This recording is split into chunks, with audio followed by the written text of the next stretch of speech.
Round 5 of the U.S. Chess Championships was a tale of two tournaments.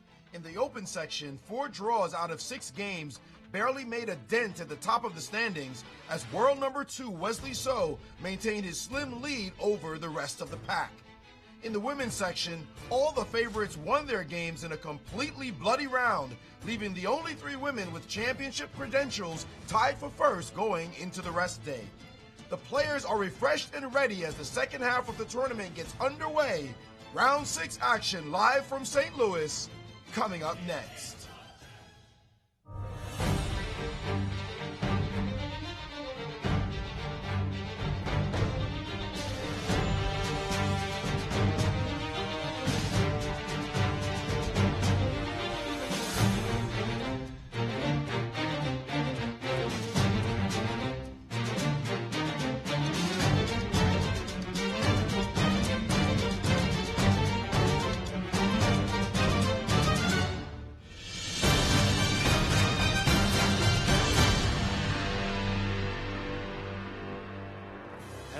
Welcome everybody, we're back in business with Day 6 at the 2017 US Chess Championships. In Day 5 we've seen plenty of exciting chess with 9 decisive results out of 12 games possible. The players are going to come out guns blazing for another explosive round here at the US Chess Championship. Let's go back to the studio and see the matchups for the day with Yasser, Jen and Maurice.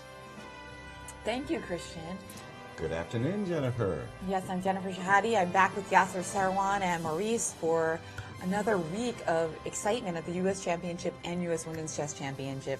We did have a rest day yesterday, so for those of you who forget where we stand, let's take a look. Alrighty.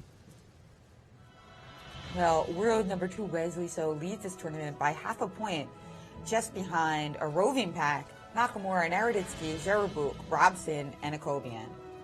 Don't count out Fabiano, Caruana, the defending champion, just a half a point behind that group in second place. Meanwhile, in the women's championship, it's very tight at the top. Our defending champion, Nazia Paikidze, is tied for the lead, as well as our reigning favorites, Irina Krush and Anna Zatonski. No surprise there, with all 3 of the highest-rated ladies in the field and a tie for first. Now let's take a look at the pairings in the championship section. Lots of great games today. We've got Caruana versus Kansky. Kansky's on a roll now. Fabiano Caruana needs his first win. This will be a big game to watch, as will Wesley So versus Varuzhin Akobian. And I'm also excited about the youthful battle between 2 Olympians, Shanklin and Robson. Yes, that one will also catch our eye throughout. And in the women's championship, we have a massive matchup.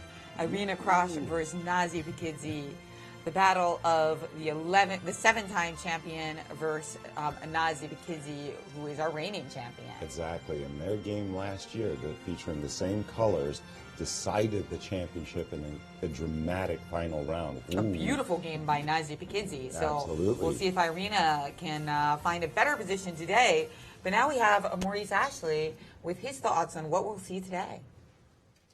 Well, what do the fans want but exciting games, bloody battles, and victories? And that's what we have seen so far in this tournament. It has just been incredibly rich and contentious. In the U.S. Championship, 11 decisive games out of 30. They're averaging at least a couple of wins every round. But the ladies, look at them, 21 decisive games out of 30. You could expect to see fighting chess every single game when they clash. And this clash had better be decisive for one Fabiano Caruana, because he has not yet won a single game in this competition. The number 3 rated player in the world, with his hands full so far, and he's going to have a challenge ahead of him. The ultra solid Gadakomsky, now back in business after a couple of ugly losses. This matchup should be contentious indeed. And of course, all eyes are on the man of the year virtually, GM Wesley So. The last 8 months or so, he's simply been unbeatable. 61 games without a loss. And last year, he tasted the blood of this man, Varuzhin Akobian. 24 moves is all he needed to decide the victory. Akobian will try to stem the Wesley So tide in this matchup. But all eyes will be on this one as well. Carissa Yip, this is a good matchup between the youngster. She is in her second championship, trying to round herself into form and challenge these ladies. But Anna Zatonski, man, she has just regaled us with her tenacity, her fighting spirit, and her determination. She sits atop the leaderboard. She'll try to win this one against the youngest player in the field and try to make some distance between herself and the other two leaders. And, well, there they are, the best of the best. Irina Krush, 7-time champion. She has been the dominant women's champion for a decade, but she got her title stolen from her by Nazi Paikidze in what was a tremendously exciting game. We remember from last year. You can expect this one to be revenge on her mind for Irina, and Nazi trying to say, I'm the new champion now. I wear the crown. It should be a very exciting day here in round 6 of the championship. Thank you, Maurice. That's right, and with Nazi having a 2-0 record against Irina Krush. And no draws, Jen. That is really impressive, and both games weren't the regular theoretical channels. No. So I think maybe today Irina is going to take it into something more theory-oriented, where she has more experience in preparing for major competitions than Nazi. Well, clearly she's going to have to mix it up. That 2-0 record speaks for itself in Nazi's favor, so Irina has to change her approach to this game. That's right. Last year she played knight f3 in the first move, so after knight f6, g3, d5, it had a not super theoretical flavor to it, and that seemed to favor Nazi. Well, it worked out for her in the end. It was a really tense affair, and she simply outplayed Irina at a certain moment and won decisive. And she outplayed Irina with white in the previous year as well, but in that game, Irina went on to win the championship anyway. Right. Because Nazi, very solid.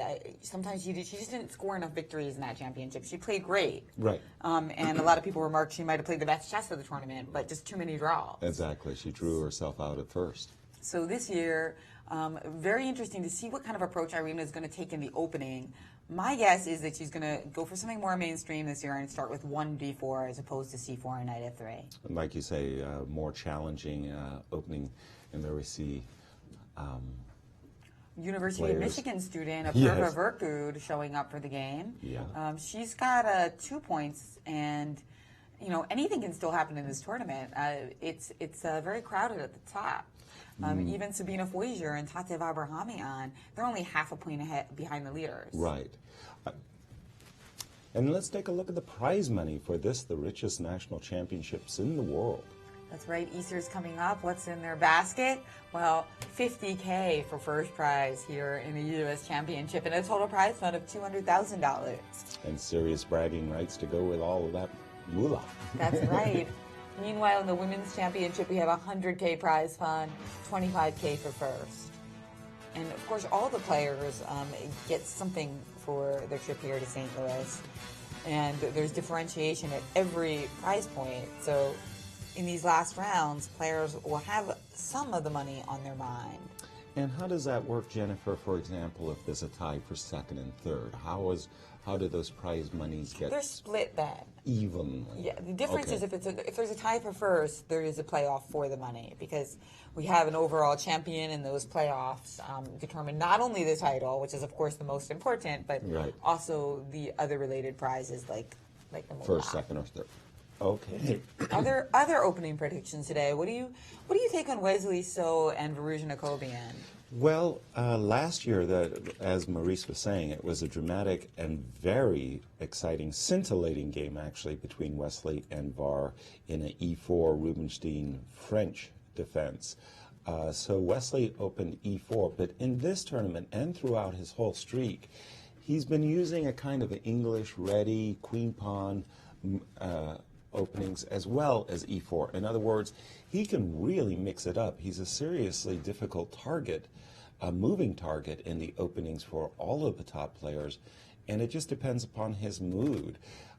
Wesley's play has been effortless throughout the streak, and he's just impressed everybody, frankly. That's right. Well, today I think he might stick with E4 against Varuzhina Kobian. Of course, these guys have the history with the game in the 2015 U.S. Championship. The inspiring note, as Wesley famously got forfeited for writing on his score sheet.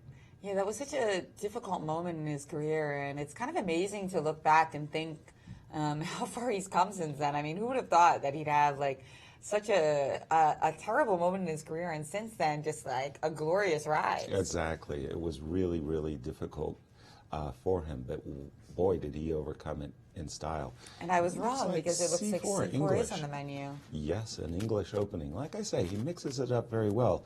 Now, in terms of openings for white, it often happens that a player has a severe weakness against, for example, 1d4 or against 1e4. And in this case, well, Var is a very experienced French defense player, and Wesley said, well, let's take it in the channels of the English. See, that's why I was expecting E4, because a lot of times people don't play E4 because they don't want to see a Berlin. Yes. But when their opponent plays the French, you know, why not just take on in a principled fashion? But of course, this makes a lot of sense as well. And now, Varusian already thinking for over a minute. That's a bit of a surprise, because Varusian's a very professional player. Absolutely, but it goes to show how Wesley oftentimes upsets the apple cart, so to speak, in the opening. Var undoubtedly expected E4, and now he has to readjust his thinking. He's played E6, going in, I think, into his Queen's Gambit declined style positions. Very quickly, knight at C3. Now, hyperbole aside, I really see this round as crucial for Hikaru Nakamura's chances. He's playing a very dangerous opponent in Alexander Shabalov, and Alexander Shabby has been tossing away points left, right, and center, and today Hikaru needs to right his train to get into first. He's playing the black side of an open Sicilian. Shabalov thinking, should he challenge Shabalov? Should he challenge Hikaru in an open Sicilian with D2, D4? As we know, Shabalov has only one speed. That's right, and I think he should, because that's the way. I mean, Shabalov with his great opening preparation and excellent tactics, I think that's his best chance against a higher rated player. Exactly. Go for the jugular, go for the main lines. With of D4. course, the other big option would be to play something like Bishop B5. But Rossalimo. I think more positional, strategic channels, maybe not Shabalov's strength. If he does go for D4, by the way, Hikaru's specific move order, he's not playing into a Najdorf. Okay, so do you think we will see a Sveshnikov in this case? Probably, because, although again, it's always possible that he'll play an accelerated dragon. I mean, that is another opening that's sometimes played when you play the knight c6. Variations, yes. The Sveshnikov, a favorite of yours, Jennifer, is also an incredibly sharp duel. But these days, with the engines, with the databases, it's amazing how deep this specific defense has been analyzed by the world's top players. That's right, but I actually have never played the Sveshnikov as black, but I find it. I thought really, you did. I thought you were a big one. But I like. Sorry. I like seeing it though, because it is very double-edged and fun. Of course. Yeah, I mean, I have all these lines with Bishop G5 and Knight D5. We have a lot of fun with the Sveshnikov. And let's step into our game between Irina Krush and Nazi Paikidze. And I think I was right, and it does look like Irina has steered the game towards more traditional channels, and I love that decision. In particular, well, a Queen's Indian defense, yeah. in fact. But then came the early Bishop B4 check. Normally, you toss in Bishop A6 before you play this specific move order of Bishop B4 check. What's the difference here in this case? Since you, sorry, let me just put that on the board. Normally, you like to play Bishop A6, attacking the pawn on C4, provoking the move D2, B2, B3 before tossing in the check. The difference is that in this case, Knight D2 is a bad move thanks to Bishop C3, okay, because of that move B2, B3. So Bishop B4 check gives White the additional option of Knight B1 to D2, as opposed to Bishop D2, the main line. But even Bishop D2, normally when you play the Bogo Indian after Bishop D2, there's other moves besides B6. Right. So A5, Queen E7, and so forth. But in this particular case, okay, Bishop D2 takes, Queen takes, oops, excuse me, Bishop B7, Bishop G2. This has been a main line for ages and ages, going back to Capablanca and Max Erva. I remember playing numerous games myself on the black side of this particular line, which is a crazy line, by the way. Knight takes knight g5. Lots of fun in this particular line. Queen takes, bishop takes b7. You think you're winning as white till you see this move, knight takes e2. Very intriguing exchange sacrifice, again, going back to the 1920s. So let's see what, we'll keep our eye on that game. But overall, I like the choice for Irina. I think she's good at these positions, and I think it's great that she got into more theoretical channels against Nazi. Agreed. And she was very cagey in that opening decision she made against Tatev. Played her best game of the tournament this far. By the way, talking about Sveshnikovs, look at this one. Oh gosh, I thought we were looking at Shabalov Nakamura. I did too, but again, we wanted to keep our eye on her as our defending champion, Fabiano Caruana, did open e4 and Gata. All right, let's play an open Sicilian, the Sveshnikov. And one of the best games in the tournament so far was Gata Kamsky's win yesterday. Well, 2 days ago, rather. Against Jeffrey, yes. Yeah, that was a fine victory by Gata. So back in style. And well, bishop takes f6, one of the more sharper lines, not the as tame. opposed to the immediate knight d5, which leads to more positional channels after bishop e7 and takes on f6. Precisely. So bishop takes f6 forces black to recapture with the pawn, doubling up these pawns on the f-file, and then we have the move knight d5. Now, in the old days, it was a big challenge for white, both two moves you had to prepare for, bishop g7 as well as f6, f5. Do you want to explain why g takes f6 is forced? Yes, absolutely. Because, of course, if you could, you'd like to play queen f6, but the tactics don't quite work out here. Exactly. Queen takes f6 runs into knight b5, queen d8. Now, there's lots of funny lines with bishop takes b5, a takes b5, knight takes b5. And then there's the rook a7. Rook a7, rook a5, rook a4. Queen a5 check, guys, doesn't quite work because after b4, you can't take on b5 because there's a little fork at the end of that variation. Oops. So that's and there goes your queen. Yeah, I always thought rook a7 was the move here. And it could very well be. There's also rook a4. There's rook a5. But rook a7. Let's call that a main move. But white doesn't have to sacrifice a piece. He also has this very nice positional move, c2, c4, attacking this pawn weakness. You really can't take on c4. And in these variations, essentially, white's getting a big initiative both in the center and the queen side, thanks to this awesome knight on the d5 square.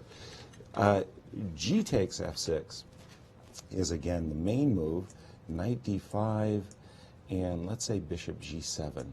Today, that's this kind of superseded f6, f5. Big theoretical battle going on here. And that's what we have on the board, indeed. Yeah. And now, how about Shabalov? Did he go in for the Sveshnikov as well?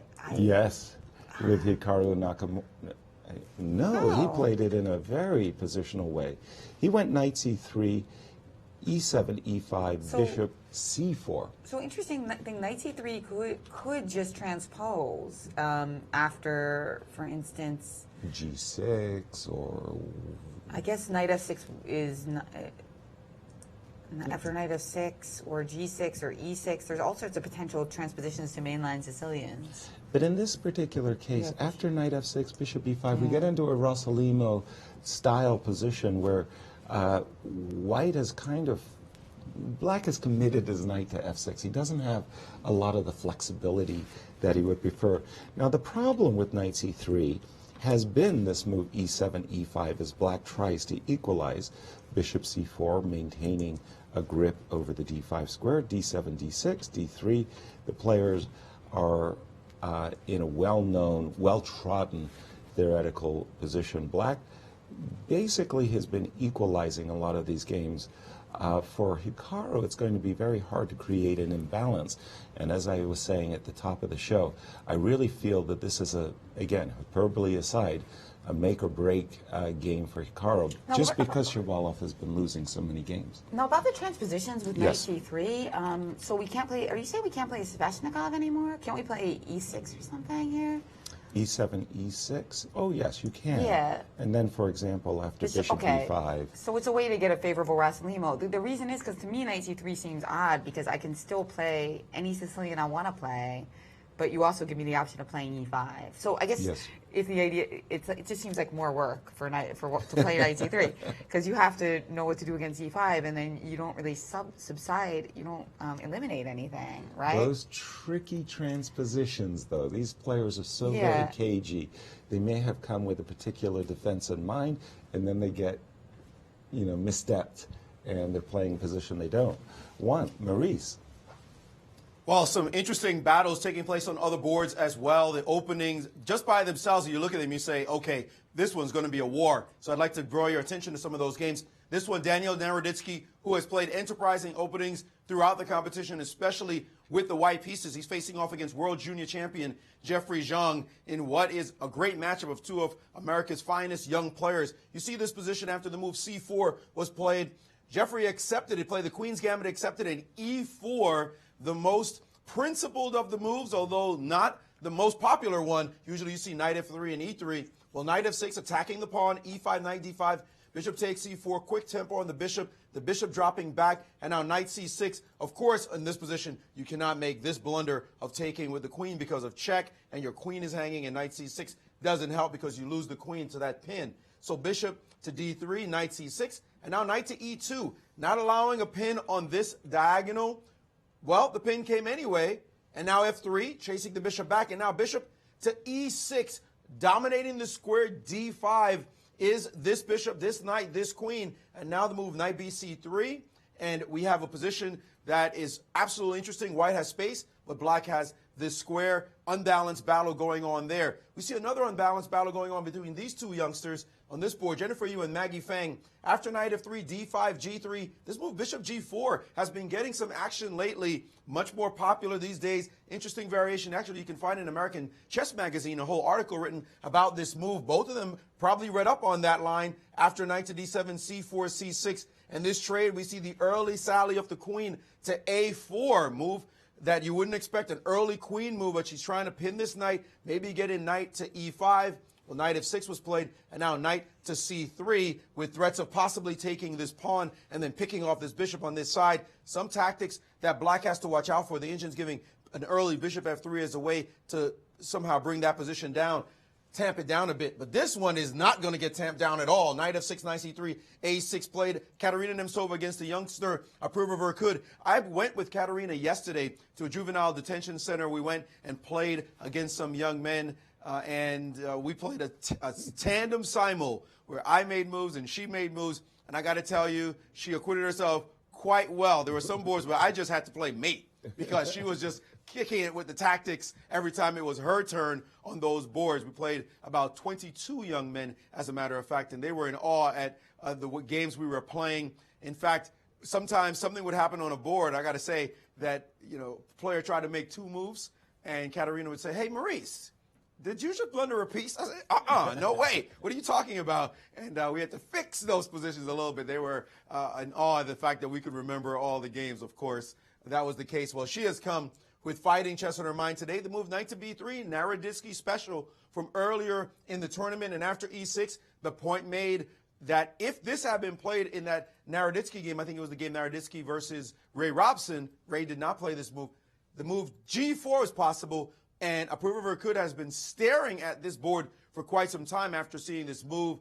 She did not think about the potential nuance of her last move. So we're going to see a real battle royale in this one as Katerina tries to get herself back into contention in the women's tournament. Thank you, Maurice. And Jennifer, we have a phone call. Yeah, our first phone call today. Welcome to the show. Let us know your name and where you're calling from. Hello. Hello. This is Uğur Sevilmiş from Bursa, Turkey. I'm calling from Turkey.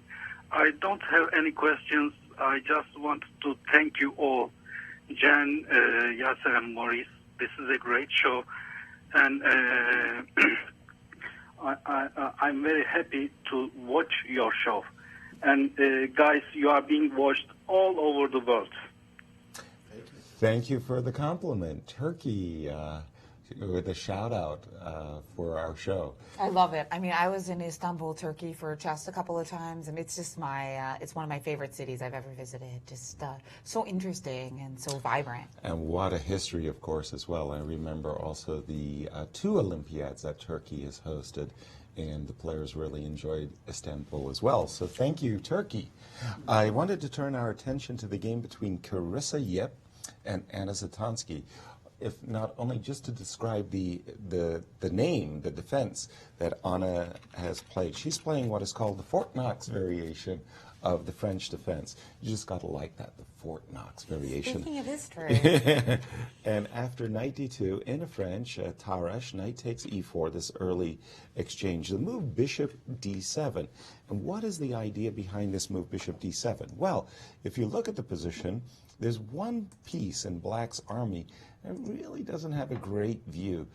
This pawn on e7, e6 blocks the light square bishop, hence the move bishop d7, and after knight f3, bishop c6.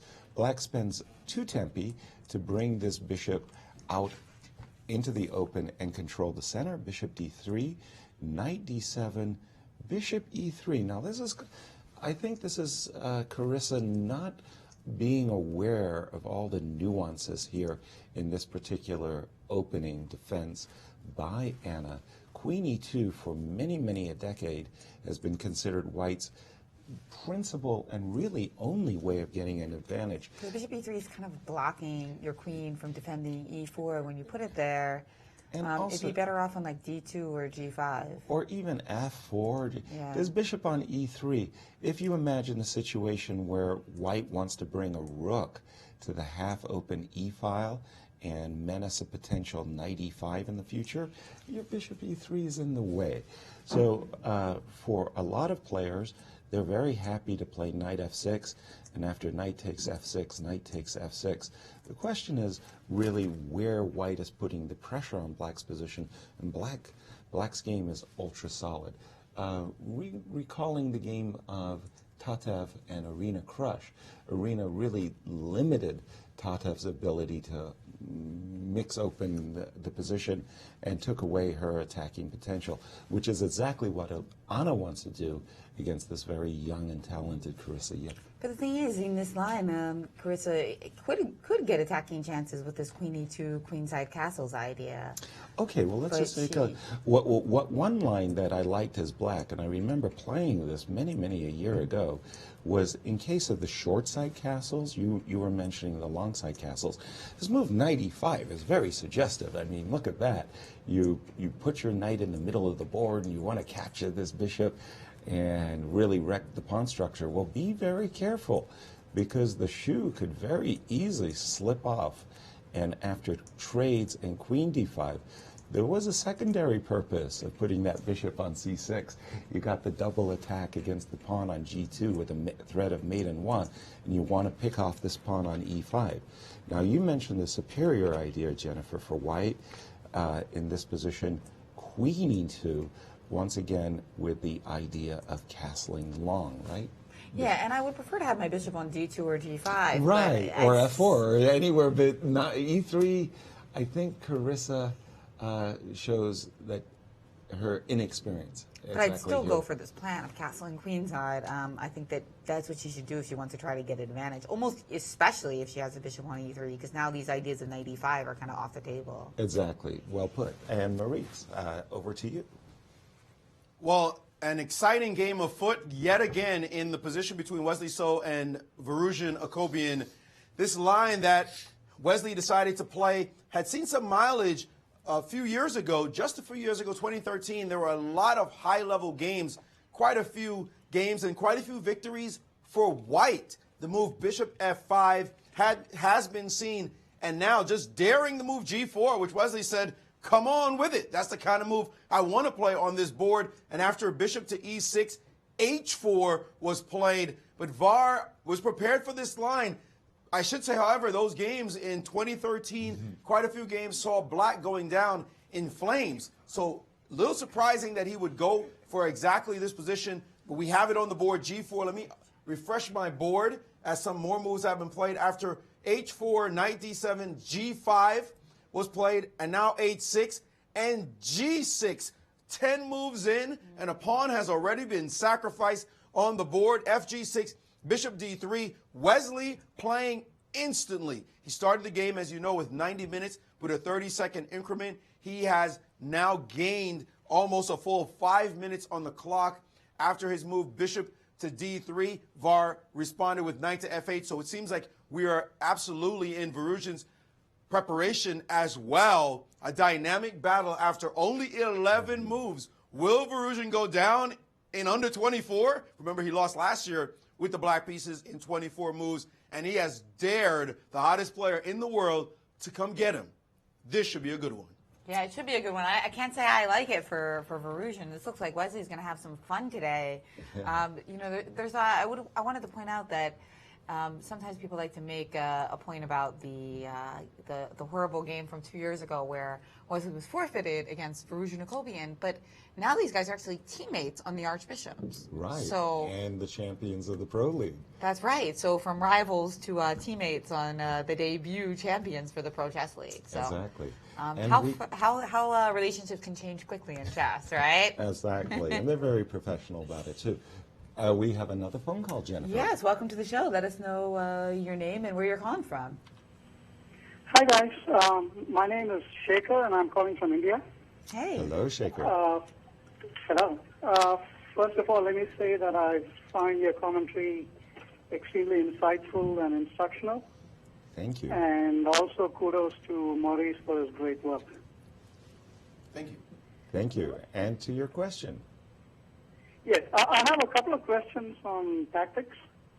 My first question is that the tactic that I frequently have problems with is the desperado tactic.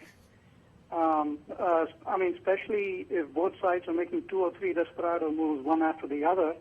And the problem is that I frequently have difficulty keeping track of the material count in my head and trying to figure out at the end who has the advantage, especially over the board. And because of this, frequently over the board, I try to avoid desperado tactics. So my question is there any technique that players use to keep track of material, or should I simply just practice more desperado tactics? Well, thank you for the question, and I know tactics is something, Jennifer, that you love a great deal. You have a lot of inspiration with the tactics. To the man's question, how would you answer that one? Well, I definitely don't think you should avoid it, because if you want to get better, you have to, no matter what type of style you have to win some games with tactics. So don't avoid them. And definitely studying more tactics, particularly desperados, will help. Also, I think that what I notice, people who aren't good at calculating, a lot of times they try to count the material throughout the variation, and I think that's wrong. Instead, what you want to do is get better at visualizing, and then when you get to the position that's the final that you're trying to evaluate, then you look and see what the material situation is. So don't try to like keep a counter in your head, because that's going to get in the way of the picture of the chessboard, which is really the most important thing that you need to get right. Thank you. And Maurice, your thoughts about tactics and how do you improve your tactical awareness? Jen said it so perfectly. I think she's absolutely right. And all you can ever do is just keep studying variations after variations, tactics, puzzles.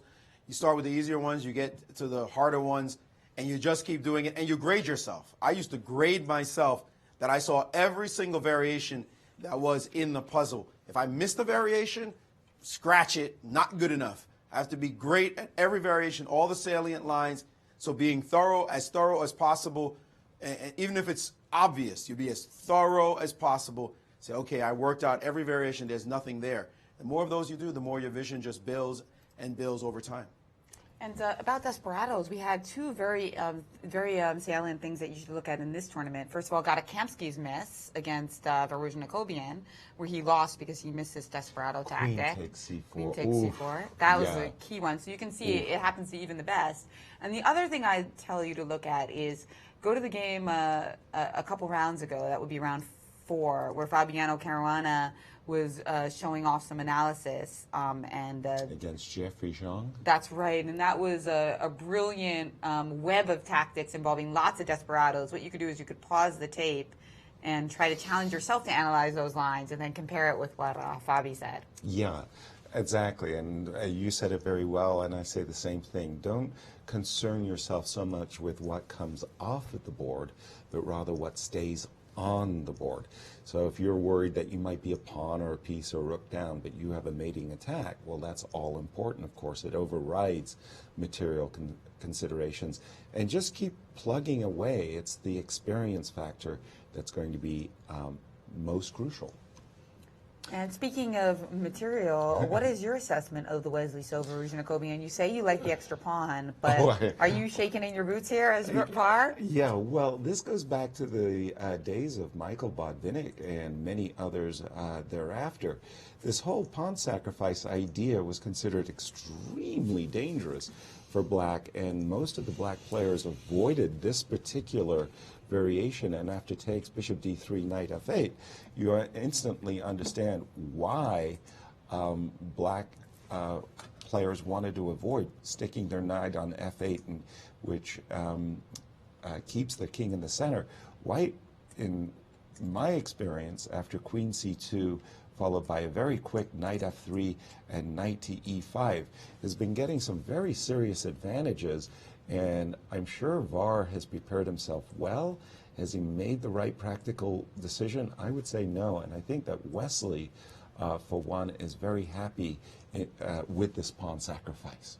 But you got to love it. Varusian going for it. He doesn't care who he's playing. And, you know, one thing that strikes me as we see the camera on Wesley So is that his countenance is a lot different than some of the top players in the world. He doesn't give that like super intense look at the board. So it just goes to show that, you know, you can have different kind of like positions and like and approaches at the board.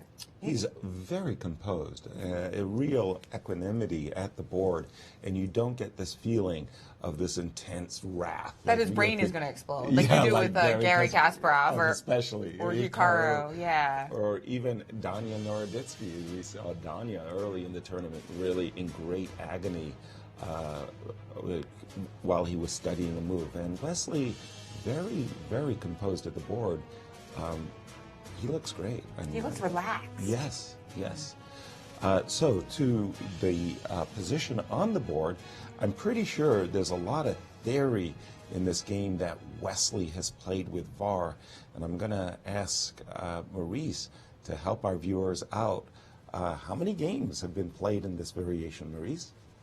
A number of games in this line, and they have favored white primarily. As you said, the attack is very smooth, but VAR has prepared very hard for this tournament, and it's hard to imagine that he's blitzing out his moves or playing at least as quickly as he has without having prepared this line. And I want to take you to a game between Fabiano Caruana from 5 years ago when he was a mere 2,700 player.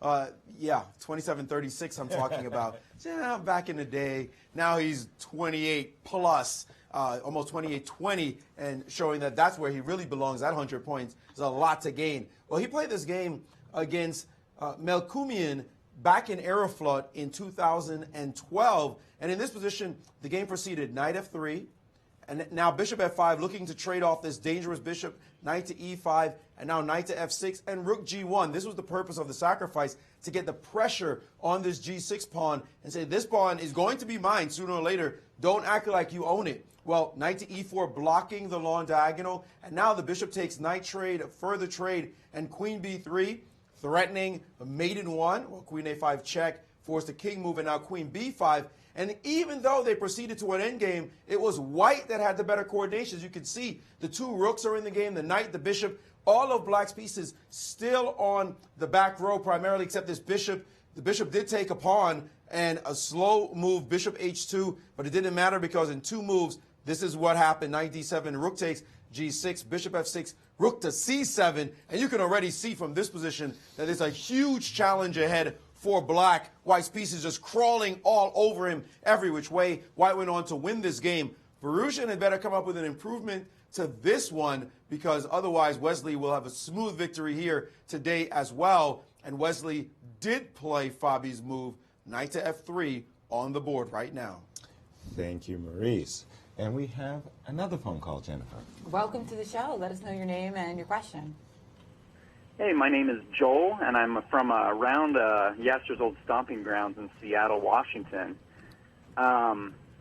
My question is, I came to chess late in life. I'm 29 years old, but when I was 27, I got an account on chess.com just to see kind of where would I be at, because I knew the rules, and I think I was ranked at 700 level, and now I'm at 1500, and so in the last couple of years I've been getting better, but for a couple hours of practice a day, could I actually expect to maybe someday get to master level, or is my brain, I guess, too closed off? That's kind of my question to you guys, is with hard work, what can I expect in these later years in life? Well, first of all, thank you, Joe, for the question. And I think it's a question that many of our viewers have. 29 years old, coming late to the chess game, but incredible improvement, Jen, from 700 rating all the way to 1500 rating shows there's some talent there. I think that it's possible. If you say that it's not possible, then it's 100% Is that not impossible. So it's definitely you got to believe. You got to start with the idea that it is possible. I think it's hard. I've had a couple students who've made massive improvements even as adults. But one thing that they share, one of them was a genius, really IQ's off the charts, and a mathematician. So that was kind of an unfair sample case. But the other didn't have a 9-to-5 job. Right. So I feel like either being a genius or not having a 9-to-5 both really help. Right. Well, for me, it's about determination as well as opportunity. As you just very well put it, if you're full-time or even doing, 50, 60 hours of work on your job, it's going to be very difficult for you to dedicate yourself and to really get better. But if you have opportunity, why not, Joel? Go for it. Master on its way. Maurice. Did he say 29 was old? That's the other issue. What? I didn't want to challenge that. Come on, man. You got plenty of time. You're telling us you're studying 2 hours a day. You're putting in 2 hours a day. That is the biggest challenge of all, is being able to consistently put in a couple of hours at a time. That's awesome. And I would say absolutely shoot for it, go for master. You don't know what your talent level is, and your talent has been on display. The fact that you went from 700 to 1500, that says that your mind is soaking it up. Why not go for it? See us in a few years when you've made master. Absolutely. It's actually what's harder is if you've been playing chess for 15 years and then you want to improve to at the age of 27, 28. If you just learn chess, you can actually kind of think of that as an advantage. Because your brain isn't riddled with bad habits from perhaps having the wrong coach or not studying when you were playing as a teenager. We've got a couple of comments coming into #US Chess Champs. I think Maurice is going to like this one. Psychiatry Forever says, love Jennifer Yasser and the stunningly handsome and dapper Maurice. That's 3 adjectives. Wow. Keep it up, guys.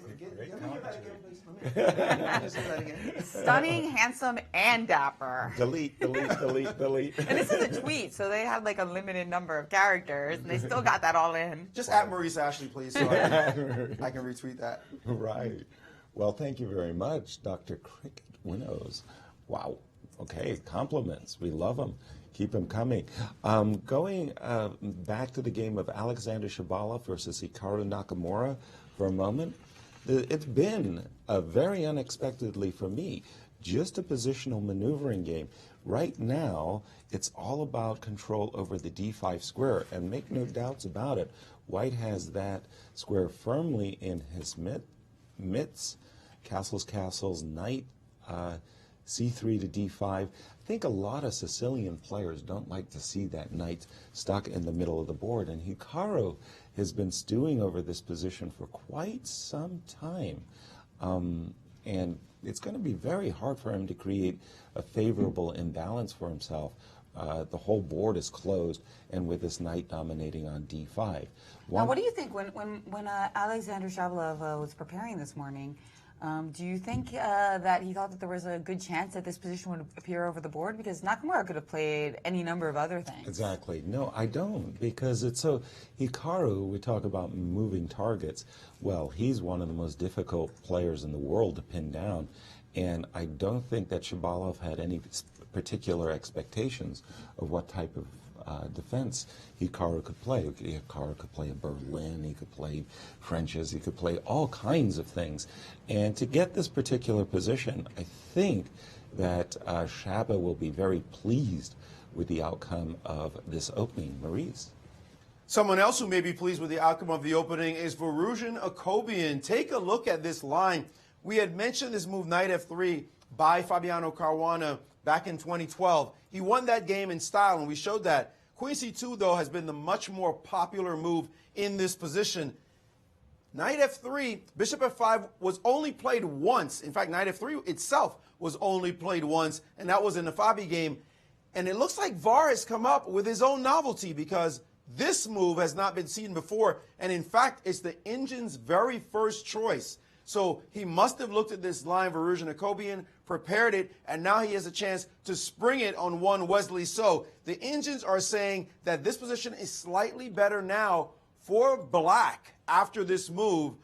What does Wesley have against this line? Did he expect to see it? Is he surprised by the move now on the board? We'll see. This player has not lost a single game in 61 tries, and it looks like he's not that stunned, because Rook G1 has been played on the board by him.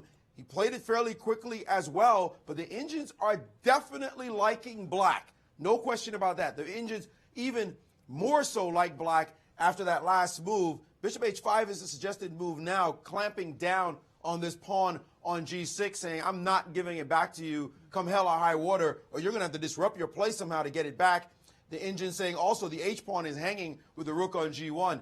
I don't know. If I had white in this position, I'd be licking my chops thinking there's some rich possibilities here, but black has the pawn for now.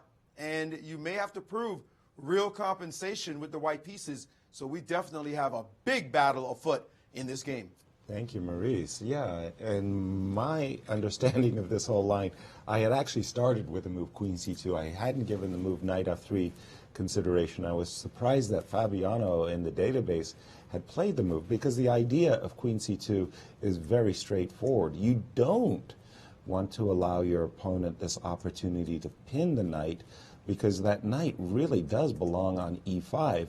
You sacrifice the pawn, you sacrifice the g-pawn for a very clear purpose of getting that outpost.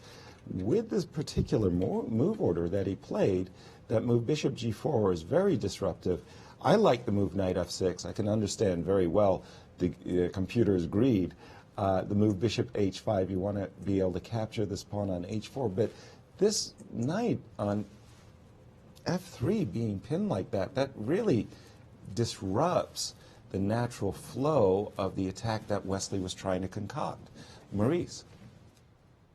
And another theoretical battle going on, at least in the Naroditsky game. Remember, he's been playing such creative chess. It looks like he's landed the first blow, or at least gotten a nice advantage. And look at him hovering over the board. You don't like when a player is taking up that much airspace over your chessboard. You see how the very tall Naroditsky is almost halfway over the chessboard, and there's Jeffrey Zhang just leaning back trying to figure out what to do next, as this is an intense battle going on right here. Take a look at this great position White has gotten. We were here in our variation. Queen to d7 played, looking maybe to queenside castle, not without tempo. The knight about to head to the c5 square. Bishop to d5, giving himself some space, but now knight to c5, taking advantage of this queen move, which may have been a slip. Queen c8, bishop to d2. The engines are saying, all right, quickly play knight to c4 and try to trade off this bishop. Remember, this bishop went to g4, to e6, and to d5. That's three moves. The queen to d7 and to c8, that's two. This knight was once on f6, and now to d5, and then over to b6. So he's been moving a lot of minor pieces, and all he has to show for it is this square. Now he played the natural e6, the engine's preferred. Knight c4, immediately be contentious, threaten the bishop and the pawn. But after rook to c1, not a real pawn sack. This bishop doesn't want to go down here and find itself trapped on this square. Suddenly you see all of the space for white. The engines are saying really nice position for white if you decide to trade off to give yourself some room after this move. And let's say you try to castle in this position. The engine's already giving white a full pawn edge because of this space. B4 coming, a lot of pressure on this side, and the two bishops as well. Remember, queen c2 will come with tempo. It looks like Daniel Naroditsky has gotten himself a fine position once again, and Jeffrey Zhang in trouble. Remember, he just lost a game to Gadakomsky. One time you lose could presage two. He does not want to go down yet again and see himself completely knocked out of these championships. Thank you, Maurice. That move, queen d7, pardon me, by Jeffrey really does look like a slip. But Jennifer, unfortunately, we've got a commercial break. But we'll be right back.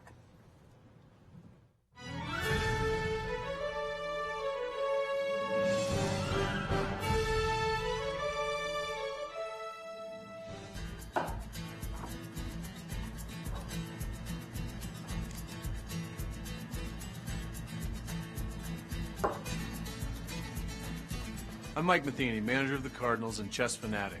Many people don't know that St. Louis has a chess history as rich as its baseball.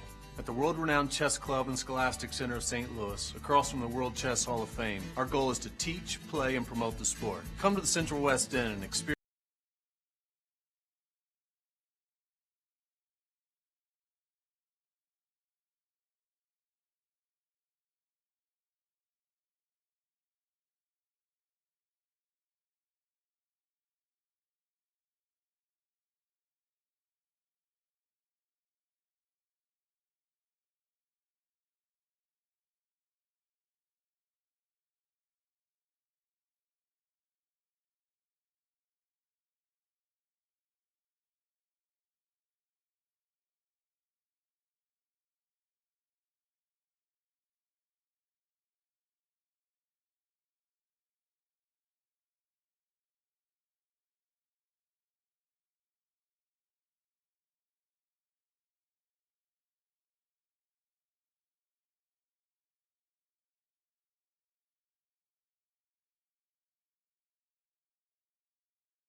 question on Twitter from Damas.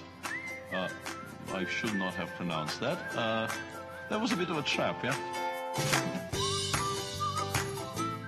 For those of you who are new to chess, it might look like ba3 is an illegal move here because white advances pawn 2 squares, not 1. But it's a little something we call en passant. And you can do that, but you have to do it instantly. You can't wait for a move, like let's say play king e7, king g2, and now try, because should I do it? I'm sorry. This is too funny for words. This is a software glitch? I'm pretty sure there's not a lot. Lawrence. Hello, Lawrence. Yeah, I'll play 4 against Lawrence. And now he's going to play something against me which we discussed at length during the course of my stay. Yeah, he told me this is excellent. g5, this was what I was kind of hoping for, because now I think e5 is quite strong.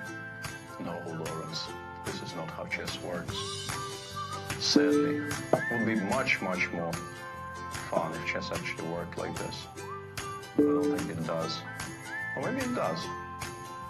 Well, that's me regretting what I just said. How did I get from there to here is a little bit beyond me. And what's worse, I will never hear the end of it. My quality of life has just gone downhill tremendously because I'm actually sharing the office with the guy.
Welcome back to the 2017 U.S. Chess Championship. We were intrigued by some of the variations in Wesley So versus Kobian, a huge game today.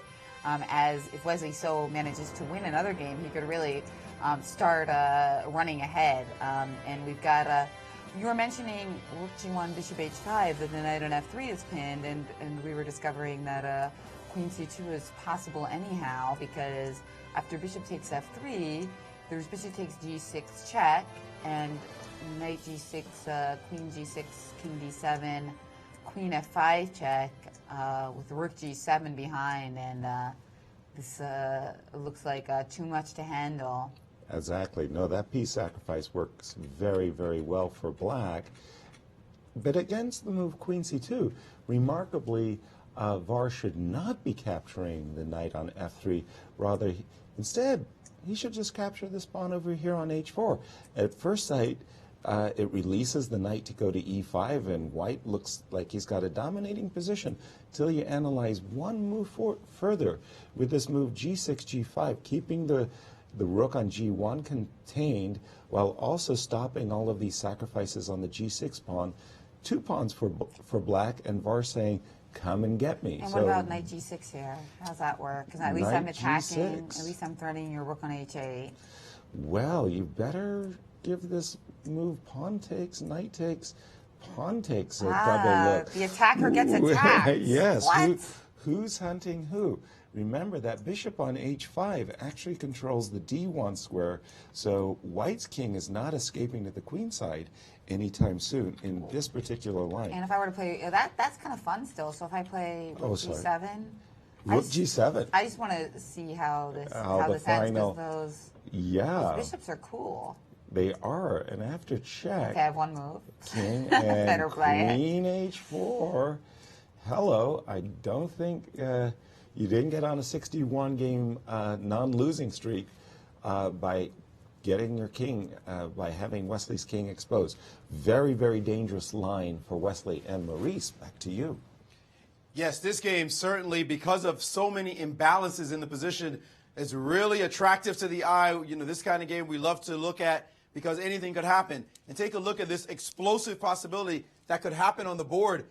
Queen D7, at first the engine had suggested this move, and I was intrigued by the move. It looks very solid. You keep the pin alive. You prepare castling queenside. Why not? Well, the engine suggests the enterprising rook takes G4. I had to do a double take when I saw this move. I said, what's the purpose of this? After Queen G4, you got rid of the rook. Okay, you're not pinned, but you're not able to move your knight. It just seems to be no real point to this move. Well, check this out. Knight takes D5. Another sacrifice, explosive on D5, threatening knight to C7. And if you were to take this piece, now Queen A4 check, and you start to see the method to the engine's madness. After this check, don't move your king. That's just going to catch your queen in a noose. Don't drop your queen back to block the check because of a pin on B5. Suddenly that's horrible as well. So we see this Queen A4 check. Also, don't try moving your king over because Queen A5 check, and this bishop and this queen harmonize, and this pawn on D5 going down with check. If you try to block, simply queen takes D5 check, and the rook is hanging, and this is all she wrote in this position. So now you see that black's choices are limited.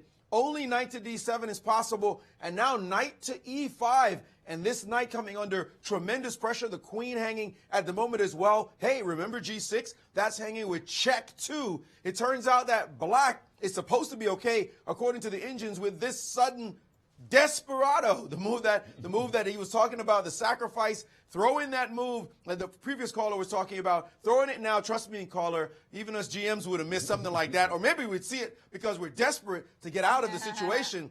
Bishop to B4 with check, and suddenly this king, this queen and bishop are harmonizing against this king, forcing white to actually play the move queen takes B4. If you move the king over, this queen starts with perpetual check possibilities at least.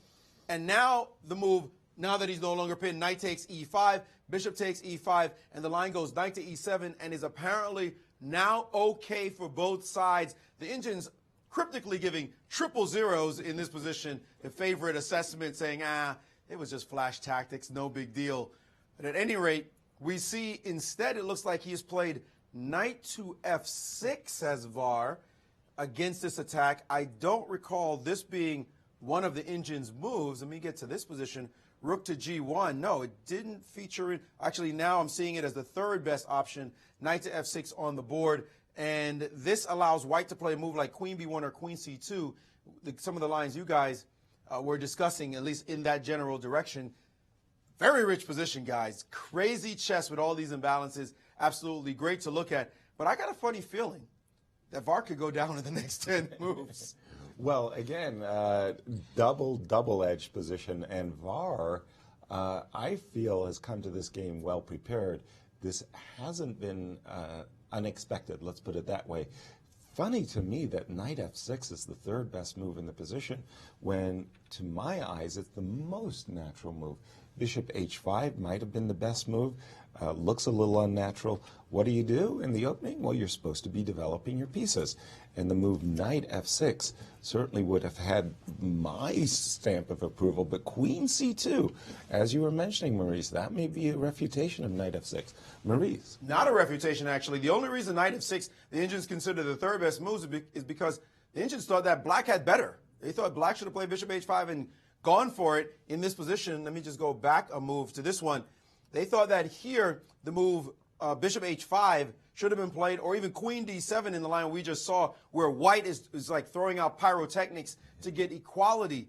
It is not that white is better in this position, and Knight F6, it doesn't signal that black is necessarily any worse. According to the engine, Queen C2 only draws after takes check, knight takes on G6, queen check, king to D7, and now the engine's saying you better play this sequence fearlessly going into this line. I mean, those of us who'd be who'd be terrified of a potential rook G7 crashing into the position would have to face a fearless engine after queen to D7. This kind of position, if you've already prepared it with black, you probably looked at it and said, oh, I'm safe. Those of us seeing it for the first time and thinking, wait, you really want to play chess like this? This could be big trouble for you. But if VAR has prepared it, it looks as though it is black for choice in this position by a long way. And it's going to be Wesley having to figure out, is he actually just going to make a quick draw out of this position? Wow. Interesting game to be sure. I just wanted to turn our attention to the game between Fabi and Gata for a moment, because it seems to me, I've seen this the exact position that the players have achieved quite a number of times. I'm sure there's a lot of games in the database, because after this move F6, F5, what has been played, Knight C2, F5, F4 by Gata, closing off the king side in the center, preventing Knight E3, where the knight is eyeing these two very nice outposts, F5 and D5. The players actually played this position very slowly, and this seems, as far as I'm concerned, all theory. Maurice? I just saw the camera there just for a second. Did I see Wesley get up from the board? It's his turn. That's a bit of an unusual. No. Oh, he's back. Okay, I thought I'd seen him just get up from the board for a second, so it must have been a different image. But this position here, I'm telling you, this is very solid for black right now in this game. And yes, of course, it's a popular line. Yes, Queen H5 has been played by Fabi after much thought. Move I'm surprised by in the game between Hikaru and Shabalov. Hikaru aiming for this light squared bishop. This is a bishop that white absolutely doesn't mind seeing disappear from the board, because, of course, he's controlling all the light squares. So if he can get rid of another light square piece, from a positional standpoint, seems like a good trade for white, no matter what happens in that position. But it seems Hikaru is going for this line. In fact, after the move A4, the engines don't have Knight C4 as a move, even in the first three moves. The top three moves of the engine, they're ignoring Knight takes C4. Rook C8 is one, Knight F6 is another, Rook E8 is a third. Knight C4 not showing up as a great move right here. To me, it just seems odd to trade off this knight for this light square bishop when you should be preserving pieces that can trade off on D5, maybe on the E7 square, because this bishop is the challenge. Kind of a strange move by Hikaru. We'll see what his 2,800 eyes have in mind after playing such a move. Thank you, Maurice. And I just want to turn our attention to a crucial game in the U.S. Women's Championship between Irina and Nagy. Let's go back to this opening position. We left it after the move bishop b4 check, bishop d2 was played by Irina, and after the trade on d2, she recaptured with the queen, bishop to a6, tickling this pawn on c4, queen c2. All of these moves look like well-known, well-trodden theory until we see this move c7, c5. All right, with the trade of the dark squared bishop, Irina said, let me capture that pawn and let me start to pounce on this backward d7 pawn, especially the square d6. Irina is aiming to try to get her rook to d1 and quite likely, probably, this knight to d6. If she can do that, she would have a stranglehold on black's position. d6 by Nagy, and we're up to date with the players. Is this a position that black is interested in defending for a long, long time with this backward pawn after rook d1? I think Irina is going to be pleased with the outcome of this opening. And we've got Grandmaster Robert Hess. He's Shout out tweeting to in, Robert. which is great, and he actually has a lot of experience from coaching the women's championship team in the Olympiad. Exactly. And he says, points out that Sabine Foyser, if not for an unfortunate slip against Crush, would actually be in clear first in the women's championship, and that's true. Sabine Foyser is in +1, and she's had opportunities in this tournament to have an even greater score. Now she's mixing it up against Tatev Abrahamian. And not only that, Sabina is the only player in the field to have all decisive games, no draws. 3 wins, 2 losses, and a shout out to Robert. You did such great work for our U.S. women's team. Thank you, Robert. Maurice.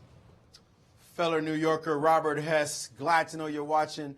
And fellow Knick fan as well. Yeah, it's not another bad year for us. We're going to get it together at some point. This position between Sabina Foyser and Tatev Abrahamian, very interesting position, an interesting moment in the game. We talk about exchanges. Right here, Sabina stopped and thought for quite some time. I got a feeling, Yasser, you would have probably played instantly in this position. The imbalance that's created after the move E takes F3, a well-known one.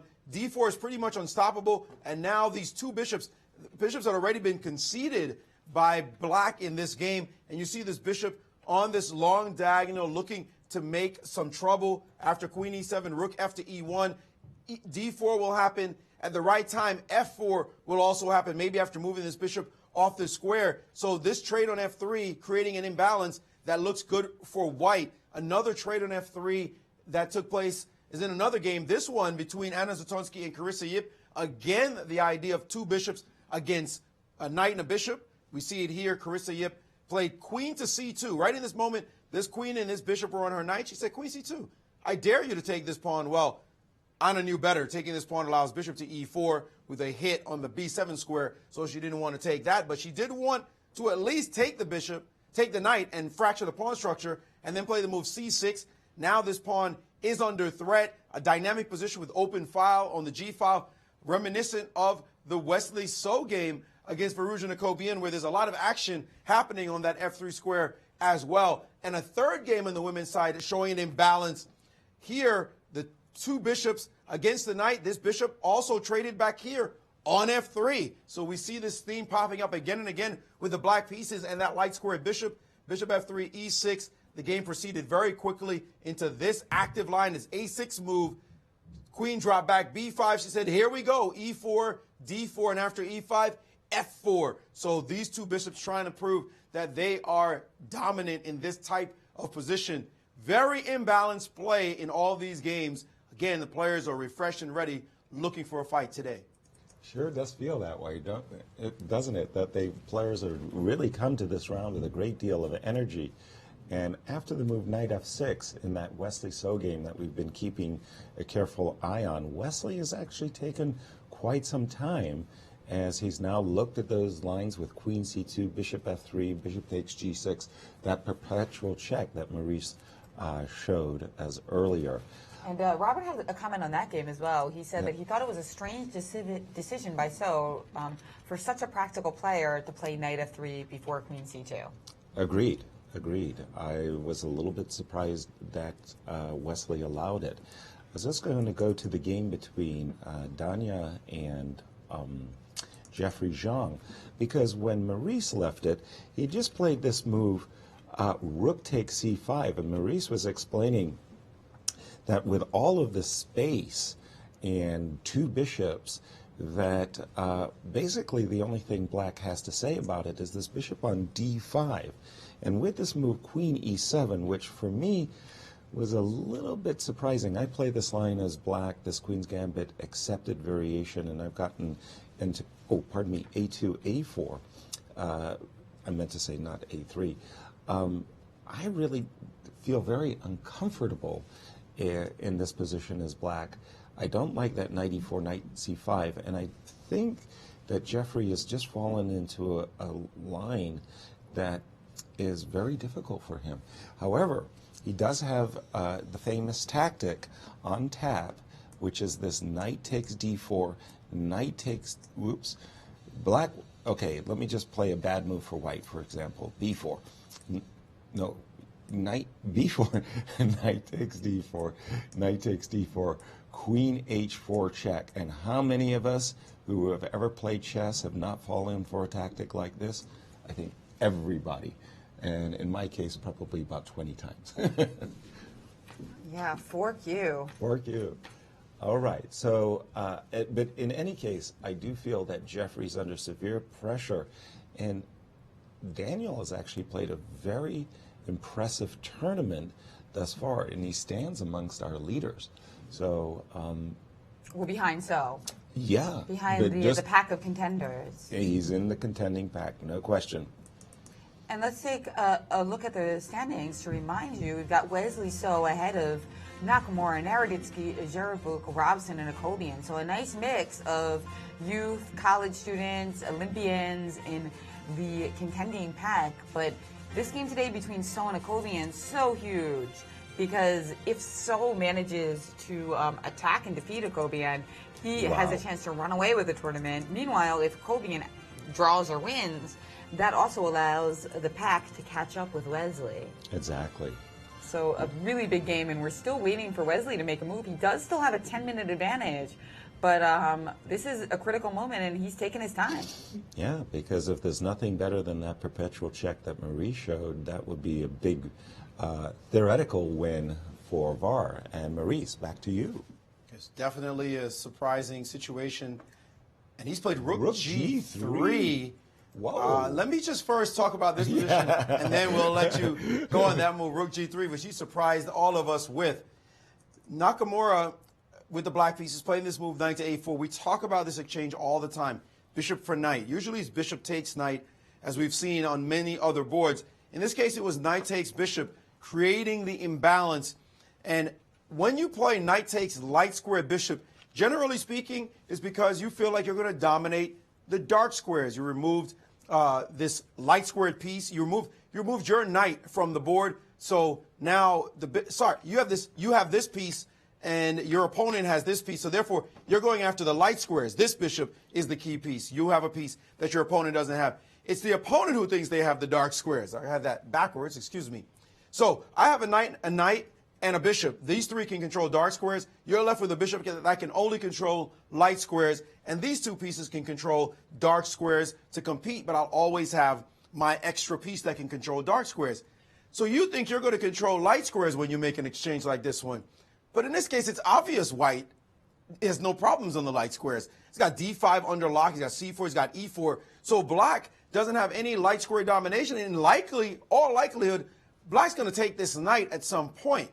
Now, it is also known that sometimes this knight can become a paper tiger. It looks good, but it's not doing anything on that square that hurts anyone. So black can proceed with king h8, g6, f5, and continue his attack in the position. So maybe that is the point that Nakamura is going after. I remember a famous game illustrating this point between Vasily Ivanchuk with the white pieces and Garry Kasparov with the black pieces. And Gary just showed, he said, your knight's on d5.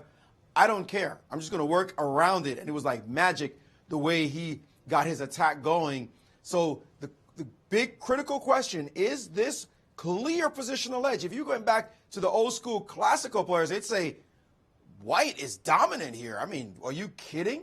Look at that d5 square that he just owns, and there is no way of ejecting this piece. If you keep trading, you'll just keep trading off until another piece lands on that square.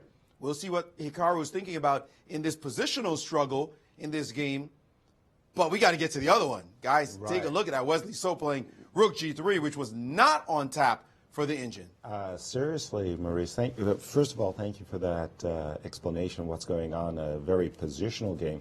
But this game between Wesley and VAR about to explode. I really don't like this move, rook g3. Of course, the motivation was very clear. Wesley protecting his knight on f3 in order that he can play the move queen c2 and get out of the pin. But guess what? Look at this king on the first rank. The move that immediately begs to be played is this move g6, g5, fighting for the initiative. What is Black's idea of returning the pawn sacrifice? Well, after h4 takes g5, h6 takes g5, bishop takes g5, rook h1 check. Hello. That's not a move that White wants to see, and White would be forced to retreat with the move bishop f1, and that just it feels all wrong. 94 could be a problem there, yeah, well, it just feels wrong in the position that you would want to allow this like rook even coming. 94, like you can't take because of pawn e4, and I'm wondering about the tactics after bishop e7, knight takes g3, bishop takes d8, rook takes f1. Well, 94. Can I play rook g4? Oh, rook you can just do it that way. Yeah. And then I can take on g5, but that's not what I wanted. Yeah, exactly. I'm thinking you want to go queen d7. This game has been explosive from the start, but it sure seems to me that VAR has a big chance of stopping the Wesley train. What a streak, and what would that mean, Maurice? Your instincts are dead on point, Yasser. That back rank, rook g3 just allowed, as you feel the air of that king fell. He's like, where are you going?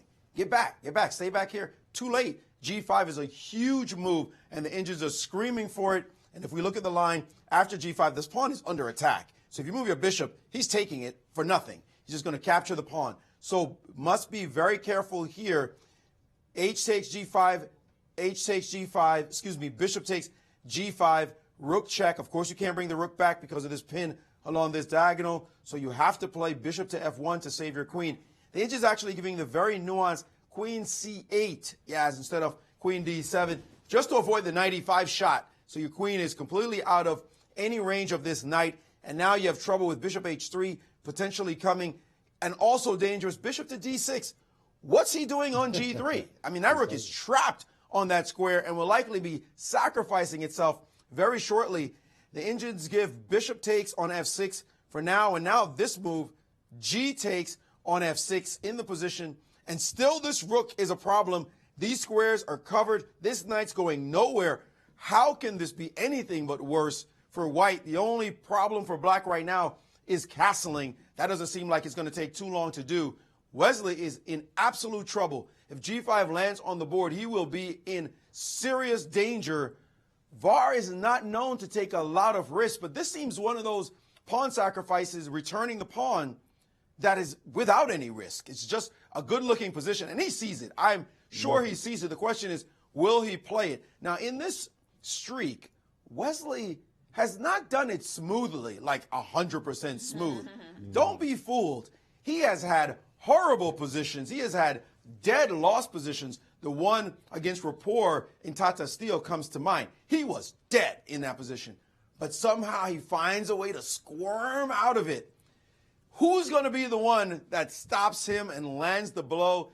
Well, I can tell you the rest of the field is hoping that it will be one VAR Akobian to stop Wesley. And Wesley's just walking around eating some, what is that, a Snickers? Some kind of candy bar like that? Whatever is happening, he seems like he's okay.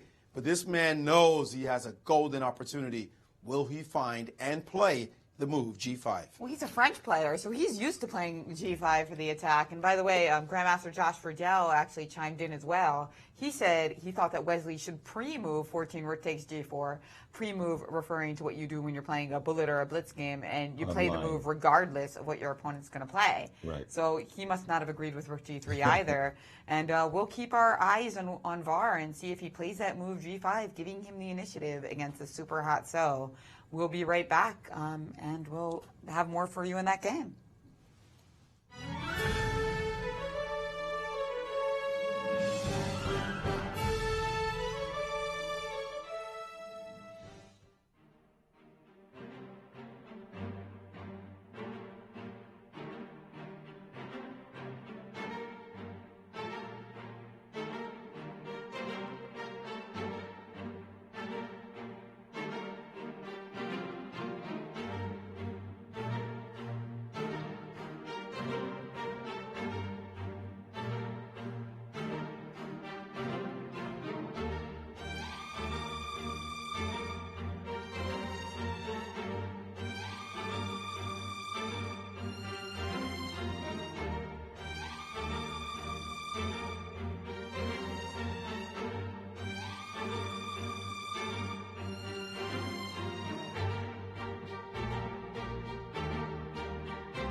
welcome back to the 2017 U.S. Chess Championships, and there we have it. Firouzja Nakobian did play the move G5, and on the board now, so Safran. Yes, absolutely. That was the move that was begging to be played. I don't know if Wesley actually underestimated the strength of this move G6, G5, sacrificing the pawn. And he's got to take it, and he's done it. And he's done it.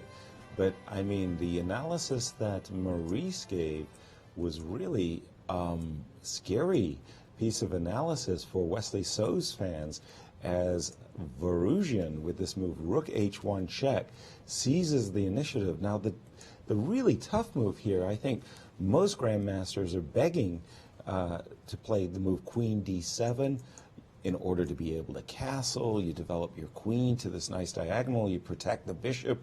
You threaten this move bishop d6.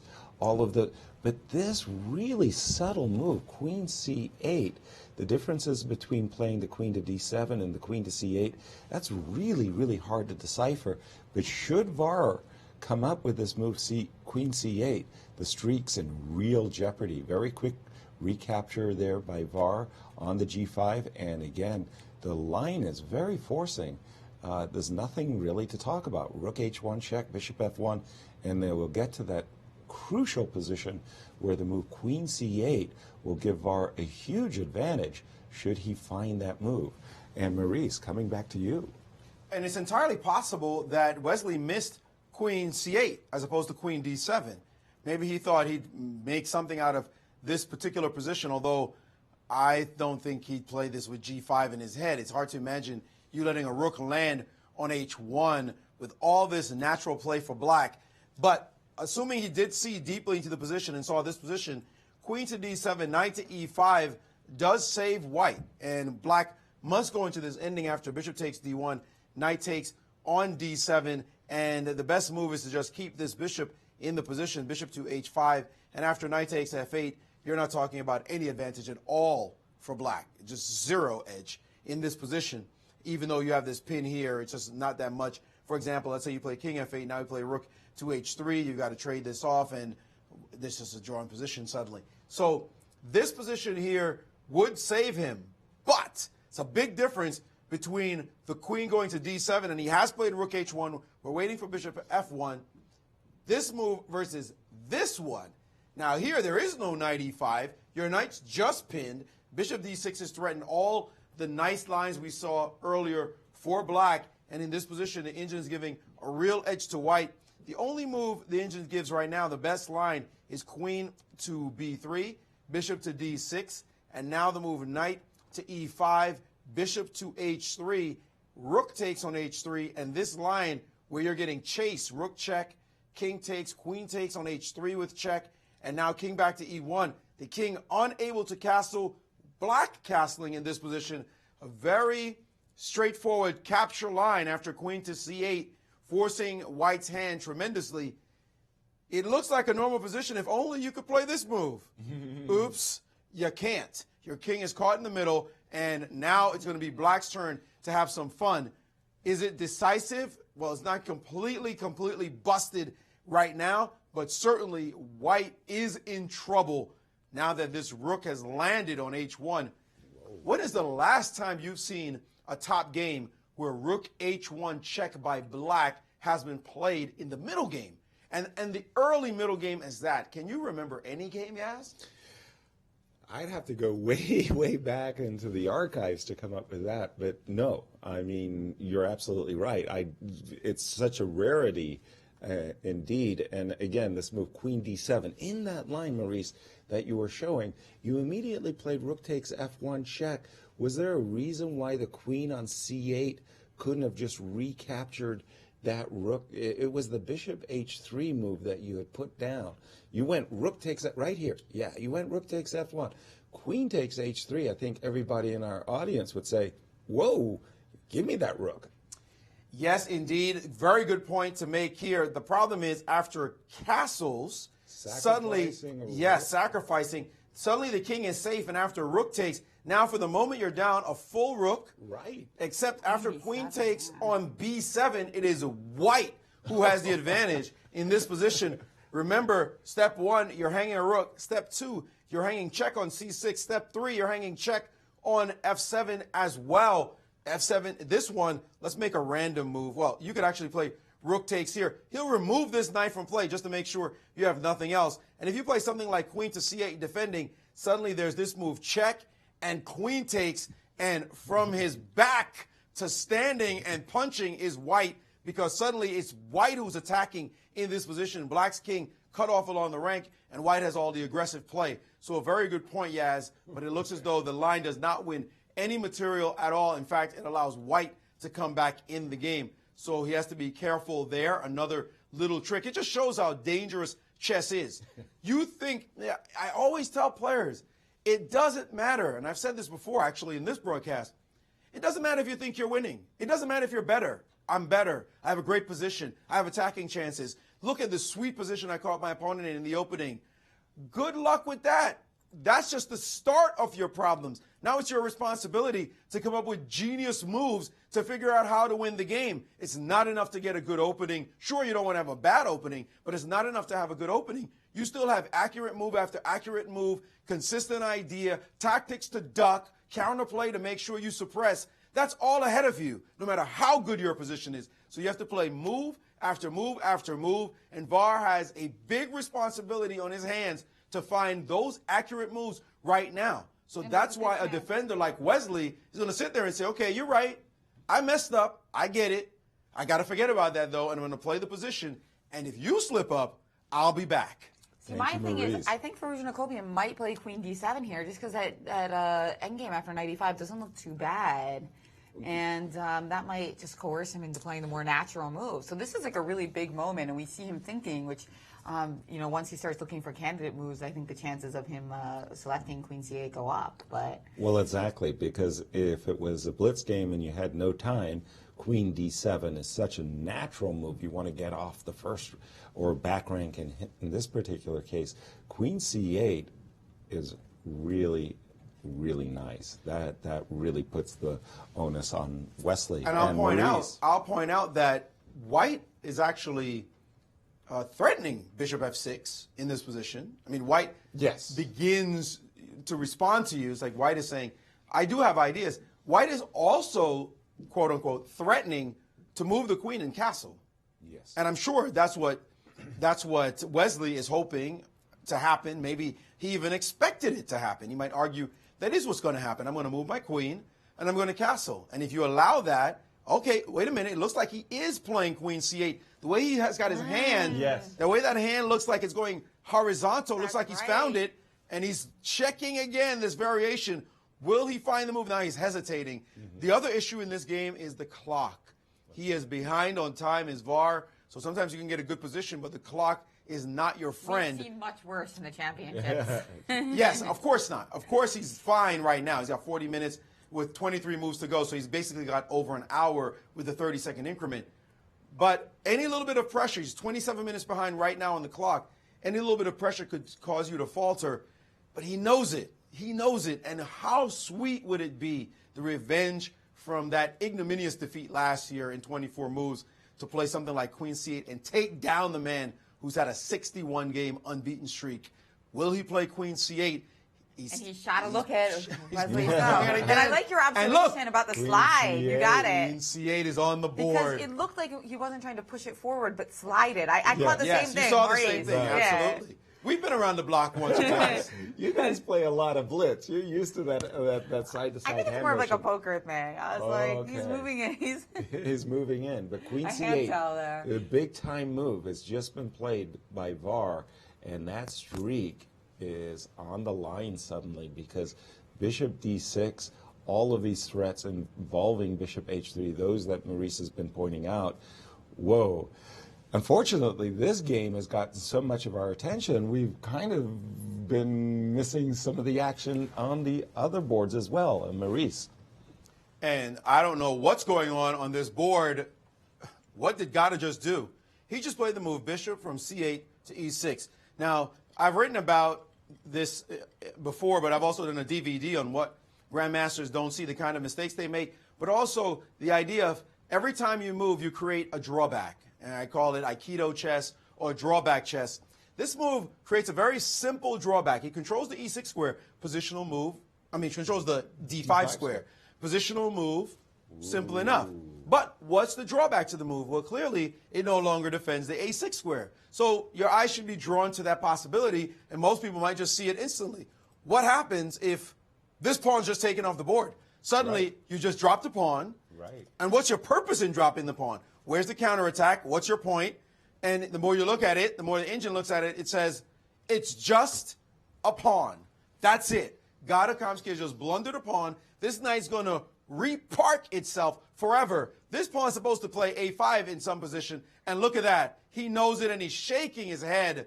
Disastrous blunder for Gata Kamsky as he now realizes that he has, in fact, made an egregious error, and this one will be fatal against a player of Fabiano's class. He just can't stand it right now. He's expecting to see this shot on the board. Knight takes a6. He's been saying how he's been blundering more and more these days, making the kind of blunder you would never, ever see from a five-time world champion, U.S. champion, a world champion candidate. To see him make these kind of mistakes, guys. He made a howler against Varuzhin Akobian earlier in the tournament. That was a brilliant queen sacrifice, not so amazing and astonishing, but still nevertheless attractive. This, though, is worse by far. This is just a rookie mistake. Even your 1800s out there going, not me. I wouldn't blunder like that.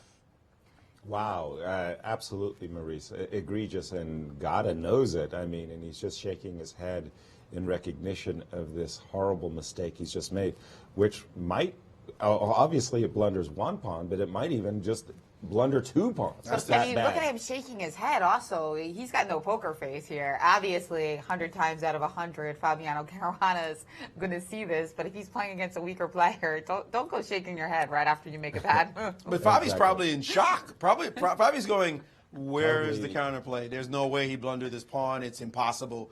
Against me, Fabi would just take the pawn and smirk. Right. But he's looking at God and going, there's something here. There's got to be something.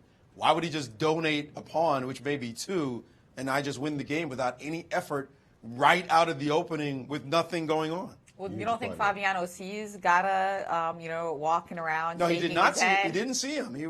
Gata was on the other. See, Fabi's all the way on the other side of the room. Okay, gotcha. So Gata can bang his head against a wall. He could air scream or whatever, silent scream. He could do whatever he wants because Fabi would have to turn around 180 to look to see his opponent's expression. And so he's not going to come back to that board. He's just going to let Fabi look at it until finally he sees the hammer drop and knight captures on a6.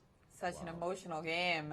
Gata Kamsky playing one of the most beautiful games in either section, 2 days ago before the rest day, and now playing one of the worst. Yes, and you just saw on your webcam there, Fabi kind of just like, what's going on? He was reaching to play his move. When knight takes a6, once he executes that on the board, I really feel that look at him. He can't believe it. He's almost embarrassed. Like, I'm going to take on a6? Right. Is this real? He clearly sees it.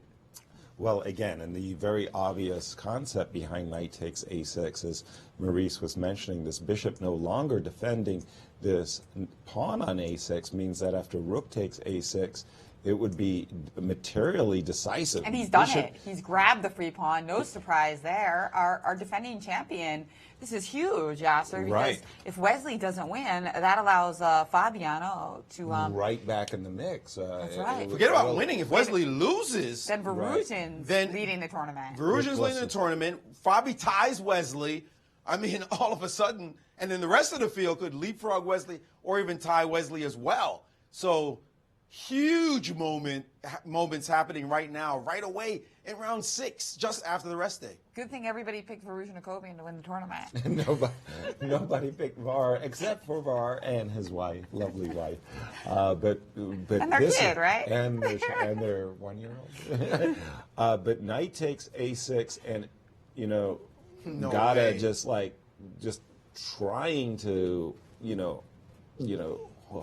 hold on to his emotions at this moment, because he knows that he just pitched a crucial pawn and has just made the move castles. And here comes his executioner, Fabiano Caruana, who knows now after castles that that was just a gift. Yeah. And there should be no way in the world you get enough counterplay to donate a pawn to this level player where he can just bring his knight back to b4 with no effort, and there it is. Instantly. And he knows this is busted. Yeah, he just snatched a very crucial pawn, too. I mean, that was holding up the 3-1 majority on the queen side, and now it's desperado time. He has to go f5. Has to. Because just he's going to lose the game if he just does nothing.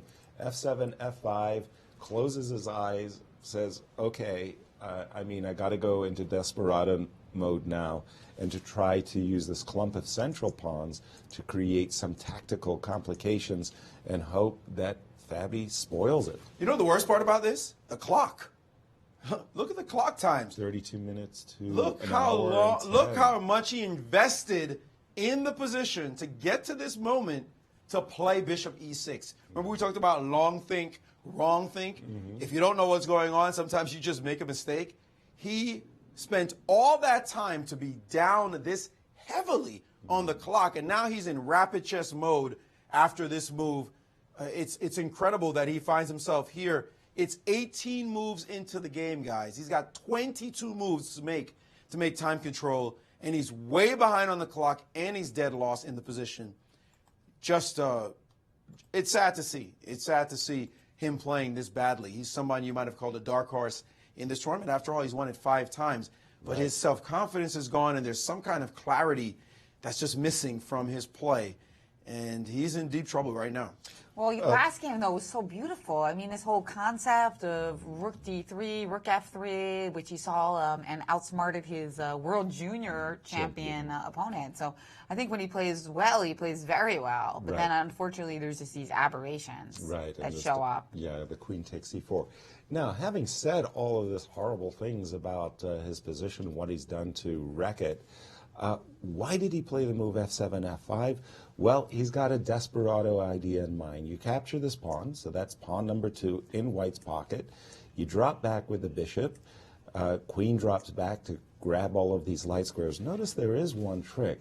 You don't want to go back to f3, potentially putting your king on the e file. There is a e5, e4 possibility, and black could attempt to grab the piece in this manner. Trades on e4, you got to play f3, and thank goodness for black that he's got one d6 pawn to play the move d5. So you go all the way back to e2 with the queen e2, and now you, after the move d5, you're going to be up 3. But guess what? That's danger. You know, I mean, okay, I'm busted. Black is busted, no question. And the computer will be laughing and saying +4, +5. But from the human point of view, there's counterplay here. I mean, it's easy to go wrong. For example, I just throw down some more pawn sacrifices. f3, g takes f3, bishop h5, and there's no way Fabi would sign up for this. So even can we bail out earlier with something like f6? I'm sure there are. I'm up 2 pawns, right? So I was 3 wondering after this position. I meant instead of queen h5, like if I play f6 and you play queen takes f6, queen f5, and I'm forcing the trade of queens. In the variation after takes. Yeah. I wanted to drop back to bishop f7. I was just glancing at this move f6 because you can't take with the bishop because of queen h6. And if you play queen f6, I was hoping to trade the queens just to avoid all the fun that you were having.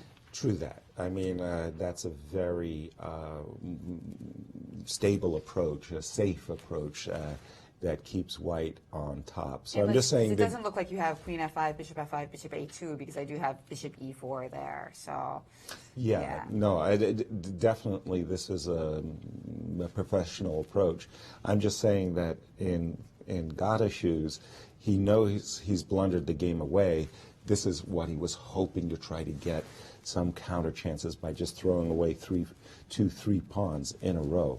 Wow, what a turnaround this blunder has given Fabi. And that's probably what caused Fabi pause, those types of variations. But seeing that he can either grab the pawns or liquidate into a better position. It gives him a lot of comfort that he can decide when he gets closer to the time. Exactly. But Much also got to play opening. quickly.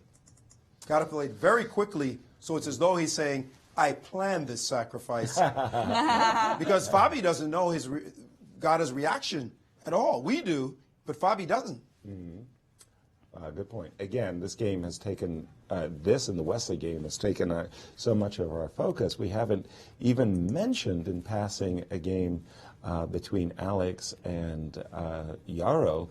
Yarrow has been doing very well in this tournament. It's a Grunfeld defense. Players have played a very theoretical, topical position. We do have this position on the board. Feels like it's okay for black after we just saw this move. Bishop takes e7, rook to d7. Still, thanks to this pawn on e5, I'll give white a small edge, but I don't think it's anything really special. Yaroslav, in his debut here in these U.S. championships, is acquitting himself very, very well. That's right. And meanwhile, Alexander Onishuk, only on an even score, but if you think about the field of player he's faced so far, he's already played against Wesley So, he's already played against Fabiano Caruana. So he could certainly have a good tournament himself. If he could decisively win this game. But we have a very special guest in our studio here. We actually have a couple of special guests. Oh, we're so excited this year that the St. Louis Chess Club is partnering with the St. Louis Fashion Fund. Yes, at the opening ceremony, right. We really saw that. That was a cute opening set. Yeah, at the opening ceremony, the players chose sketches from the artists of the inaugural class of the St. Louis Fashion Fund to determine their pairing lots. Right. And we have Susan Sherman and Eric Johnson of the St. Louis Fashion Fund to tell us more about all of that. Yes, two of my favorite people. These people are great creative artists, and they're merging fashion and chess. Susan Sherman, the chairman of the board, and Eric Johnson, the executive director. Welcome to the show. Thank you, Maurice. Last time we sat here, it was only an conception at its inception. The idea of bridging chess and fashion is something a lot of people may not be comfortable with, but you guys have been working really hard, and since then, a lot has happened. Tell us, first of all, what the chess design challenge, fashion design challenge is. So, as we said last time, it feels like it was just yesterday we were here, we were pairing 6 of our incubator designers with 6 chess grandmasters, including yourself, to come up with a chess uniform. And they've been working since January on their sketches, which we unveiled at the opening of the championships, the other night. And they'll continue to work with the grandmasters in a really solid partnership going back and forth until they unveil their prototypes in August at a big event here in St. Louis. And then the winner will receive $10,000, a $10,000 scholarship. It's going to be tough. I mean, they're working really hard on this and taking it very seriously. I know. I was with mine yesterday, Audra Noah's, and we're going to win. Yeah, well, I have no doubt. We're just going to win. The rest, they can keep trying. That's right. How's it been going, Eric, at the Fashion Fund? I was down there yesterday, and I saw you regaling a bunch of ladies with your wit, and they were just laughing it up. Well, I didn't even know what you were saying, but the laughter was so loud, you were distracting us. Well, every day is an exciting day at the St. Louis Fashion Incubator, and we've been open now since January 9th. We have all of our 6 designers in place. We're also really working with the community to bring them into our space. Not only to show them what we're doing, but to offer the fashion and designer community here in St. Louis tools to help their businesses grow. Again, I would say that it was a fun event. We had the Women's Club down to our space to be with our designers and to understand the incubator, and it's just a fabulous way that we're getting the word out about the work that we're doing. Susan, tell us, what do you see as the net effect of something like this to bridge chess and fashion together for both fields? Well, I mean, chess, what you all have done here, I mean, making St. Louis the chess capital, I've said of the United States, and at your opening, they said of the world, has been nothing short of miraculous. And, we think that in fashion, we can kind of learn from you. I mean, you built this chess campus. We're trying to rebuild a garment district. And you did it in a couple of years, and we're trying to do the same. And I think for us, it's really job creation and economic development. So yes, we have these designers and we're accelerating their businesses, but long term, we're looking to bring back creatives into the garment district and really start some small batch production there and kind of bring an industry back. I guess you've brought an industry here. We're trying to bring one back. But Eric, you're coming out of New York, I know, and now you're in St. Louis. What is it like? How exciting is it to be at the forefront of something like this, the renaissance once again of fashion here in St. Louis? Yeah, I mean, I think it was really, as I described it to Susan as I was interviewing for this position, it was really a once-in-a-lifetime experience. And, you know, I think that especially coming from New York where, you know, there's so much going on, to come to St. Louis where we have this rich tradition, in this case of chess, and to be able to merge these worlds and to create something that together is so much bigger than any of us could do on our own is just such a great experience for our organization, and hopefully it's one for the World Chess Hall of Fame as well. Well, I'm very excited about it. Like I said, we're going to win. No, I got Emily Colbert. wait, Jennifer has a good chance Jennifer, too. whatever. And talk about style. That woman doesn't need a chess uniform. That is the truth. That is the truth. But Jen, I'm sorry. You know we're competitive, and we're looking. We got some interesting designs coming. I'm sure they do too. But we're keeping ours in secret. Okay, cool. Can't well, wait. Thank you so much for joining us. It's absolutely a pleasure to be a part of this project. Susan Sherman and Eric Johnson doing their thing for fashion and chess. It'll be an exciting summer as August comes and we unveil all these spectacular designs. That's right. Get suited up in that chess uniform, Yaz. Yeah, unveil. Our viewers can't see a peek of what some of the designs are looking like.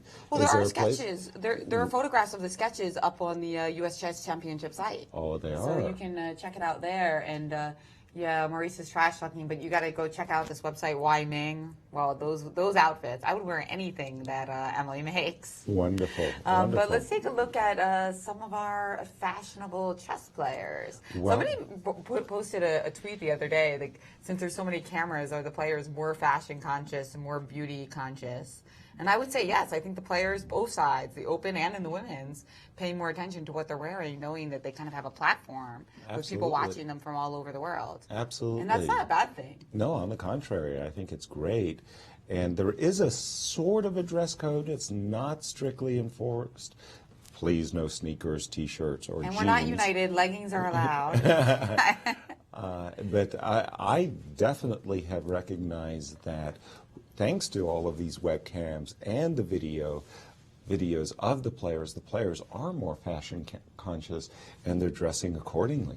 That's right. It's not just wearing a suit, it's wearing a suit that fits right. And we got, let's take a look. You were looking at the Akobian game, and we're still in that move, Queen B3. Right. Continuing to mix it up, he's got to in this position. And Fabiano Akobian with less than half the time that Wesley So has. So, you know, fortune favors the bold, they say. Fortune favors the well-prepared. But fortune also favors the guy with twice as much time on his clock. I'm going to add that to the saying about luck. Well, fortune also favors the guy who's got the better position, and definitely Varuzhin's got the better position. Maurice, your insights. Yes, this position is just horrible for White because his king is going to be stuck in the middle of the board. That's the biggest challenge here. Just looking at this line after Queen B3, the move Bishop to D6, the more the Indians look at it, the more they like it, and they're thinking, you know what, you might just sack an exchange in this position because this position is going to be horrible any second. After this move, Bishop to D6, if you play Knight to E5, now the move Bishop takes on E5, D takes on E5, then he's now pointing out the possibility of Queen to F5, leaving this pawn and preparing to castle quickly. By the way, leaving this hanging temporarily, but because Queen D3, a monster move, dropping into the position, threatening mate on F1, and you could try as much as you want. This game will be over in the next few moves. This is unstoppable mate, in fact. So Bishop takes E5, D5, Queen F5 is a big-time move. The Indians are already going desperate with the move E4, trying to keep black out of the position, but it's all over but the crying in this case. So we know this is not a move Wesley will play. So what is taking VAR so long to play Bishop to D6? It is the most obvious move on the board. Just attack the rook. The only possibility could be, well, I should point out this other possibility. Bishop to f4 is playable, and after takes, the move knight to h5, attacking this rook. This rook is defending this knight. There's nothing to do. You must capture this bishop, and after this queen takes g4, there seems to be a temporary respite for the moment to maybe be able to play a move like knight to e5 and chase this queen and look out for this pawn, maybe castles. The Indians say, yeah, that's actually a good move, but rook takes f1 would wake you up and still keep a big initiative for black when his queen comes in, his knight comes in. He didn't do any of that. I think he might have missed queen f5. I think Instead, he might have missed played, queen f5. I don't think that's super easy to see after bishop d6, knight e5. And this is the problem with this position. He has played a move that is far inferior to the actual move that he should have played, and he has given Wesley So respite. Remember, again, we've said it, we can say it over and over. A winning position means nothing. A better position means nothing. Sure, that's what you want, but sometimes you still have to find great moves. And like you said, Jenny, might have missed queen f5. And if he did, well, it doesn't matter if he did or not, because now knight h7 is on the board, and the Indians are saying Wesley can get out of here with his teeth still intact, because after takes, knight to e5, attacking the bishop, he's now prepared to meet the move bishop to h3 with king to e2, then bring his rook into the game. g7 is hanging, and white is better in this position. Unbelievable. Wesley So with a star over his head, some angel following him. He has gotten a huge break in this position as VAR has misplayed it horribly in just one. He played one beautiful move and then one howler that just completely threw away his advantage. Well, take us through this, Yas. How hard is it to see queen a5 a couple moves ahead? What do you think? Do you think it's really, to see bishop d6, knight e5, bishop e5, pawn e5, and then to stop analyzing and say, that's not that great for me. I think that it's not the easiest move in the world to find, I think, queen f5 here. Especially if you don't think that you're forced to go for this variation. No, I have such great respect for these players. I really do think that they look at these very, very forcing moves, and that big-time move, queen d3. That's what you think he meant? No, on the contrary. I think that this is exactly the type of forcing moves that the grandmasters calculate, that they see all of these moves. With this whole variation that Maurice was pointing out where, okay, there's going to be an exchange sacrifice, a forced exchange sacrifice, I'm really not too sure why VAR didn't play bishop d6. I mean, it's such a compelling and obvious move, and the analysis, the pathway is actually very narrow. That's right. It's like take. It's all forced. Yeah, but somebody did ask actually what we meant when we call a line linear, and that's what we mean. We mean that there's not a lot of different branches. You're just looking straight forward. If you don't have queen f5, you can't go for the line. I mean, that's all there is to it, right? So you move on to something else. And if you do play it, then it continues in a fashion where it's rather forced. I'm still trying to understand exactly. I do believe the move knight f8, h7 gives up the lion's share of black's advantage.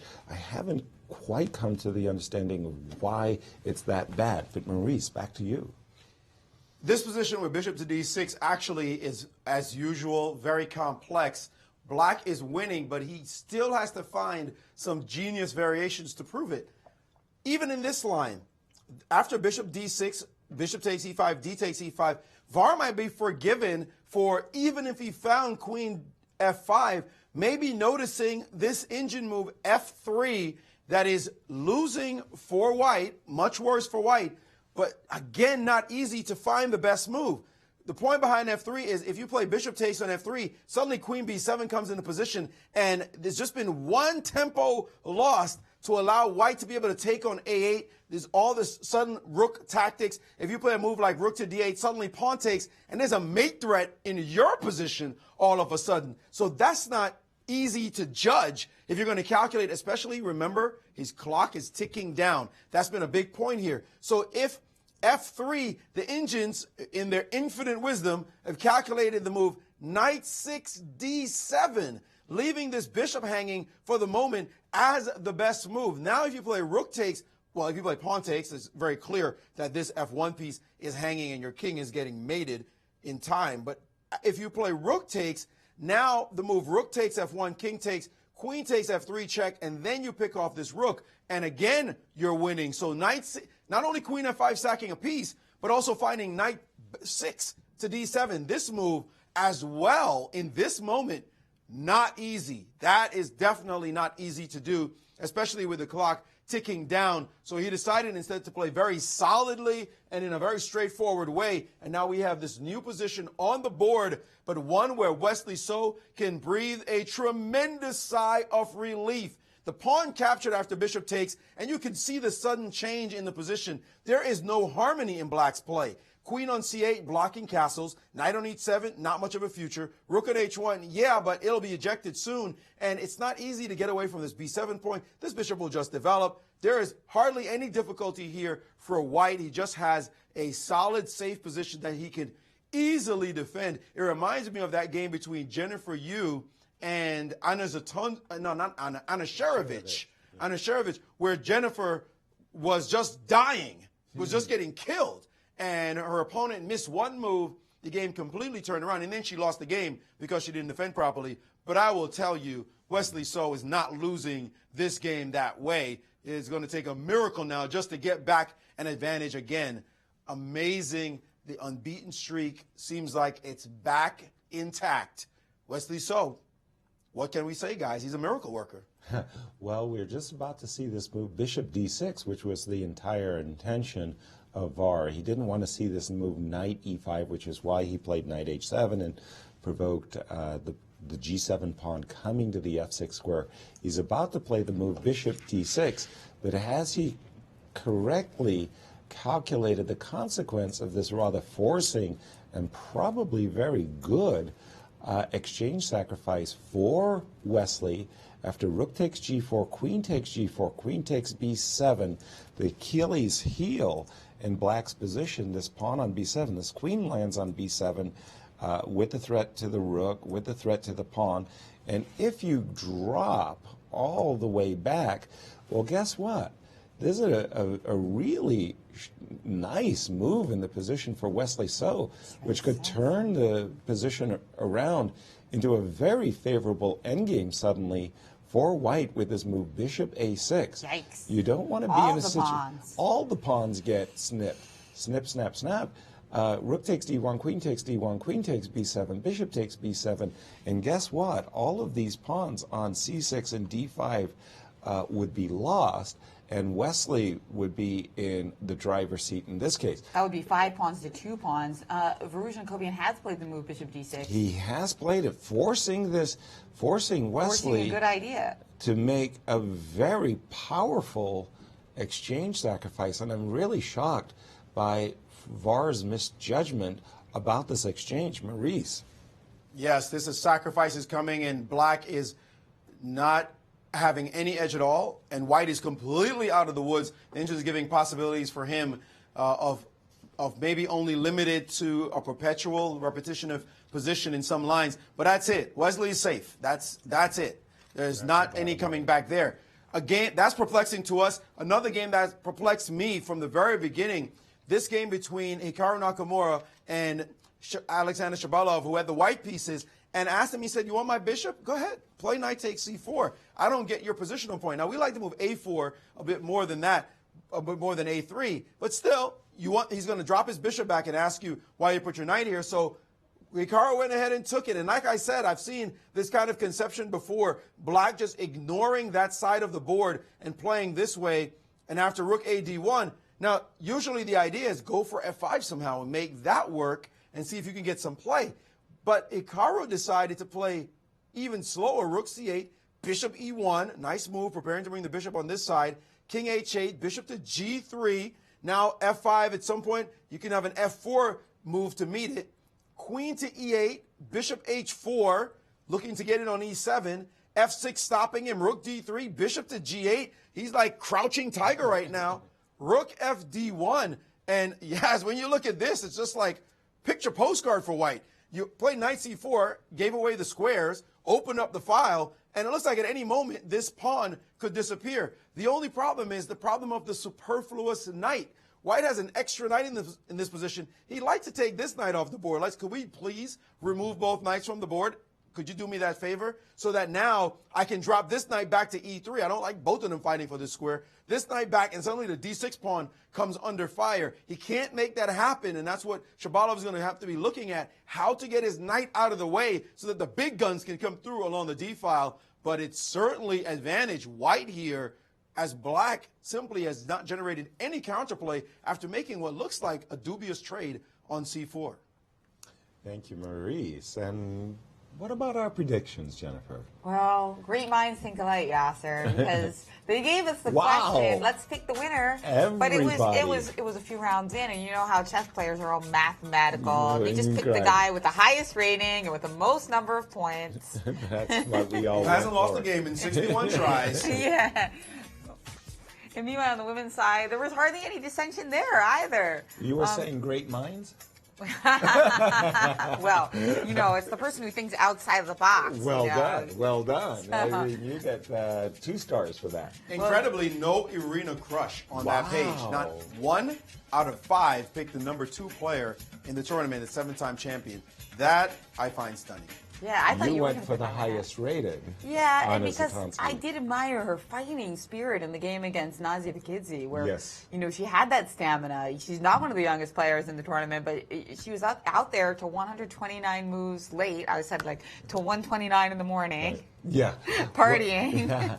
Well, the only reason actually I didn't choose Anna is I really didn't like the fact that she was getting into constant time trouble, that I questioned her form and self-confidence because every game she'd gotten in it, and that's eventually going to catch up with her, although she's tied for first and doing well. But how is she doing in this game? It looks like she's actually in a bit of trouble. Well, trouble Maurice is the word for it, as the 13-year-old Carissa Yip has a position she likes. She told us her favorite player, Mikhail Tal, and Tal would approve of this position that she's gotten against the 4-time champion, Carissa Yip, showing absolutely no fear. Take a look at how this happened. You remember she sacrificed a pawn on this square that could simply not be captured after c6. This is where we left this position. Then she played the bold move, f4, and after bishop to d6, hey, say A, you say B. f5, why not get rid of that pawn?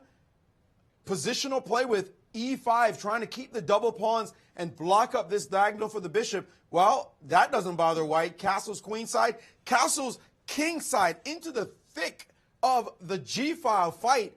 Incredibly, after king b1, queen h4, rook dg1, and this is not that hard.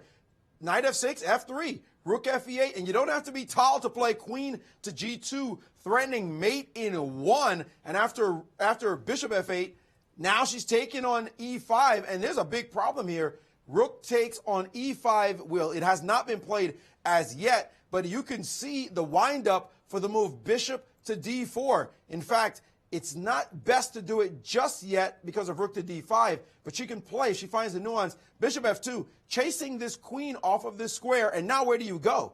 Because bishop d4 is coming. You play queen f4 is just bishop to g3, queen runs all the way to the other side. Now bishop d4 comes and the queen can't help out. This pin on this, the problem is this f6 square. This is just great for white. That's all it is. And check out the clock times. 57 minutes for Carissa Yip. Only 17 minutes, 40 minutes down is Anna Zatonsky. And she found bishop to f2. Kudos to the youngster to understand that that queen has to be ejected first before she plays bishop to d4. This is a winning position for white. Can black somehow disentangle herself and get out of this one? We've seen her work miracles so far, guys. This is going to be another one. This might be too great. Yeah, this may be too great of a challenge even for a lady of Anna Zatonsky's strength, the young Carissa Yip. No, I really in great shape. Not our most exciting game, but I really liked Irina's position earlier against Nazia Paikidze. But now I'm feeling like Nazi's done a pretty good job of defending with her king reaching e7 and making that pawn on d6 looks like less of a lemon. Exactly. Well, let's take a look at what happened. We're going to go back a few turns, and we're going to get to this position, queen e7, queen d3, and this nice little move, knight e5. That precipitated the trade of bishops, and also came the trade of queens. Now, in this hedgehog formation, it's pretty obvious that this pawn on d6 is really the pawn, the linchpin in black's position. You take off that pawn, black's structure is simply awful. However, Naji has done a very nice job at simply protecting her pawn with the move king e7. These hedgehog positions I've always liked for black, especially when you get these endings with the king on e7. I feel that there's just absolutely no problems here for black, and you can play. If ever you're afraid, you're not really afraid in this position of knight b5 thanks to the answer knight e4. But if you ever are, you can always play a6. You can bring your rook to b8. And it's really, really hard for white to put any more pressure on this pawn on d6. And even on a bad day, knight e8 covers the big weakness. Naji's doing fine. What did Irina do wrong? I have to go back and take a look at that. Maurice. While you do that, Yaz, I want to show you this position between Anna Shevich and Emily Nguyen. Not a big game as far as the standards are concerned, but there's sometimes you see a nice move and you say, enough respect. Check out this move in this game. White had gotten 0 in the opening. 0. A6 and C6 guarding the B5 square, so white has no breaks over here. With black to play, the Indians just love getting the two bishops and rubbing your hands together and saying, we're going to work on this nice and slow, and you don't have much to play for. The spatial advantage on this side means nothing, especially without this bishop guarding that b8 square. Any threats over on b7 by some knight showing up. This knight might waltz over d2, b3, a5. That's nothing. You got no breaks, nothing that really scares black. But let's jump ahead because black is so solid. Black just castled, dropped back, and now this bishop saved itself. And that was the first sign of maybe you shouldn't have let that happen. And after f5, e3, knight f6, knight c4, suddenly you started noticing some challenges here. This bishop is nice and healthy along that diagonal, and now d6 is weak. Somebody decided, let me get out of that direct attack, knight to e5. Now is a moment. Your bishop is under attack. Where do you put it? Well, she said, let me keep it along this diagonal and play bishop to h7.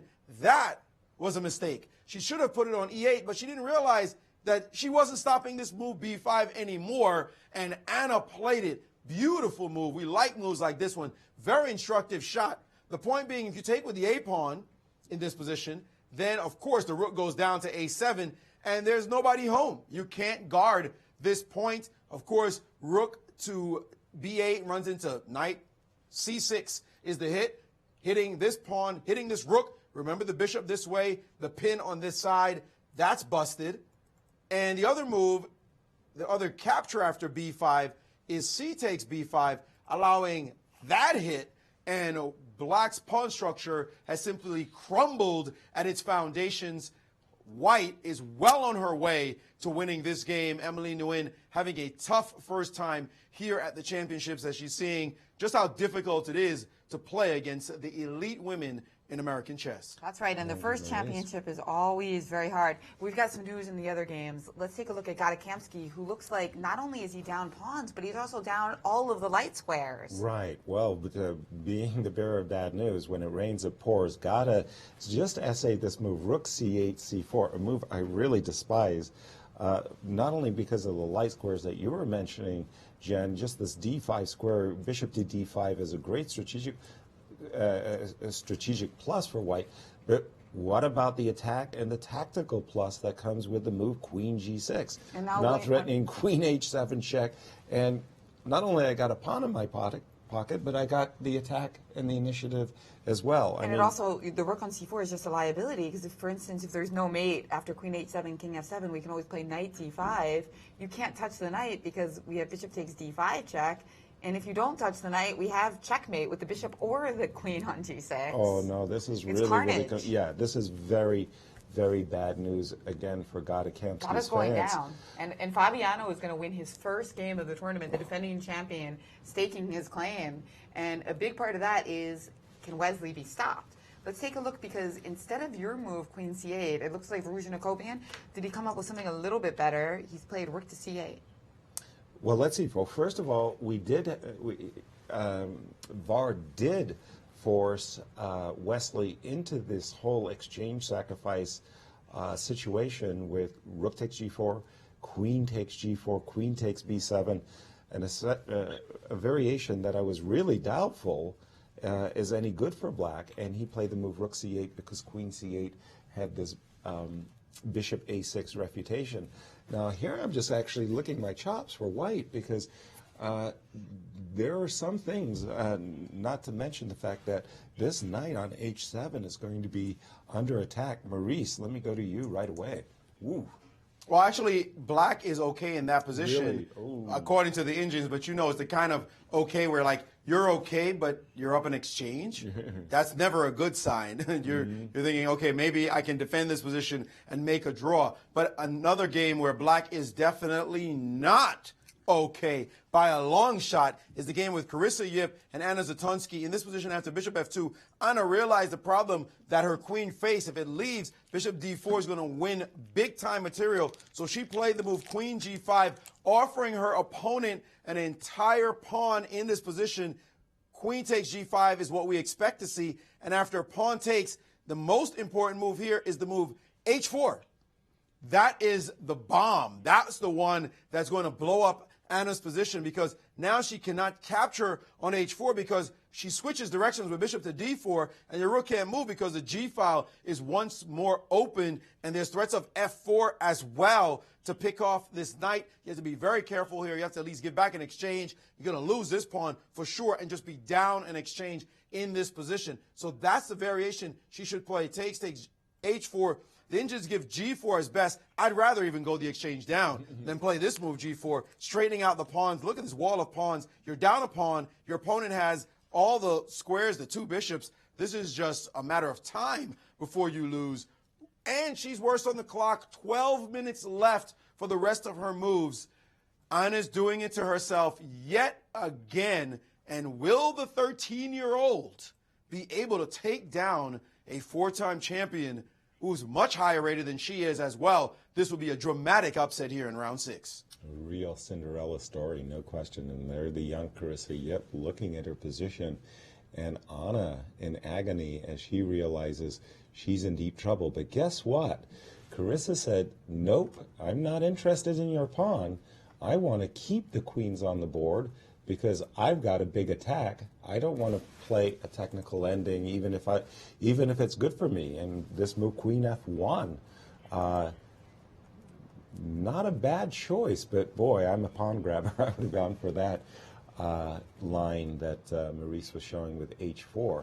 Is this move, Queen F1, good enough for a win for Carissa? Maurice? It gives her an edge because Anna's going to have to sacrifice an exchange in this position, but it wasn't the best way to go. We know, as you said, Yaz, it's not only the fact that she would have won a pawn, it's the fact that she just gave no counterplay whatsoever. Right. Just gave no chances. Queens are off the board. That means you can't fight back at all. There's no tricks. You're going to have to hope and pray that you have some kind of fortress to deal with these rooks that are going to scream into the position, or the extra pawn and the two bishops. That's just bustito. That's death. Here, Queen H5, now when you play bishop to D4, rook takes F5, giving back the exchange. Queen takes on F5 with check. Your king goes in the corner, and you do have the open file, but the mate's gone. I mean, there's no more mating attack in this position. Black can crouch with a move like knight to E8, and the G file is just protected. You are up in exchange, however, and it's going to take some time for you to get the rooks into the game. So maybe long term, you are going to win the game. This looks like it's winning for white. To my eyes, it looks like it's winning for white and should win, but the end game, guys like Karpov, guys like Petrosian, guys like Seirawan, you wouldn't even want to see that position against them because it's going to be lights out.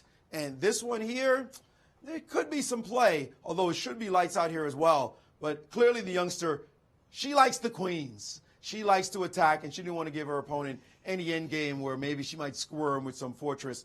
And the Queen H5 has been played, and I'm expecting bishop to D4 to land on the board, and she has played it. And without question and instantly, the veteran played rook takes F5 going into that end game. She's going to breathe a sigh of relief playing this position versus playing the end game where she knew she was lost.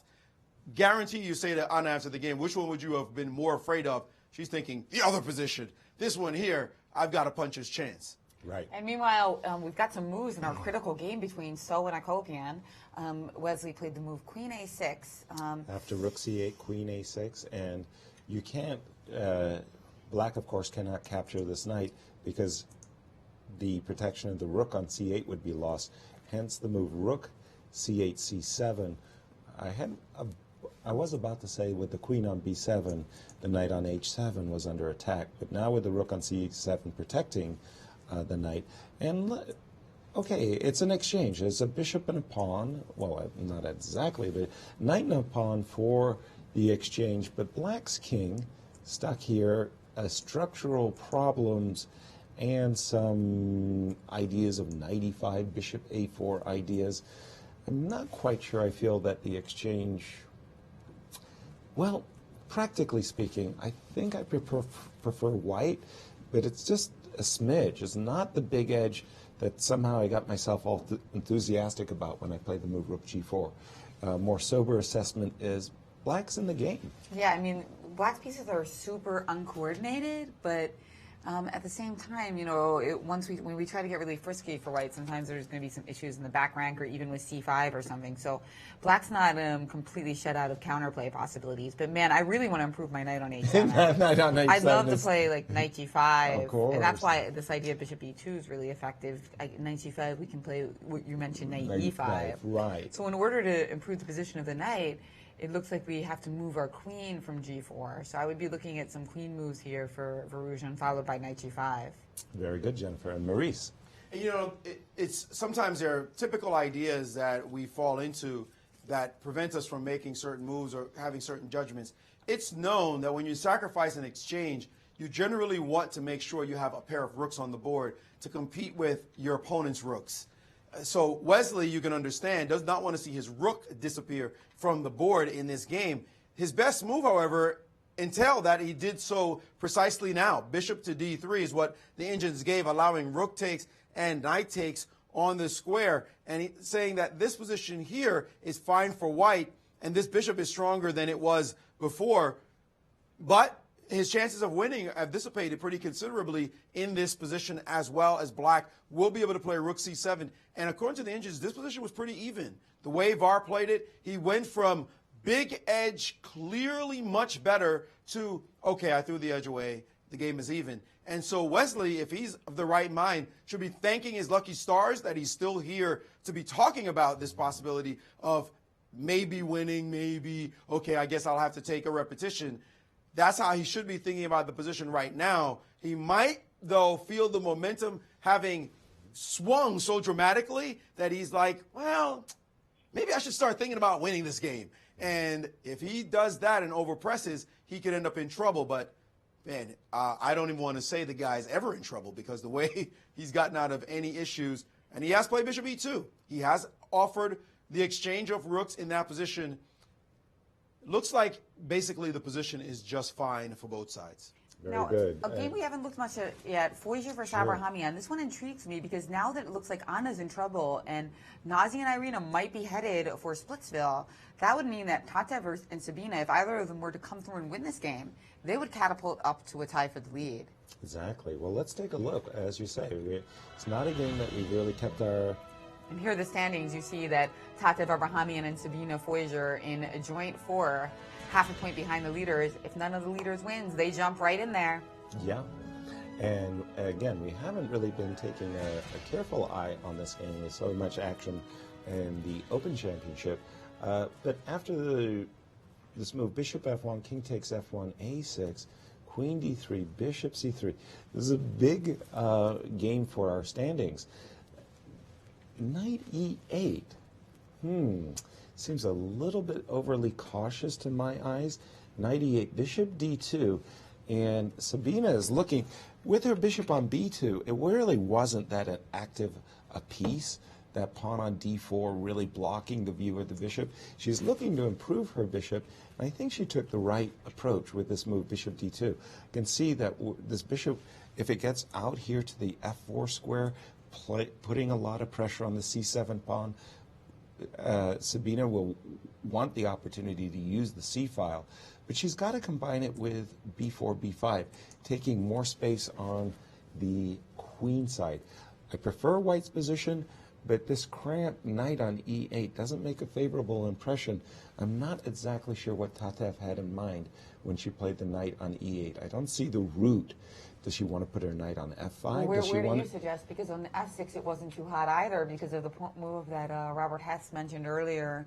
Pawn takes f3, that unusual capture. Right. The knight on f6 really doesn't have a lot of natural anchored squares. Right. Well, in black shoes, what I would be thinking, as Maurice expounds oftentimes, I would be thinking as black that I want to put my pawns on the queen side on light squares. In other words, I want to play the moves b5 and c6 before I would worry about the knight. I have to worry about some tactics, so I'd first play a move, for example, like queen e8, so that I could play the move b5 and shut down white's initiative going on over there. I would have preferred that move if I had been in Tatev's shoes.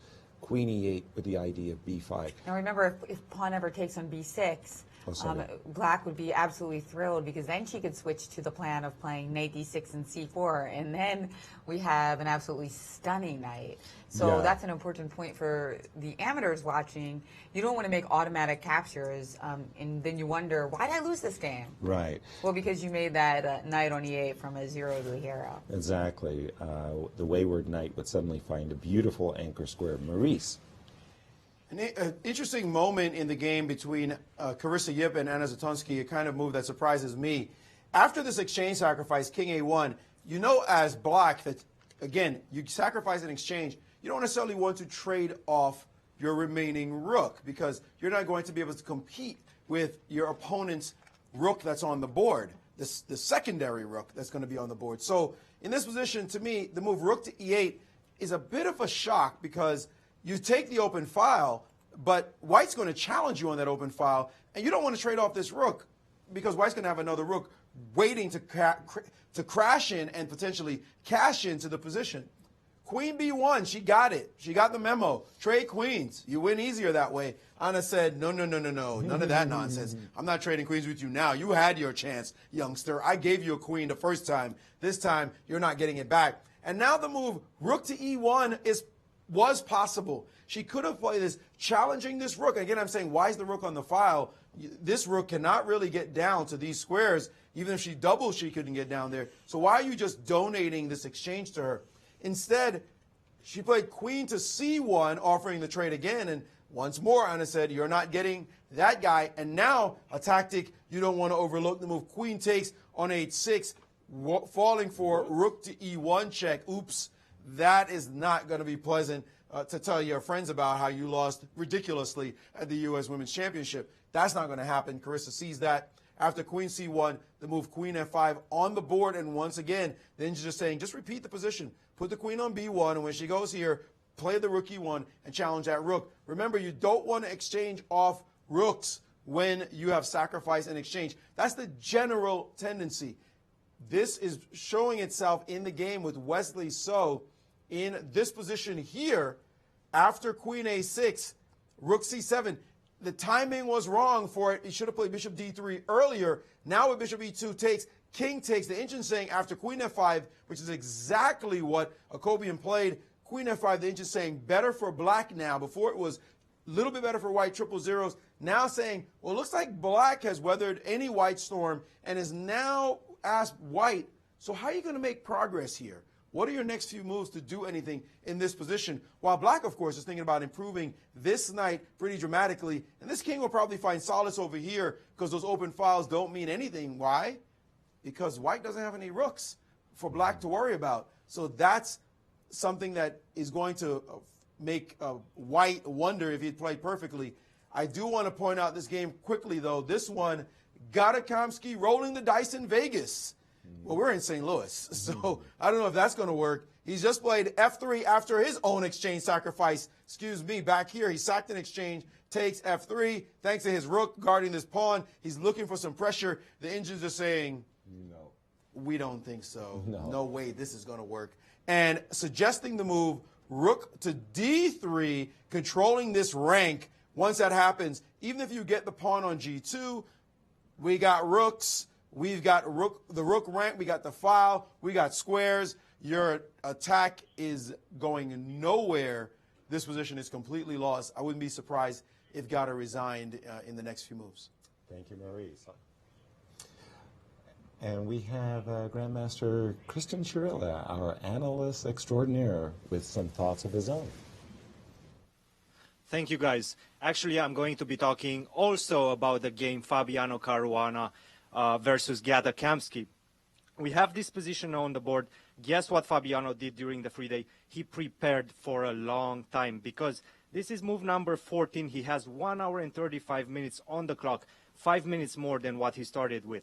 What should Black do? He should try to open up the center for the bishop with the move Queen B7. Instead of that, Gata played the move F4, a bad move. You're closing up the bishop on G7. You are taking away the square E3 for my knight, but I still have the route knight B4 to get to D5.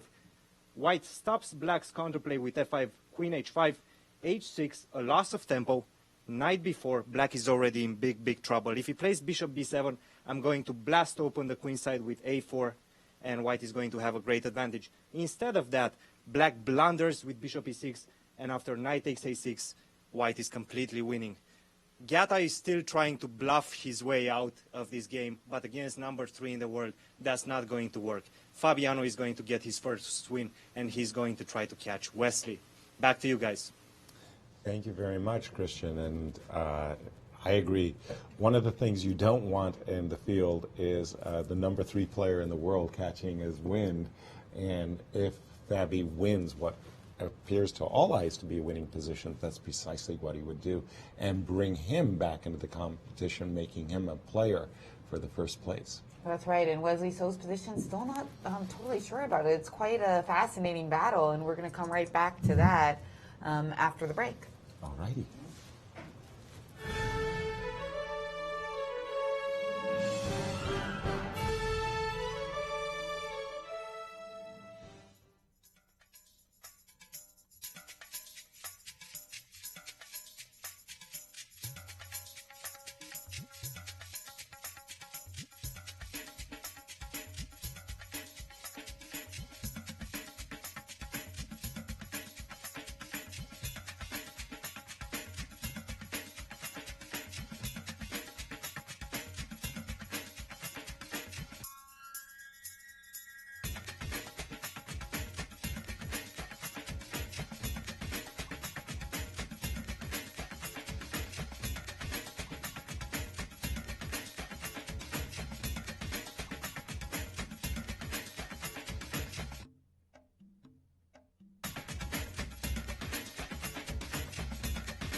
Hello and welcome back to the 2017 U.S. Championships and U.S. Women's. We've got a lot of exciting games going on right now. I see you're looking at the Shabalov-Nakamura battle. Alexander Shabalov not having a good tournament, playing against one of the leaders and the favorites. But Alex's position is really nice. Oh, real nice. Hikaru Nakamura is back to the wall here.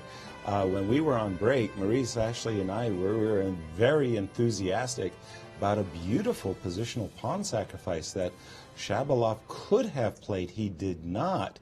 This move, c4, c5, in our view, was really begging to be played. Why? Well, look at White's rooks doubled on the d file. After the move c5, you're opening up the d file, ready for a move like knight e7, but first preface it with b4, b5, and we thought that black in this incredibly cramped position, what do? You open up the position for the better placed white pieces, and after this pawn sacrifice, we thought Hikaru's days might well be numbered. Instead of this very promising pawn sacrifice, he's played the defensively minded bishop h4, f2, and I tell you, Maurice, I have never seen Shabalov back down from a challenge, like ever. Is this a confidence issue that he didn't play that move c4, c5, Maurice? Absolutely. You know Shabalov, the giant killer that he is. He's from the Latvian school. Sacrificing means nothing to him. Sacking a pawn, opening the lines. In his heyday, Shabalov would have played that line instantly, no matter who was sitting across from him. Clearly lacking some confidence is Shabalov right now and not playing his best, most enterprising chess. That said, there's some developments going on, whole general developments I'd like to bring your attention to. If we look at the big board right now, I'm looking at all these games. Kobe and Wesley, So, Nakamura, Shabalov, which is still interesting. Not the Fabiano game, which looks winning. The ownership game, every single place I look on the board, of all these games in progress right now, there are 3 games, only 3. That's right. The game of Anišević versus Nguyen, the game of Carissa Yip versus Zatonsky, and most definitely the game between Fabiano Caruana and Gadikowski. Correct me if I'm wrong. It looks like the only 3 games that are winning, that are clear, that the result should be clear. Anišević, if you take a look at that, you'll see that she just won an exchange. But you have 9 boards going on where the positions are unclear or interesting or equal-ish in some cases, but still was lots of fight.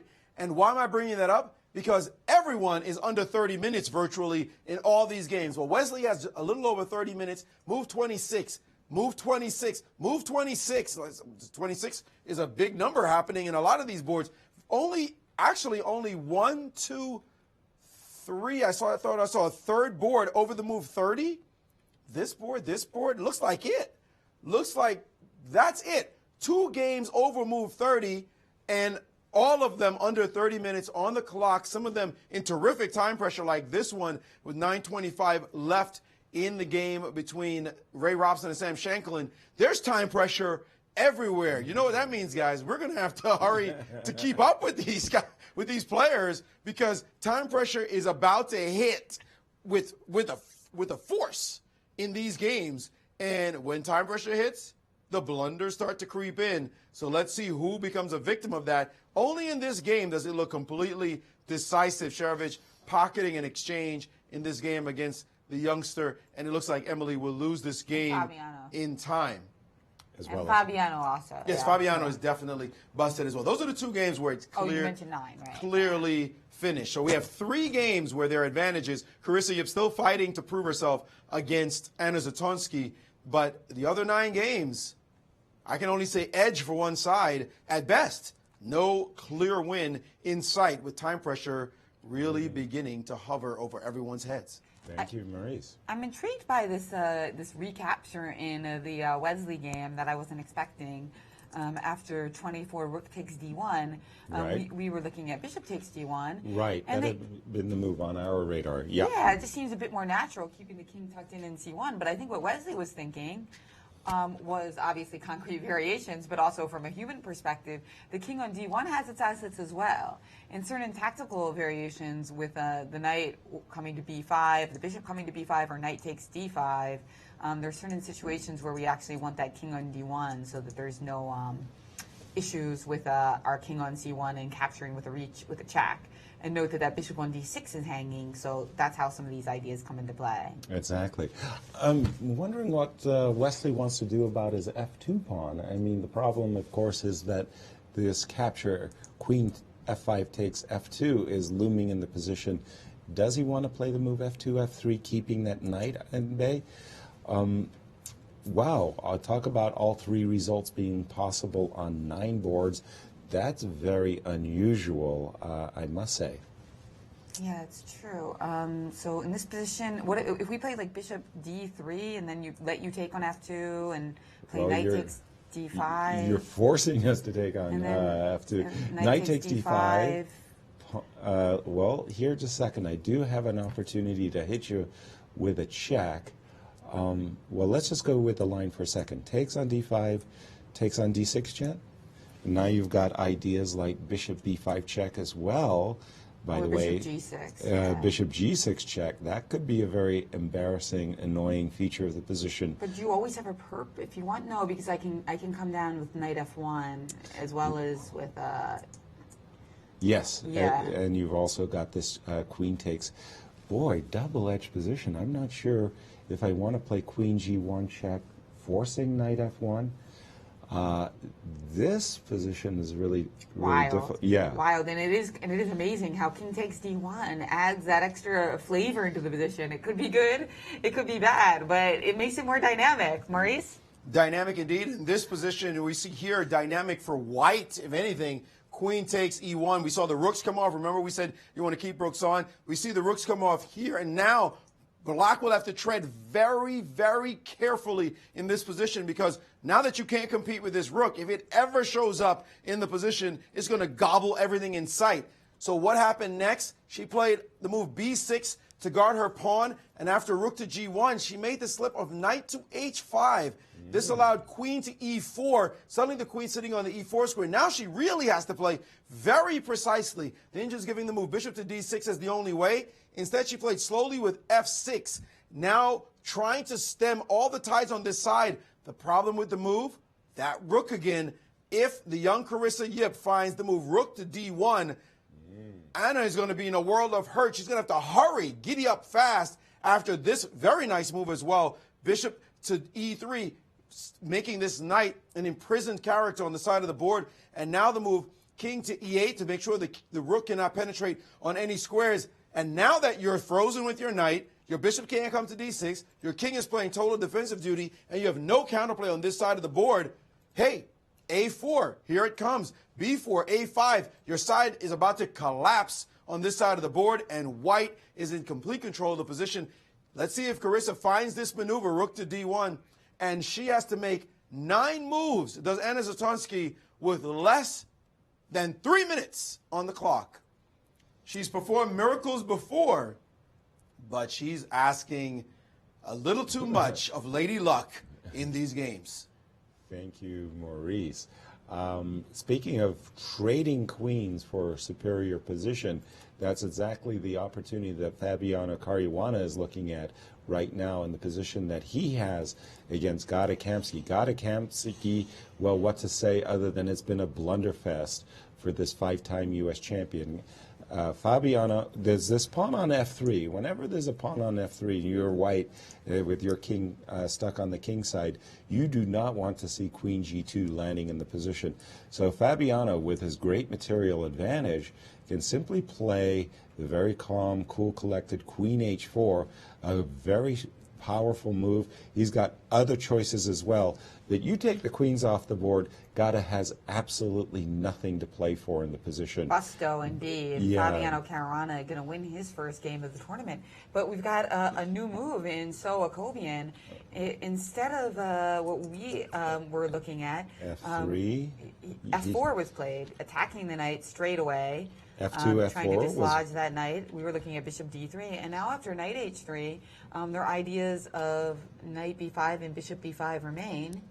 Right. Well, okay, but this knight, I suppose, is looking at ideas of getting back into play with knight f2 check as well as knight g1. You wanted to try the knight b5? I can try. I'm looking at 3 moves: bishop d3, knight b5, and bishop b5. Those are like my candidates right now. Okay, take away the bishop d3 because I got this knight f2 check.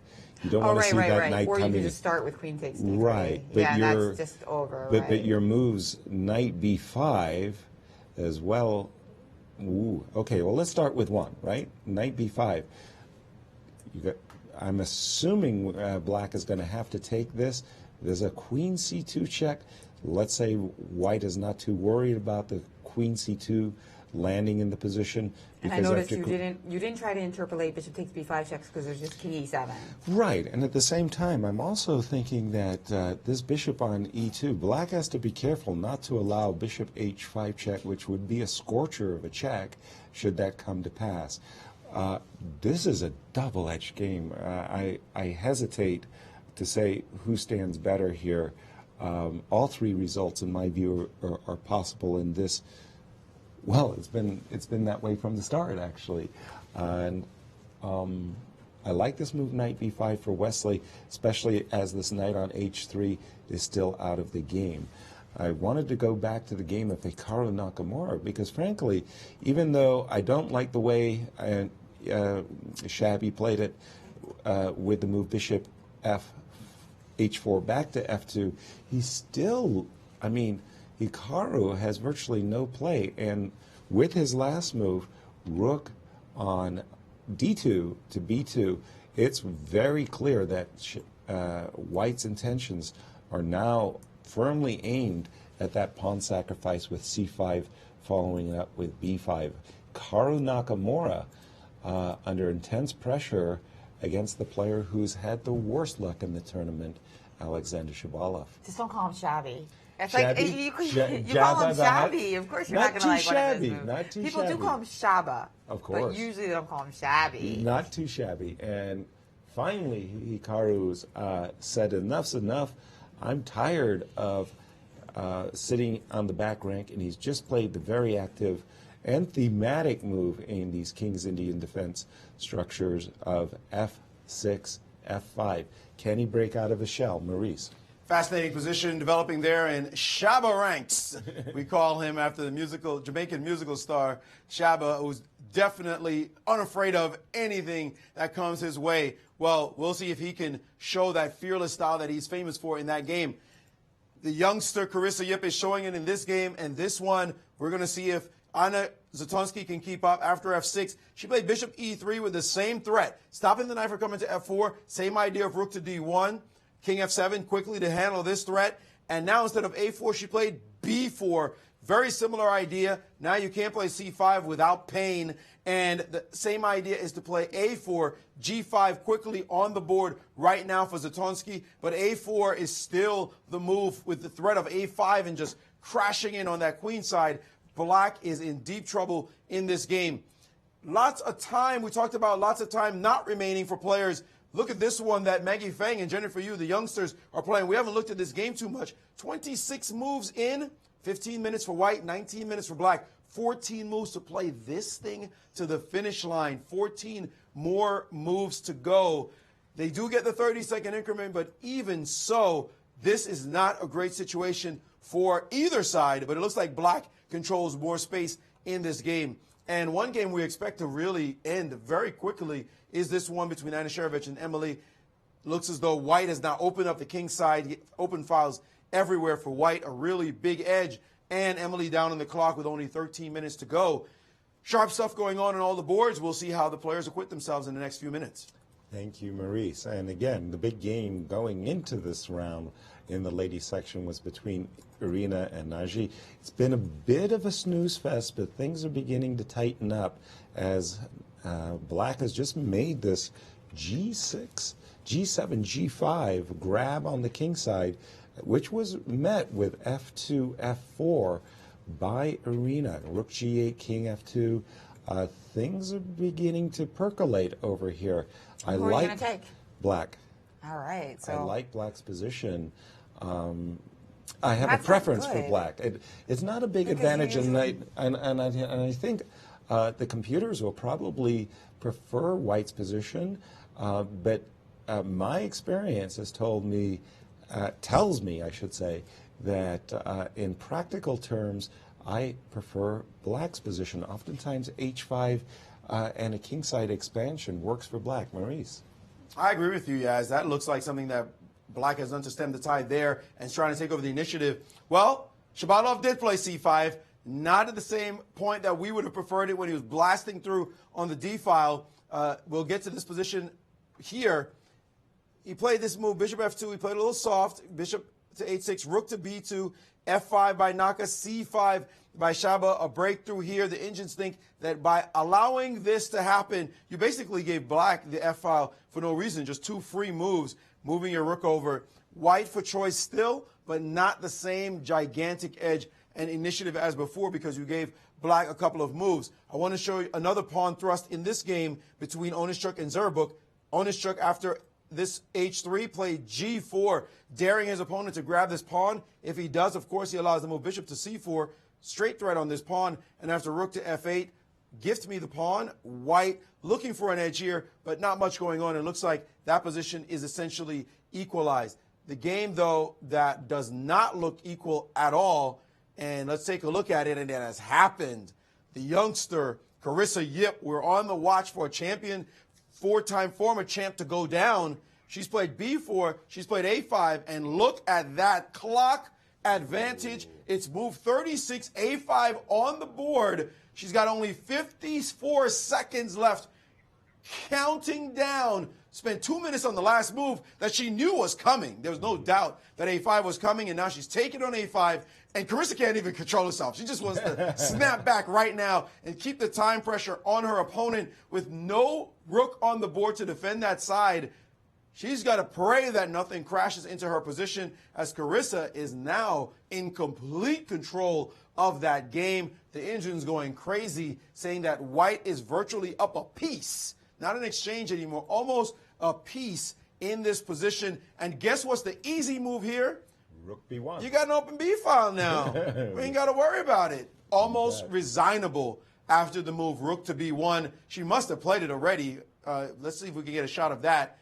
She is actually thinking about it right now, but she knows Rook B1 is the money move. That position is virtually resigns. I mean, the Rook enters the game. That's it. That's why I was so surprised by her offering the trade of Rooks earlier, Zatonsky, even if she was still lost. But just offer an exchange of Rooks. That's when you have to be super careful when you sacrifice an exchange to give away that last Rook. Something just deadens in your position. And she did it and then didn't find any counterplay anywhere else. And now an exchange, a Rook, is going to come back to haunt her. Meanwhile, we have a move in Wesley So's battle against Varuzhan Kobian, and it wasn't any of the moves that we were looking at. He didn't play Bishop B5. He didn't play Knight B5. He played Bishop to F3, but with some of the similar ideas that now taking on D5 is a threat. But can Black just play King E7 now to stop it? Then what do we do? Well, actually, the key problem, I think, for VAR, ever since he put his knight on H7 quite earlier in the game, has been his desire to bring this knight back into civilization, back into activity. And with this move F4, which was very double-edged by Wesley, I must say, I'm thinking that Wesley has a move like Queen F1 in mind, a very paradoxical retreat. But you're keeping that knight under lock and key by controlling the squares G5, F4, F2, and G1. And you're saying, hey, you put your knight on the edge of the board. Let me try to pick it off with the move Bishop F3 to G2. I'm looking at the times, Well, there could 20 be minto 10. G4 check at least, and then... Well, you're not rescuing your knight just because you're giving me a check. And the times are 2-1 in Wesley's favor, and VAR might be looking at this move Queen F1 worriedly. Let me just put it in those terms. Can we try to play rook b7, get some counterplay, attack a pawn? Yes, yes, indeed. Rook b7, you can. But Maurice, let me turn it to you for a moment. And the idea is with b3, maybe bishop b4, and things are I'm starting to encroach maybe a little bit. A little bit. You guys are worried, but the engines are not at all, and black apparently is way better in this position, again, because he has that rook. And right now, he just needs to trade off a pair of minor pieces. The move bishop to b4 is what the engines are saying is the #1 move in this position. Instead of king e7, you mean? Instead of king e7 or after? No. Right after now, bishop right F3. now on the board.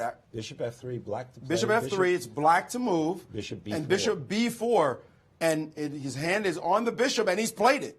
That is the engine's #1 choice, and they are saying that this is the real move here, and the deal is that white had better be ultra careful in this position. It's white who is under pressure in this position. They're giving the move queen back to f1 as a move, king f8, and now saying that white's going to have to try the move e4. E4 in this position, which should not work out in the long run, but he needs to do something. Remember, this rook can still come in the game. There's that g file, there's g1. There's active chances for black because he owns a rook, and you don't. And remember, we talked about the exchange sacrifice, which Wesley did. Then he traded off a pair of rooks, but he didn't get the kind of activity that he wanted. So now he's fighting from his back foot with those minor pieces, knowing full well if that rook ever shows up in the game from passive country on c7 to more active possibilities on g7 and g1, you will get hurt. And so watch out. Wesley So now having to defend this position, and he looks like he's in a bit of trouble. Meantime, great move, bishop b4. So the idea is then if queen f1, if the bishop g2, the rook can always just come to h7 to stop everything. Yeah, that's move king f8. I certainly underestimated the move king f8. Sorry, Maurice, you're just in mid-thought there. Oh, no, I was just showing the other position of Nakamura's, which is blown up after the pawn breaks, and c5, and Nakamura has captured on the square c5. Yasser, that rook maneuver, you know. I didn't like losing the 2 no question about it. But I mean, still. Yeah, you're saying but still, but we really liked right here. Yeah. You had shown this possibility that we didn't get the chance to look at. This move, knight to e7. We did that on the break. Spotted on the break. You had liked this move. Not right now because you wanted to play b4 first, which is understandable. But this move is so intriguing because the rooks crash. They're connected. The threat was always there. So, of course, you should have played b5, but I wanted the fans to see that great idea of yours.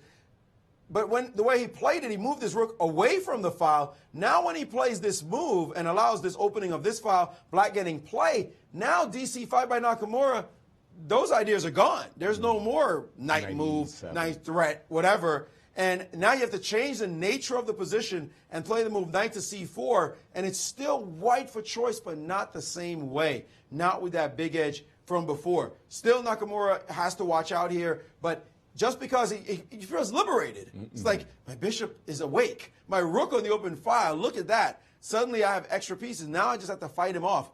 But certainly he didn't play with that requisite aggression and typical aggression that Shabalov is used to. So this game has suddenly turned into a fight. A couple of the grandmasters off camera, they said, with Shaba being in such bad form and Naka being so much higher rated than he is, they think Naka is still going to win this game. And it looks like they're proving to be more right. And Anna Zatansky, always in time pressure. It seems like a perpetual case for Anna. Under a minute as she's facing severe problem. And has she completed her time control, Jennifer?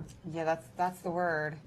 That's the word? Yes, she does have 31 minutes now, but her position is the problem. So I think that the young Yip is going to take this one, and we're going to continue to see the women's championship break open as the scores are so tightly bunched together. And usually we don't see that in the women's championship. We see a very big score winning the event, but I don't think that's going to be the case this year.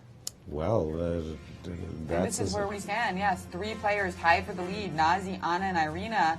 Abrahamian and Foiser, they're playing today. Just nipping behind that group.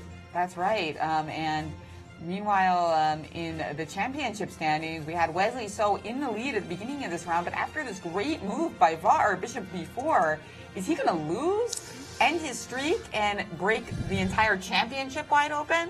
Indeed, that's the question, Maurice.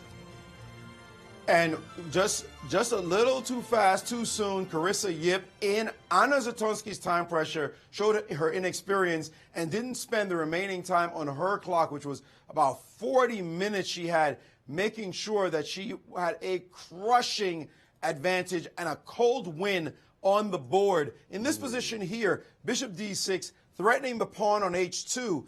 That looks like the only counterplay for black. If you give away this pawn, suddenly you have no pawn in front of these pawns.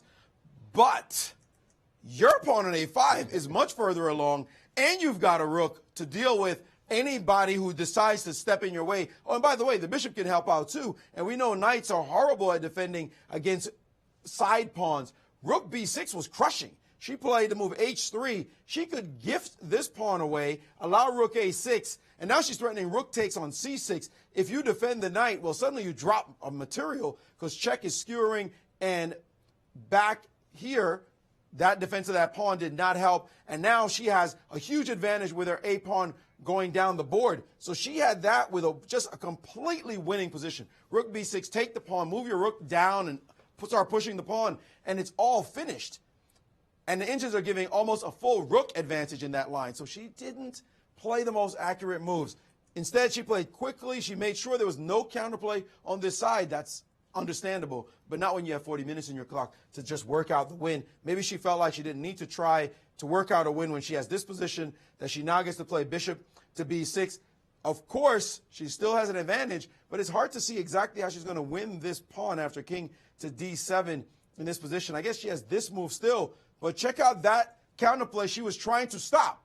This is the counterplay she didn't want to see happen at all. All of a sudden, her rook is buried on this side of the board, and she hasn't won the game yet, and this pawn is trying to make its way down the board. She's going to have more work to do now that she didn't think than she would have had if she had thought about it before allowing this to happen, the defense of that A pawn. Well, the pawn's not fully defended yet, but she still has quite a bit of work to do, and Anna is no longer in time pressure. Maurice, just to continue that line, because rook takes A6 still looks really good for Carissa. I mean, I agree that this counterplay on the king side that could and should have been avoided, but rook takes A6. Not complaining. Definitely a very strong move. Getting this pawn. We'll have to calculate some of the ramifications on this side after takes, according to the Indians, best to take with the pawn and bring the king over here and try to slow this down. But rook down definitely clamps everything down on this side. And after a move like knight to C5, suddenly you're calculating some things, though, that you didn't want to have to calculate a moment ago. You didn't need to calculate. Right. So we just want to emphasize, even if it's winning, it's the difference between winning easily and cleanly versus having to start working even harder. She had that opportunity with a lot of time on her clock, but it's so hard. Your opponent's clock is ticking down. You get caught in the rhythm of the clock. If your opponent had 30 minutes on the clock, she might have said, okay, I see you're threatening H2. What happens if I play rook B6 and take on A6? That looks very strong. Could you stop me? With that time ticking down, you know what? Let me just play quick. H3. I know that's good. And that's exactly the trap she fell into, even though, thank goodness, she has an extra exchange. Our rook is still a beast. Talking about winning cleanly, Fabiano Caruana in cruise control in his game with Gada Kamsky. Everything coming up roses for the defending champion, Fabiano Caruana here. That A pawn is just cruising up the board, as you say. Yeah. And big victory for our defending champion. Impending victory. 2 minutes for Gada as he's facing a terrible material deficit, and Fabiano really needing a victory so badly after the break, where he only scored 5 draws after some very enterprising and good play, I must say, by the defending champion. He wasn't rewarded, however, for it. And it looks like Wesley So is still puzzling out over this position. And, you know, they still got 12 moves to make till the time control in a tremendously rich position with both players with just about 10 minutes left. And we do have a move, Bishop F3 by Wesley. Well, Bishop F3, Bishop B4 was already played. Oh, pardon me. Bishop sorry. And now, yes. now Wesley's considering the ramifications of these variations with Queen F1. One thing I like about the position is that on rook h7, Maurice's e4 comes with a stronger punch, since you can't just recapture. So that really breaks open the position. And knight takes d5. Bam. Not the move we were looking at. Knight takes d5. Whoa. With the idea that the bishop on b4 is hanging in the end. After pawn takes, at least we can play queen b5 check. It has Wesley calculated this capture precisely. Knight takes d5. The players move very quickly. There was, Var quickly captured the knight. Queen b5 check, I believe we have on the board. Well, let's put the king on d8 so that we don't lose the bishop with a check. Queen takes, and there is this check downstairs. Queen c2 check. It's over. Or a knight f2 is check it over? is also a possibility. It's over. Queen c2 check is winning. He did not calculate this line. Queen to c2 check, he's lost. According to the engines, this move was, well, do I have the right position? There's a knight g1 check here. Yeah, the king is on, no, but your position is not the position in the game. I beg your pardon. What position? So I've got this position after the king is on f7 right now. So bishop f3, bishop b4. Yeah. Yeah. No, I got it. Oh, I'm sorry. But your king was on d8. You moved the king to d8. Yeah. You moved the king to d8. The Apologies. Yeah. Yeah, so the king is on f7. Right. And right now, in this position. Queen c2 check. Queen c2 check, and you only have two moves. Whichever one you do will lose. Lose. King e1 is possible. Queen c1 check. King e2. Yes. And now the move, this is a great move, but actually there are a lot of them. Well, I want to play knight g1. The engine keeps asking for other moves. But knight g1, let's just play knight g1 as a move. King f2. And now the move, king to g6. Whoa. That's surprising. The quiet move. That's a surprising move, king to g6. The point being, I want to make a waste move like a3, that now the rook can come to c2, and you have no checks or any funny business happening. You're just dead. Why couldn't we? Oh, so if we had played rook c2 immediately, you would have checked me, and I can't go to g6. Let me go back. Rook c2 immediately now allows this check. Bishop takes d5. And suddenly now you're looking for squares. You can't go to g6. Bishop e4, like you said. King e8. The queen. No, that's the problem. That's the problem. You need to move the king away from check. Now, if king here after bishop takes on d5, no rook c2 because it's still that check. Now the move queen to d1, the creep move coming in, and the attack is about to come with a storm, the threat being queen to e2. If you play bishop to f3, of course, now, I say of course, I was about to take the knight. The engine announcing mate in 6. With this move, check. The king goes up the board, another check, and now you see the reason the king has moved. The rank is open for the rook. Will he see this with the minutes ticking down? This is hard. This is hard. It doesn't matter. My rook. Once again, Wesley's so in trouble. He's busted. But the moves are so computer-esque that it's not clear that VAR's going to find those moves. Yeah, what if we just play human attacking moves? How do we do then, Yaz? Let's take a look. Like, if we don't find these, like, super king g6, queen d1 creepy moves, what if we just play some regular moves? Like well, exactly. The regular moves may be good enough, that's Jennifer. The question, yeah. Queen c2 check, king e1. The human move would be queen check, king up, knight check, king up, take the bishop, so that you're forced to recapture with the knight. But you know what they say, those knights can protect your king. How about king g3? Do we have the knockout blow and here? Then if queen f1, or queen takes e3. That's the human move, right? Queen takes e3. Sure. Yeah. Check. No, this looks terrible for black. Queen takes b7. Queen f2 check. This looks like terrible for white. Yeah. The VAR is all over this position. That variation is actually not optimal, but plenty really good enough. That's plenty good enough. The exact variation you just described, and he can find that. He can find that sequence. That's an easy one. And that one was well within the bounds of this player, and that's what he should go for. In this position, Wesley's just in trouble with VAR. 6 minutes and change ticking down. Wow. Cristian Chirila asks on the St. Louis Chess Club Twitter, it's a particularly imprecise game by So. He's under severe pressure. Will VAR keep his cool and convert?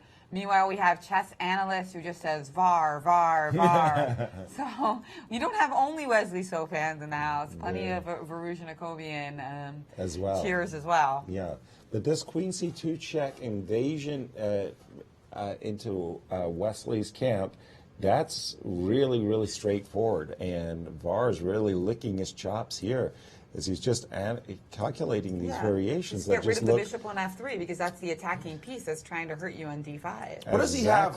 What does he have on bishop d1 though? Bishop d1. Let's go back to this position. Check. Bishop d1. Will this deter him from playing this line? We can always play knight f2 if we want. Absolutely. Yeah, trade off the bishop anyway. Well, okay, at least white has an option here, but that looks pretty straightforward. Looks like the same variation. Yeah, it does. And he has played it. Queen c2. How are we going to see the streak come to an end? I think we're going to see it now. Games. Wow. I mean, this is... I mean, is there some way for Varuzhin in one of these variations, I mean, for So to consolidate into like a worse position knight versus rook rather than just get mated? Because the problem in all these variations is the rook crashes in. Exactly. Well, I haven't found it. I mean, to answer Wait a minute. question. He did not play Queen C2. What? He did not play Queen C2. What did he play? He played Queen D3, and that's a draw.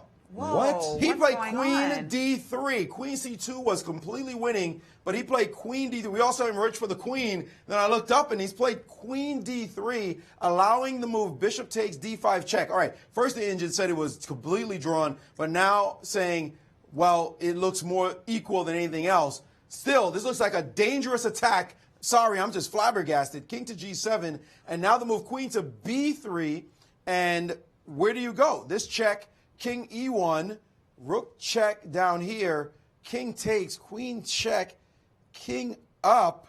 I mean, boy, this looks deadly. A Rook check is met by King E4? Wow. Wow. And what do you do? I mean, Queen G2 check would be the human move, but King back, and now you're searching around for moves. But Queen D3 allowing Bishop takes D5 check, certainly an unusual thing to do in time pressure, but VAR must have just thought that by pinning this knight and threatening knight F2 check, he's crushing it. That's exactly right. He saw that the king was running, and he didn't try Queen C2 check, which was much better, and he's just giving his opponent respite. We saw the streak coming to an end once. We've now seen it come to an end twice. But now, still alive after this move, Queen to D3, is Wesley So. Can he actually survive this game? It looks like after Bishop D5, the game has completely switched around. Amazing that VAR has allowed this when he had the very straightforward check. We always say check the forcing moves, check the forcing moves. Remove the most active piece in white's position, that bishop on F3. Just take it off. And resignation has occurred. Gata Kamsky, 5-time champion, going down to reigning champion Fabiano Caruana in a terrible game for Gata. It was a blunderfest for him today. His best game 2 days ago and his worst game today, which just goes to show you the rest day, it's supposed to make them play better chess. But in fact, Gata playing a stunning gem before the rest day and then falling and belly flopping after. I think it's just, sometimes it's more random than you think. But true. And by the way, after this move, Queen D3, this blunder, there's no other way to mistake. Bishop takes D5 check. I mean, for Wesley, he had absolutely no choice. But the problem is that Bishop takes D5 is really good for Wesley. And Maurice, you have another game that's caught your eye. Just a quick update on this game, Nakamura versus Shabalov. Shabalov with the white pieces. We loved his position a moment ago. We hate it now. After knight takes on C5, he played the move knight to A5, thinking he was attacking a rook and maybe going down after this pawn. And Naka said, take my rook, please. Go ahead. I'll go after your rook as well. And now if you play knight takes C6, knight takes B2, and black is back. After queen takes, he can play B takes C6, and black is now up a pawn. All those advantages have completely disappeared. Nakamura has outplayed his opponent in the space of 4 or 5 moves, and Shaba is just changing all kinds of shades of red, looking at this position saying, how is this possible that they allowed this to happen after having such a golden position just a few moments ago? Wow. Again, I was thinking that the rook was coming to b2 so that he could play b5.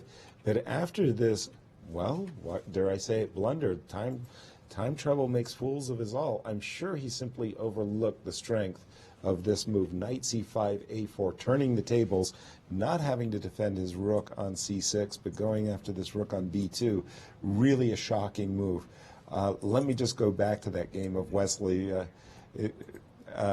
So for a second, because we have seen the move bishop takes d5, king g7 came very, very quickly by VAR, and Wesley played the move queen b3.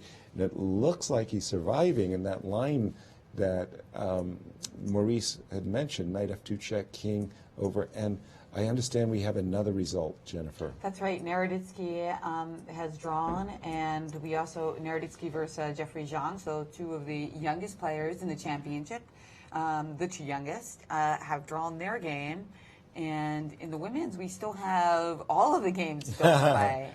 And Maurice has an update for a game that we haven't looked at as much in the women's. Yeah, we say a lot to play, but it's not left to play in this game. Down a rook is, down a big attack. Virtually a rook is a perfect rook. Her rook on h8 is about to drop, or the attack is just going to crash through. This rook is hanging. Queen takes g7 is coming, and she has to move rook to d2 on the board. But here's the problem. After this move, guarding the pawn on b2, f5 is going to come, and there is no counterplay anywhere you can look. This is just busted. Just a few minutes, and this game will absolutely be over. So we will keep our eye on this count, as we're seeing a lot of blood being spilled in this round already, or potentially so. Katerina Nemtsova, she was particularly upset at herself for playing and seeing so little in the game against Sabina Freuser, but it looks like she's bounced back now and she's going to get a victory. Thank you, Maurice. Just looking at the final position between Fabi and Gada. Dreadful. Gada, after blundering his a6 pawn, which led to the loss of his b5 pawn, through the kitchen sink at Fabi, but after simply queen takes e3, there was no attack for Gada, and it was over.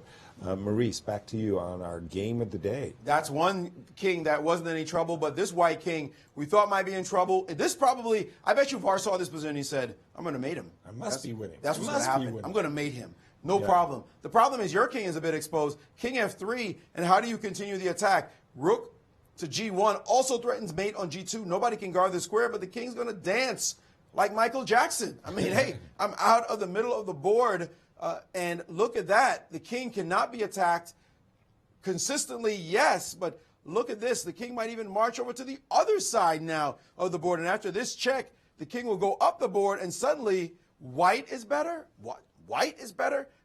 That's what the engines say anyway in this position, as the king is now going to go down here. A crazy position Wesley So is surviving. We'll keep our eye on it as the next minutes are reaching time control. Only 4 moves to make time control. Wow, that move king e4 could have escaped Varujan's eye with just 5 minutes on the clock. Remember, that was what Irina said she missed against Emily Nguyen in an earlier game that could have resulted in a draw. She ended up winning anyway, but she was like, king e4 came from nowhere to her. Right. Yeah, well, this idea, I mean, in Grandmaster chess, you think whenever you blast the opposing king into the center of the board, you quickly discount it and think to yourself, oh, I'm winning. In this case, VAR, when he played into this line with rook g1, he probably expected that he was simply mating white's king, but that very unusual move, king e4. Don't forget that it's an exchange, but guess what? Wesley's got 3 pawns for the exchange, and you don't want to play too frisky in this position, Maurice. And a wild position happening in the game between the youngsters, Maggie Feng and Jennifer Yu. Jennifer marched her king. Remember, the king was over here, castled. She saw these pawns. She marched the king all the way to the other side of the board. And in this position, now she played the move knight to b8.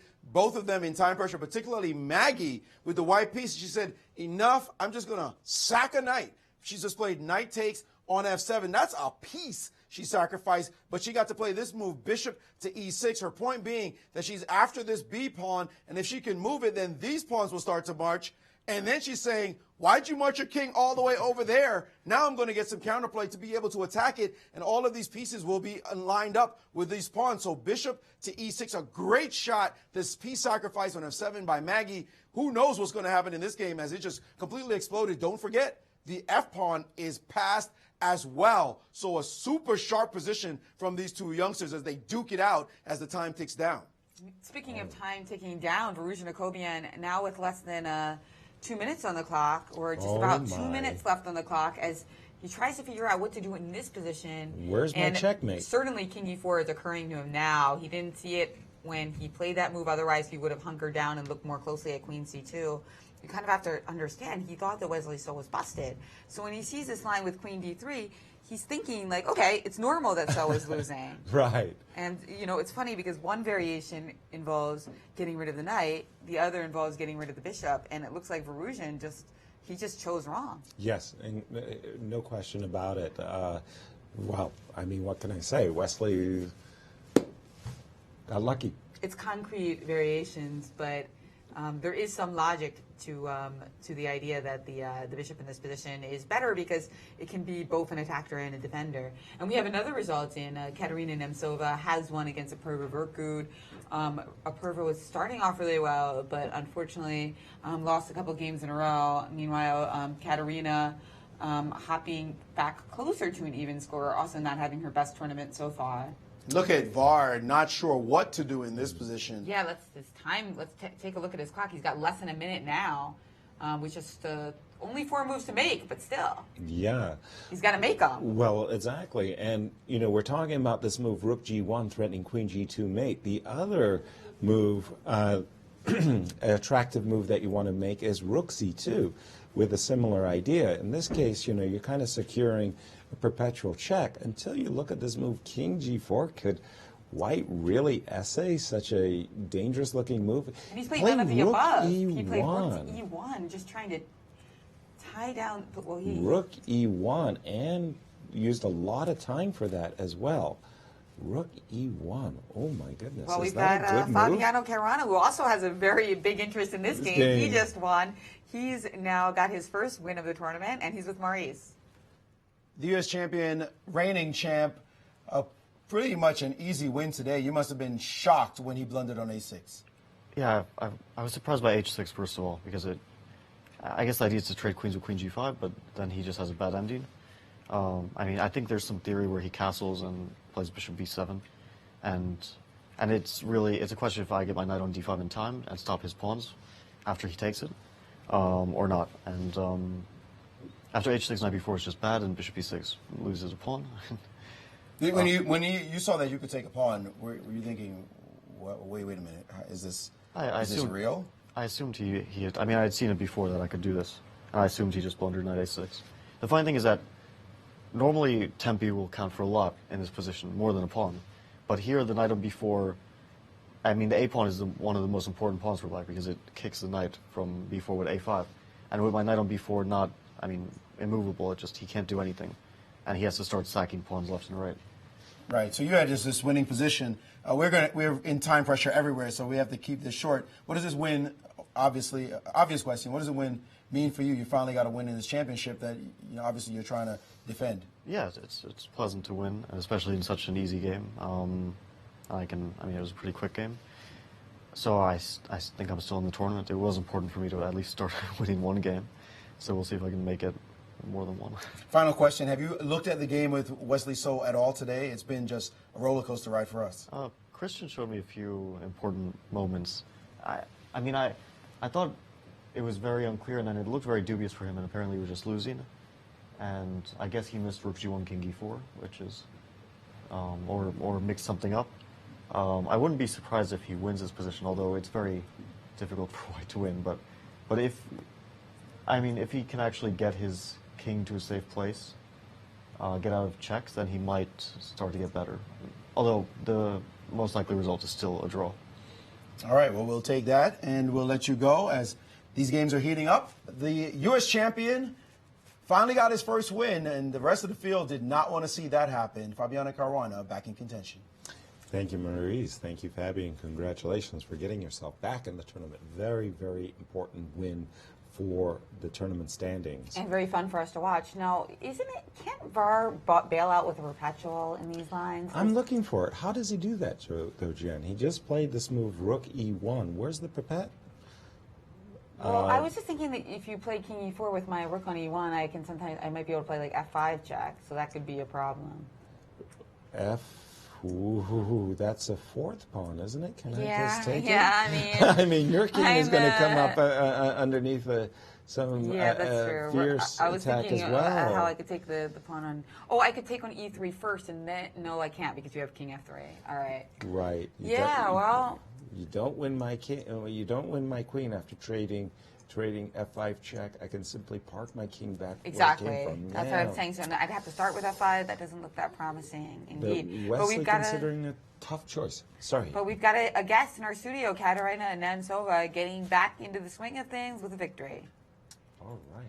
Katerina Nemtsova with a win, badly needed. Katerina, I remember yesterday after we were going to play a simul against some young men, and you were disgusted. I could see it in the way you respond. You were barely answering my questions as I chatted. How did you shake off that feeling from yesterday to play this good game today?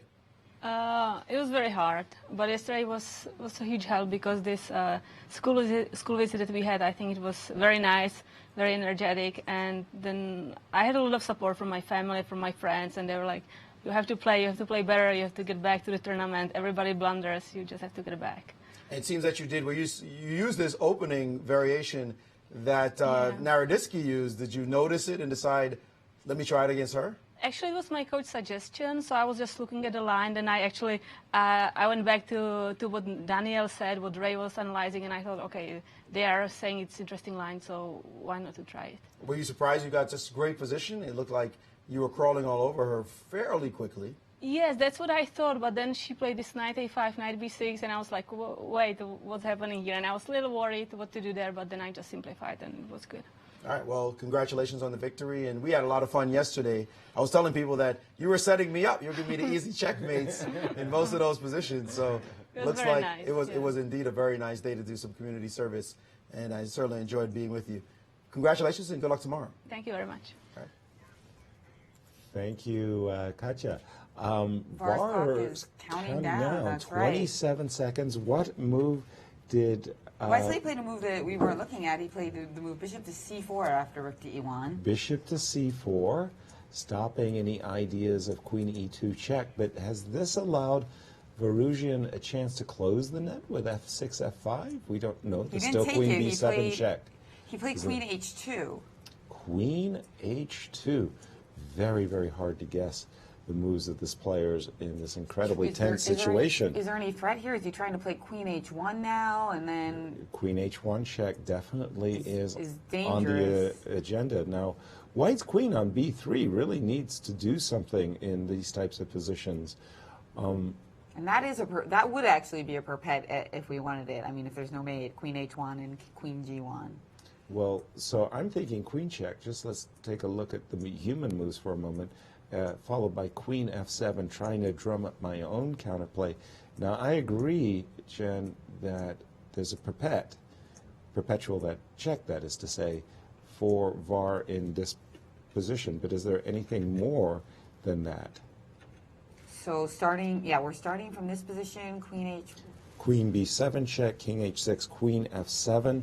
Does VAR have any shot that I missed? Oh, hold on. So queen h1, e3. Their e3 is hanging, so queen h1. No, queen h3 check, queen h3 just check. Right away, yeah. Sorry, I'm blind. I apologize. So but can't you play queen e7 instead, maybe? Okay, so this is current position. I need a I say queen b7 first, and then yes. and then after king h6, hit the pawn on e7 instead of f7. So queen e7 to defend. So that I'm at least hanging on to that pawn. Very good point. And Maurice, you've got some... enough? Are we hanging on here? What's going on? Someone who's not hanging on is the game with Sabina Foizer and Tatev Abrahamian. Tatev is going down. She's about to get mated, and it's unstoppable according to the engines. In this position, she took on b2, queen takes b2, and then she had the gumption to play the move g5, going in the wrong direction to start, and then taking this pawn on a4, allowing queen b7, and now she got even greedier and took on d4, sacrificing this rook, she thought, except, I don't want the rook. Let's go for your king. And now rook to b7, crashing into the position. She played the move f5, F5 of all things in this position, burying her king in this situation, and bishop to E3. And now what to do with the queen as she's about to get mated. She resigned in this game as this king is going to come under H4 attacks. Any checks, this king will go to G2. Tatev Abrahamian, one of the favorites to win this event. She was right behind the leaders. That was a devastating loss for her, pushing her further away from her chances and her hope of winning her first U.S. Women's Championship. And now Sabina's doing great. She's going to be tied for the lead. She's got 4 points. 4 wins, 2 losses. What a topsy-turvy. 4 wins and 2 losses. And she's already played Irina. And she's already played Tatev. Puts her in pole position. Sabina, big victory. Sorry, we left Wesley So when VAR had just little time, and Wesley hasn't moved after this move. Queen H2 is on the board. H2.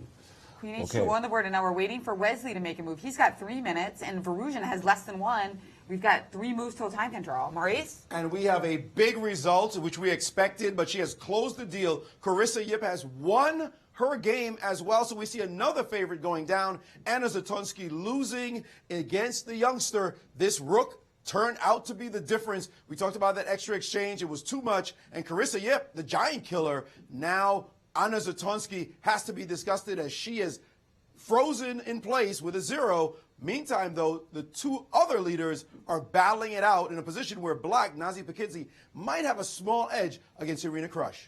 And meanwhile, there's another time pressure situation. You couldn't have guessed it. Ray Robson. We've got just a couple moves left. Oops. Wrong game. Where are you, Ray? Right next to him. There you go. He's playing against Sam Shanklin. There's just a couple moves left to make before they make time control. And he's got 6 seconds in the clock. It looks like the same exact clock times as Saul Kovian, basically, in this game, with the 2 moves to make. And White is up a pawn. What do you make of White's chances here? Well, I really like this knight on E5. And I really like this bishop on D3. In other words, I think that White's very active pieces are giving him control as well as that extra pass pawn. I like Sam's chances, but Maurice. Another game of not much import, but certainly dynamic and interesting. The move knight b4 by Jennifer Yu, going, or at least putting some pressure on this pawn, and an interesting and good decision. Bishop takes knight, that important move, removing all of the protectors on light squares except this anemic piece. This bishop very strong, and after queen takes on b4, rook to h6, and this is what I mean by the white squares. Look how powerful they are. There's no way to break the bind on the light squares, and this light square pawn is looking like it's about to drop as well, since you can't play rook g8 because of this bishop guarding the g8 square. Now rook g6 is coming. She's going to have 2 connected pawns, Maggie Fang, and it looks like it's difficult for Black. Black is up a piece, though, so she's going to have to figure out a way to activate some of those forces, but it's not easy to see how, and they are both, well, actually, Jennifer Yu, it's going to be her 40th move, as Maggie has made time control, and Jennifer is looking for a move right now. Approaching the 40th move as well are Wesley So and Varuzhin Akovian, and they have entered that variation that we were discussing, Yaz. Queen b7 check followed by Queen e7, the move that you caught. I misplayed it with Queen f7, but Queen e7 was played, and 20 seconds, if my clock is ticking That's right. correctly. We've got 16 seconds. That's 4 seconds left before he's made his move. And let's Queen h1 check. King, obviously an immediate King f2 by Wesley. Right. And now he's got, 25 seconds left on his clock? Queen h4 as he needs to make his last move. Which has Queen to been h4. played. And an update in the Robson game, Maurice. Sam Shanklin going all the way in and about to win the game. Ray Robson's about to lose this game as the knight is on g6. We all know this kind of simple formation that is a winning formation for White. It looks like he can't make any moves. Queen h8 is coming. If you try to stop this piece, he has knight e5, and if you go back to f6 in this position, bishop g6 is what the Indians want to do, and just create a whole mating net around here. It looks like White, once he makes time control, is going to be on cruise control to win this game. And meanwhile, So Akobian, they've made time control, and it looks like it might just be steered towards perpetual. Has Wesley escaped again? Yes, he has. Yes, he has. What can I say? Going to another crucial game Alexander Shabalov, who has not played successfully in this year's U.S. Championship, is up against Hikaru Nakamura. Hikaru was weathering an awful storm in this game, and the players have made the time control as well. Hikaru's 2 bishops, extra pawn, but still a lot of work here for Hikaru to score a much needed tournament victory against the tail ender Alexander Shabalov. But here, right now, we have a woman who is leading the Women's Chess Championship right now, as Nazia Paikidze and Irina Krush are still battling it out. She's ahead of both of them right now. Sabina Foiser is with Maurice Ashley.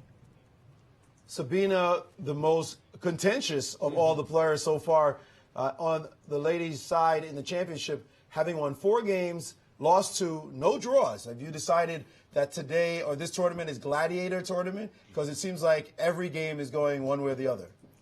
Well, I'm just, trying to play for the win if I have the chance. Obviously, you have to play the position. So I think in the 2 games that I lost, I was kind of, going from a winning position to a lost position. And, so I don't know. You beat one of the favorites. If people were to chalk a name as one of the people who could win this tournament, Tatev Abrahamian. You've played her certainly before. You've been Olympic teammates as well, yes, have you? Yes. So what was it like to play against her at such a tough game?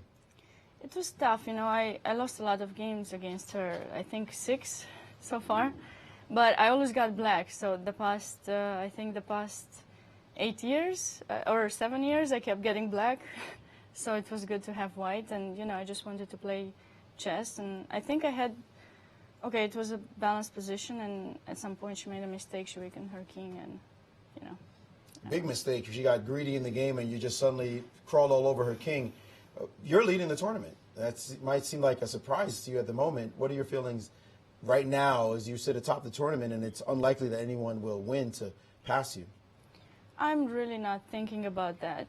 There are 5 more rounds, so I have to stay focused and play well the rest of the games. All right, well, we look forward to seeing you play well. Good luck in the rest of the tournament. Thank you.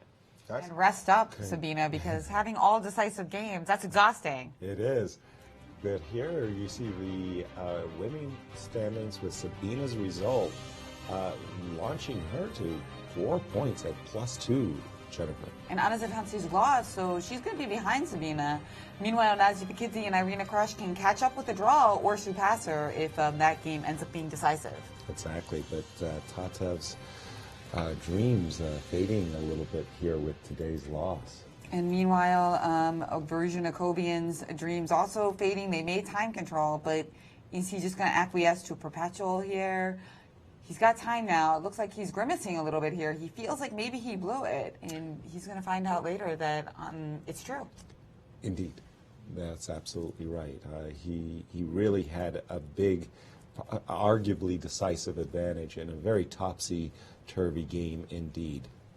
Yes, and meanwhile, as you mentioned, Sam Shanklin, it looks like all Shanklin in his game versus Ray Robson, and Ray was the one who had a plus score, so this victory would bring them both to even and further clump up the standings in the open side. But we've got a heroine of the round, Carissa Yip. She just defeated Anna Zatanski, so young talent reigns. She's with Maurice.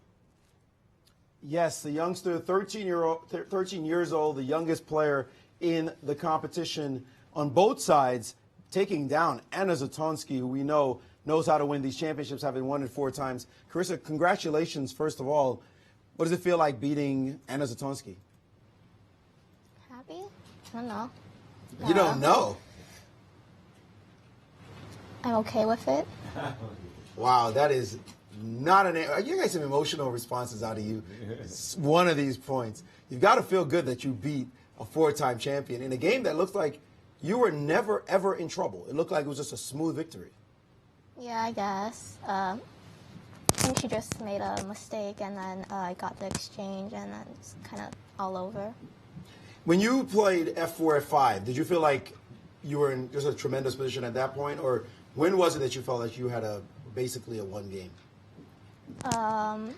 After she played Rook F8, and then I saw this Queen G2, and then D takes E5 idea, and then yeah, I'm pretty sure it was then that I knew I was winning. After F4, F5, I wasn't really sure if I had a good position or not. But once you got Queen G2, you got a big attack. Then you had this chance to trade queens. There was a point where you could have traded queens immediately and play H4. But we have the diagram here in front of us. But you chose instead to keep the queens on. Why did you do that when you, later in just a couple of moves, you're going to try to trade queens anyway? Well, I mean, I got the exchange in the game, but here I think I just get a pawn. I don't know, I'm greedy. Well, that looked like greedy too. You could have had a winning endgame in that position. What are your thoughts having won this game? Any optimism moving forward? Yeah, I didn't really expect this win, I guess. So it's nice to bring my score back to even, I suppose. Yeah, that's it. What's the difference between this championship and the last one? Do you feel any differently now that it's your second time around? No, just mostly less nervous, I guess. Besides that, it's pretty much the same. Well, less nervous is important because you definitely showed today, and good luck in the rest of your games. Thank you. Guys? Thank you, Carissa. Carissa, a quick question for you, because I really like the way you played it. Once you did trade queens, you played a series of really accurate moves. I was really very impressed, as were we all. Bishop E3, King F7, Rook D1, controlling the open file, B4, very good, very good. And you got to this position where you'd really, the table was set. You had done everything right, and then you went with the move H3. Why did you reject Rook B6, which is what you had been playing for the last half dozen moves or so? Because H3 just made it a little bit tougher for you. Oh yeah, because I saw Bishop C7, but then I missed. She had Knight E6, I guess. It was just later that this was the move that slipped your mind. Yeah, because I didn't really want to give her any chances Exactly. on the king's side. Yeah, understood. There was the move you missed, Knight E6, but I get it. H2, H3 is a safety move, but Rook B6, that was a real good one too. Well done. Congratulations. Thanks. Jennifer, what a round it's been. That's right. We've still got plenty of excitement. I feel breathless. Another victory, guys. Sam Shanklin. Sam Shanklin. I'm hearing has won his game. Wow. Very decisive day so far. I note that in the women's championship, before the rest day, we had an all-blood round. Right. 6 decisive results. And guess what? So far in the women's championship in this round, we've got another 3. So 9 decisive games in a row. And it could be all decisive again today, Yasser, because Nasia Paikidze, you liked her position a little bit, but now she's just up a pawn. Exactly. And that could be, and the other 2 players also seem to be, Anna Sharovich, who we saw a long time ago, seems to be crushing against Emily Nguyen. And Maggie Fang and Jennifer Yu also seems to be going in White's direction. So another big day with lots of decisive results. Oh, actually, yeah, that game between Fang and Yu is just really rich. I mean, the sacrifice there. That might be the juiciest game we have left. Yeah. Well, a beautiful finishing touch, I must say, by Sam Shanklin.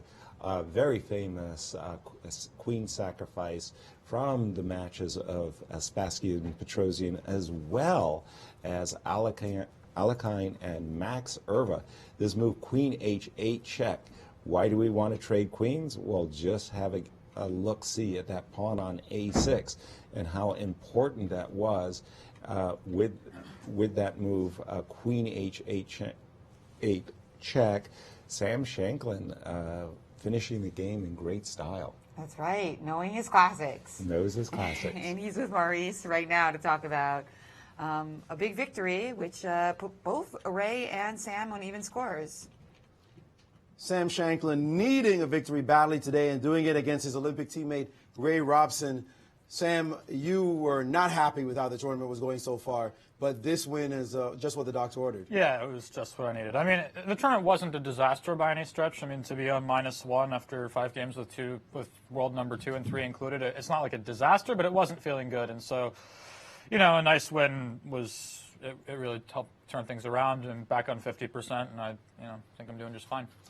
You didn't seem to have a dominant position coming out of the opening. It seemed like it was just a chess position. It's tricky. I mean, Onishchuk played a very similar line against me, but I had this idea to avoid b3, so do some funny move orders so that I don't have to play b3, bishop b2, and instead I get my bishop out. And I just had some slightly better position. I think by the time I get knight e5 in, I wouldn't be surprised if it's technically lost, just because black can barely move. I just can't. I mean, he maybe could have tried knight e4 instead of h6. I wasn't sure exactly what was going on. I was calculating knight e5, queen c8, and I cannot play rook d7 because. Wait, show us the line, please. So let's get to the position. Yeah. So here, I mean, knight e4 I think was the critical move. I thought knight e5 was okay now. So he must play queen c8. And now I cannot play rook d7 because f6, and if queen h3, knight g5, and he holds everything together. Let's see that, rook d7. f6, and I mean, I feel like I should have a knockout on the 7th rank here, but I just don't. Like if queen h3, knight g5, or queen f4, also knight g5, and I'm actually just losing material now. But but instead of rook d7, I can play something simple like rook d3 or rook d1, and after f6, I think knight d7 is working, and if it is, I just win. But if it doesn't, I have some then black's probably okay if I have to go back to f3. But here, I was trying to calculate exactly what was going on, but it wasn't easy. I think queen c7 is critical, because if queen c6, I have f3, and there's no rook d8 on account of knight f6. So black must play queen c7, and now I want to play f3, rook d8, and I thought I could take on c5 here. And probably I'm doing well. I mean, after knight takes c5, rook takes d8, and queen takes c5, my king is a little open, but I don't think it should be especially problematic. So, but if black cannot stop knight e5, I mean, it's hard to call it lost, but I mean, it just feels like he can never do anything. The knight on f6 is stuck forever because rook d7. He has trouble playing rook d8 because the c5 pawn is hanging and everything is loose. And I think that at this point it was going pretty smoothly. Good win for you. You seem like you're in good spirits now going into the next 5 games. Oh, yeah. I mean, I haven't won any games yet. It's like a miracle, but, you know, it happens. So, and especially Ray, who's been, well, the last few games have been draws, but a while ago when we were kids, he tooled me a lot, and I got some revenge in a rapid game in playoff in the U.S. Junior once, but I never actually beat him in Classical, so it feels kind of good, and especially considering even though our ratings are about the same, I may be a little bit higher, his track record in the U.S. Championship is just so much better than mine that it feels like a big win to me. All right, well, we hope you can take this big win and do bigger things in the rest of the rounds. Oh, okay, I have black with Hikaru tomorrow. This will be a challenge. Ooh, that indeed will be. Well, okay. Good luck and best of play in the rest of the games. Thank you. Thank you. And Sam, just quick question for you Yeah. there. The classic Queen H8 check combination, Yeah. you know, tell us what your emotions when you were just, you know, like at that moment. I saw it a couple moves before. I mean, I saw it when I played Queen H3. Wow, way back. Yeah, way well, back. after Queen H3, I mean, it's very forcing. I mean, Bishop C8 is too ugly to consider. And here I saw I saw Bishop D3, and I saw this idea to play Queen H8, and he has trouble stopping it. Because he can't move the queen anywhere. If Queen E7, there's Knight G6, and it has no other square. So he actually can't stop Queen H8. This much I saw. But after Bishop B7, I wasn't totally convinced by it with my 2 minutes on the clock, so I thought I might as well repeat move once and then figure out around time control. Because here, if Queen H8, first of all, the knight's much better on F6, because I don't get Bishop E4. So here I didn't think it was as clear. I don't know if it wins or not, but I played Knight G6, which forces Knight H7 and Knight E5, and I thought he was just going to play Knight F6 back, and then I would calculate Queen H8 properly. But after Knight F8, there's really no discussion, because if my bishop has the E4 square, there's just no way he's going to hold this together. Wonderful. So, thank you so much, and congratulations. A win in this U.S. Championship, it's so strong, it always feels very good.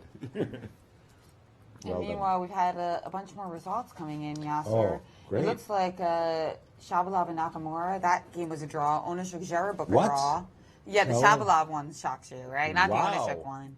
So let's see how that came to pass. Well, let's just see. We left it right around these parts, maybe even earlier than this. And Maurice was explaining that, well, an extra pawn for Hikaru, Alexander was going to have trouble holding this. But it seems after this trade of rooks, things got easier for white, and a draw was agreed at move 42. So Hikaru, I thought that this was a big, big game for him, that he needed to win this game to get back in that hunt for the first place. And here we see the handshake in Wesley So and Varuzhin Akobian. That game that treated us to so many cool variations, ended in a draw. And Varuzhin, wow, he was so close to being the man to take down Wesley's streak. And that would have been quite an accomplishment, because Wesley's played, all of the world-class players in that streak. In that stretch, in Varuzhin Akobian. But he didn't quite do it, almost there. And you see him now kind of acknowledging, so close yet so far. That means that all the games in the U.S. Championship are over today, Yaz. And we've got a couple still going in the Women's Championship. Anna Sharovich finally won that game against Emily Nguyen. And Irina crashed in huge trouble against Nazi Paikidze. I mean, wow, she's the higher-rated player. She's a 7-time champion, but she looks like she's headed to 0-3 against this woman. What is up with her in the matchup against Nazi? Is it just bad luck, or is it a kind of a Carlson Nakamura situation brewing, where she just has a lot of trouble with this particular opponent? It seems to be the latter, right? I mean, sometimes stylistically, for whatever reasons, you just don't match up well against a particular opponent. And Naji, if she were to score a victory here, 3-0 against Irina, that would be, well, a remarkable record. And how big is this advantage? She's up a pawn, and she's also got that past A pawn. So let's see, can the A pawn start running? Let's take a look. The move King D1 was just played, and so for the moment, the pawn on A7 is untouchable, because, of course, the knight is hanging on C3. So now Irina wants to try to play something like King C2 to allow her to capture on A7. So sorry, the last move, in fact, had been King D1, and so you're right. Irina is playing for this opportunity to play King C2, but it's Naji to play, and there is a weakness over here on the king side that, I really don't think you could let slip, lose that pawn on G3. Knight H5 looks like now King C2. King C2, and I'll just have to find a good square for my rook.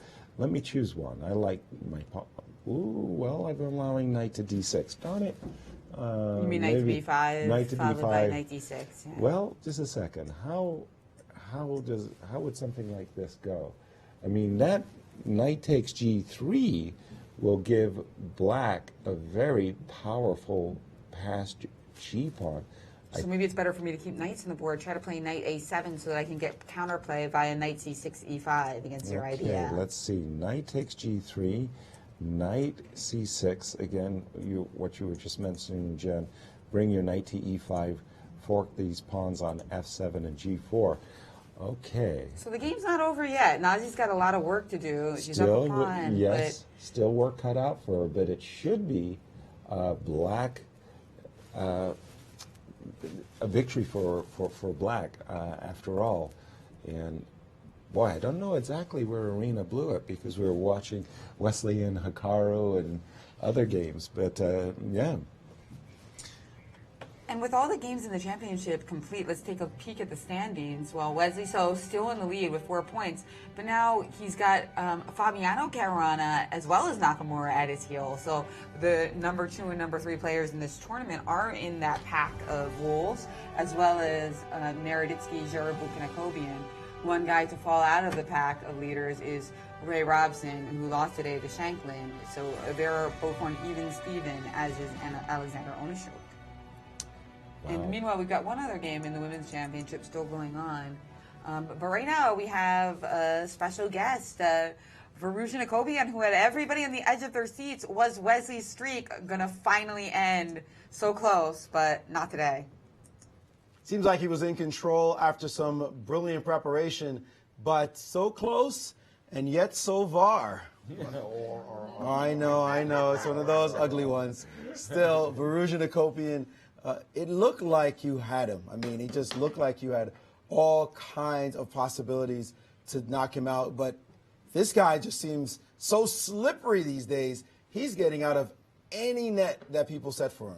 Yeah, he played really well. I mean, even at the end, I thought after I'm winning, but then he found this queen check and queen e7, which is the only way to save.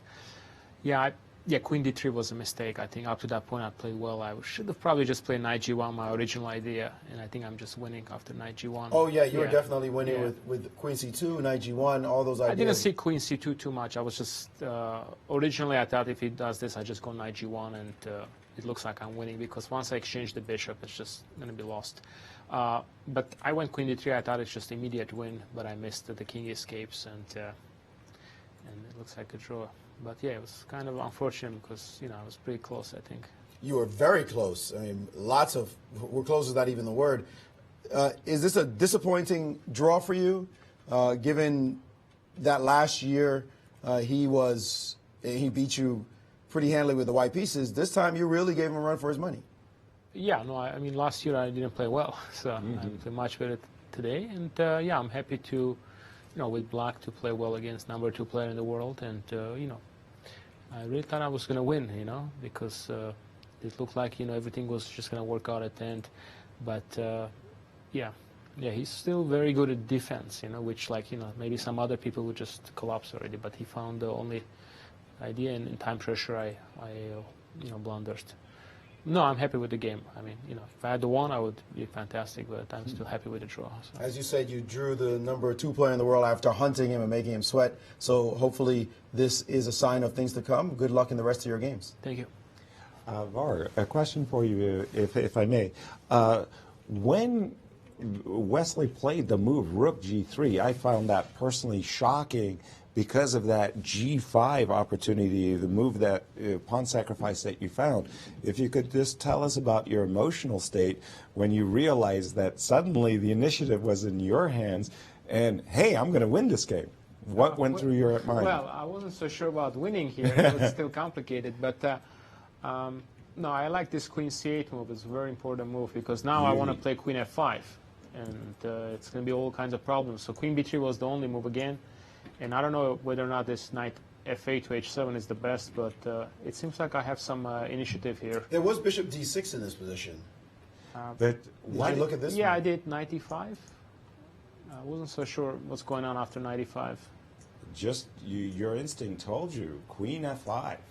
That was the move with this big, massive threat of queen. Yeah, I know, but I forgot that he cannot castle here.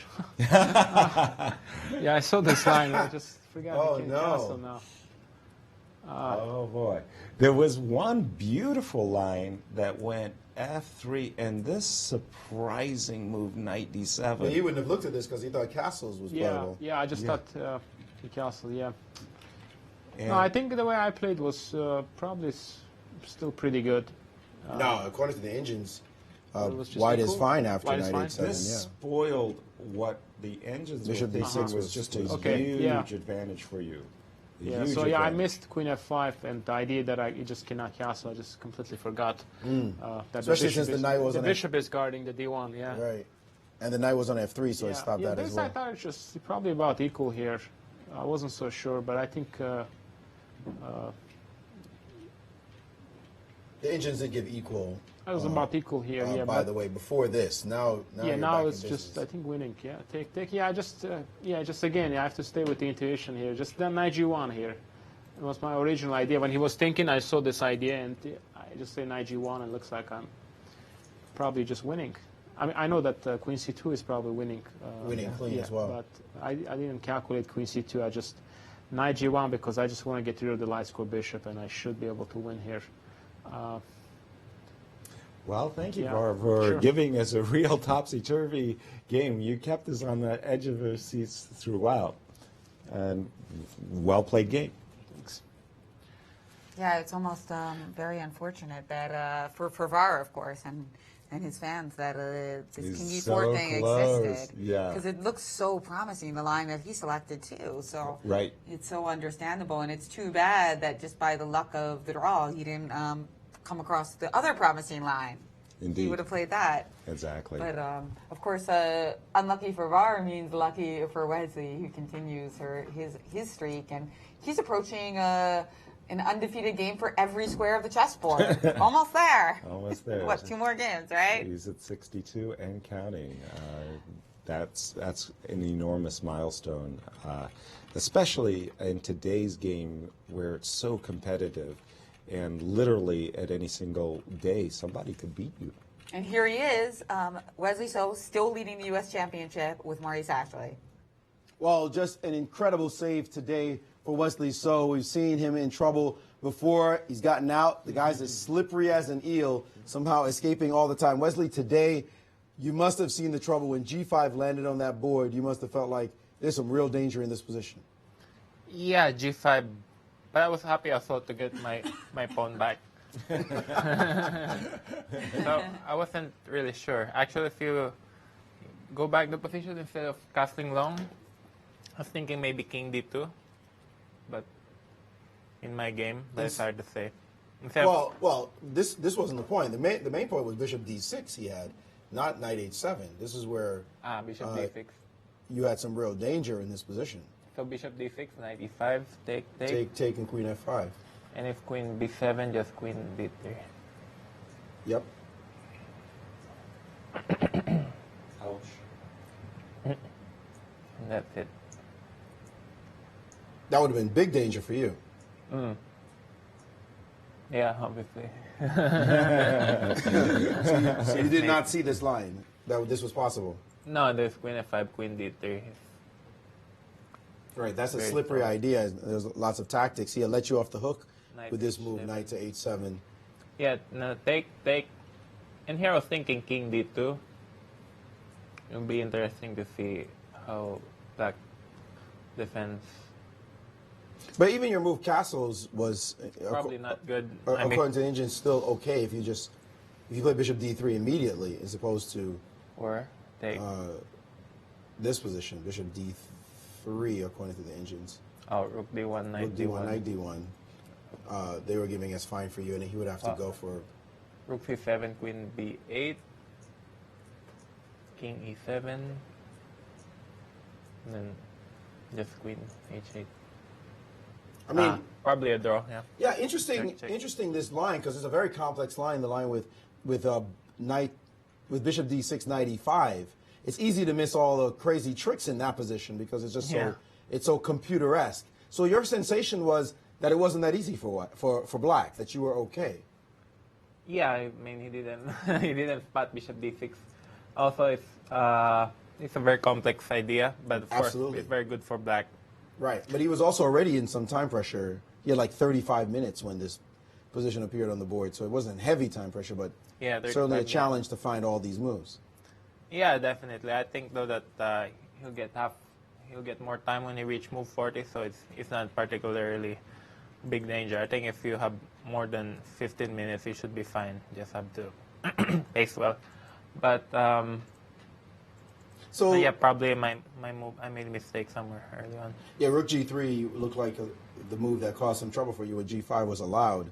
G5, yeah. But I mean, you're still unbeaten. It's like, just. I know chess is that hard. I also know it's hard to beat someone of your caliber, but somehow, no matter what the position, you're still coming out roses. What's happening? Well, the point is I'm looking for another win, but it never comes. So then I get all these really complicated positions that turn out to be worse for me. And just have to keep trying. It's really difficult to win. I mean, Fabiano won a good game today, but but it's really hard to win even a single game in this event. Well, +6 won last year. You guys would have to win 5 in a row to go +6 this year. That seems highly unlikely now. You've been getting chased half a point. Someone's behind you now. I think it's like a pack of 5 who are behind you. Are you feeling any of the nerves from knowing that somebody wants to break through and tie you, and clearly they're fighting you tooth and nail as well? Yeah, definitely. I mean, +2 is not nearly enough. I mean, I'm surprised that I'm even leading with +2. I mean, last year I think out of 7 games I was on +4, and Fabiano also was on +4, and so obviously +2 is never enough to win a tournament. But a win or two should pretty much turn out to be really good. You know, it's pretty much seal the deal if I can win a couple more games, but it just never comes. Well, a lot of work ahead. I'll let you ponder what to do in the next 5 rounds. We look forward to seeing your games tomorrow. Thank you. Wesley, a question, if I may. It comes from the opening, and I know you're anxious to get back and look at your preparation. But a shocking move for me that I really didn't have on my radar was pointed out by the chess engines of Maurice. It was after you move rook g1, and I think every grandmaster would play the move knight f6 rather routinely. In fact, there's this crazy move bishop h5, which would have caused you a lot of trouble. Had you considered the move bishop h5? I certainly had not. I was wondering if you were worried about it. The idea is as simple as it looks, to grab a second pawn and play g5. It's crazy.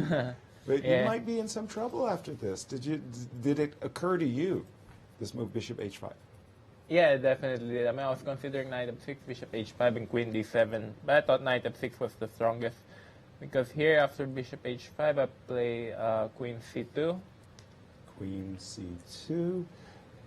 Oops, sorry. I gotta put it on c2. Take on. Takes. Sorry. To continue the line, what did you imagine? Take on h4. Yes. Knight takes h4. Queen h4. And the problem is I cannot castle. So it's probably just a good position for. It's 2 pawns. For black, yeah, two pawns, and knight b5 doesn't seem to work. Yeah, bishop, and if bishop e5 here, you have knight f6. Knight f6, yeah. It's a confounding move, isn't it? That bishop h5 move. I just thought it was so unusual. I wonder if it came across your radar as well. Yeah, and black wants to prepare castling kingside soon. Then he'll be just better. Exactly. Since he can play knight d7 and castle, so so bishop h5 probably good. C2, bishop h4. Yeah, it's just it is in modern theory these days. There's so many unusual moves, and this one just, like I said, it caused me to smile. I thought, I wonder if you had considered it as well. All right, Wesley, we'll let you go. You'll consider all this. You don't have to worry about this position anymore. You got another one to deal with for tomorrow, so we'll let you go now. Thank you very much for joining us. Thank you. Keep the streak alive, Wesley. Meanwhile, we have 2 women championship games still going on, and they are very different games indeed. One seems like it's going to be ending soon. Maggie Feng, she's down a piece against Jennifer Yu, but those 2 pawns on f6 and g5, soon to be g6 and f6, are worth more than a piece. And I think Jennifer Yu is going to go down in this game, and that will make Maggie Feng reach 3.5 points. And she's really had some impressive wins in this tournament, junior high school champion. And I think about that wonderful game that she had played against Katja. Yeah, I was thinking of those wonderful games she had played against Katja, so she could actually even be doing a lot better than, oops, if I got If you just pull up her game, it's very picturesque. Yeah, there you go. Well, actually, I clicked it. There was a big delay in the. Oh, it wasn't your fault. No. This is like a lag. No, this is a very, very serious lag. This is really picturesque. I mean, look at those pawns. G5 and G6 to be soon. The bishop on D5 stopping the black rook from even sacrificing itself, and the knight on A5 completely non-participating. This is going to be a very fine victory for Maggie Feng, while meanwhile Nazi Paikidze struggles to convert her extra pawn. But we actually have another winner in the women's championship with us. Anna Sharovich is with Maurice. Yes, we are with Anna Sharovich after a good victory today. Your position didn't seem like it was necessarily going to be much better, but then you got this beautiful move B5 in. How did you feel when you saw that move on the board, that it was completely working? Well, I calculated that B5, so I felt good when I saw it. It's like sometimes experience helps, because when you play against young girls, maybe there is something they didn't play in their games, and something that comes up, like, let's say in my mind, much faster. So I saw that B5 idea, and I thought, well, luckily it works.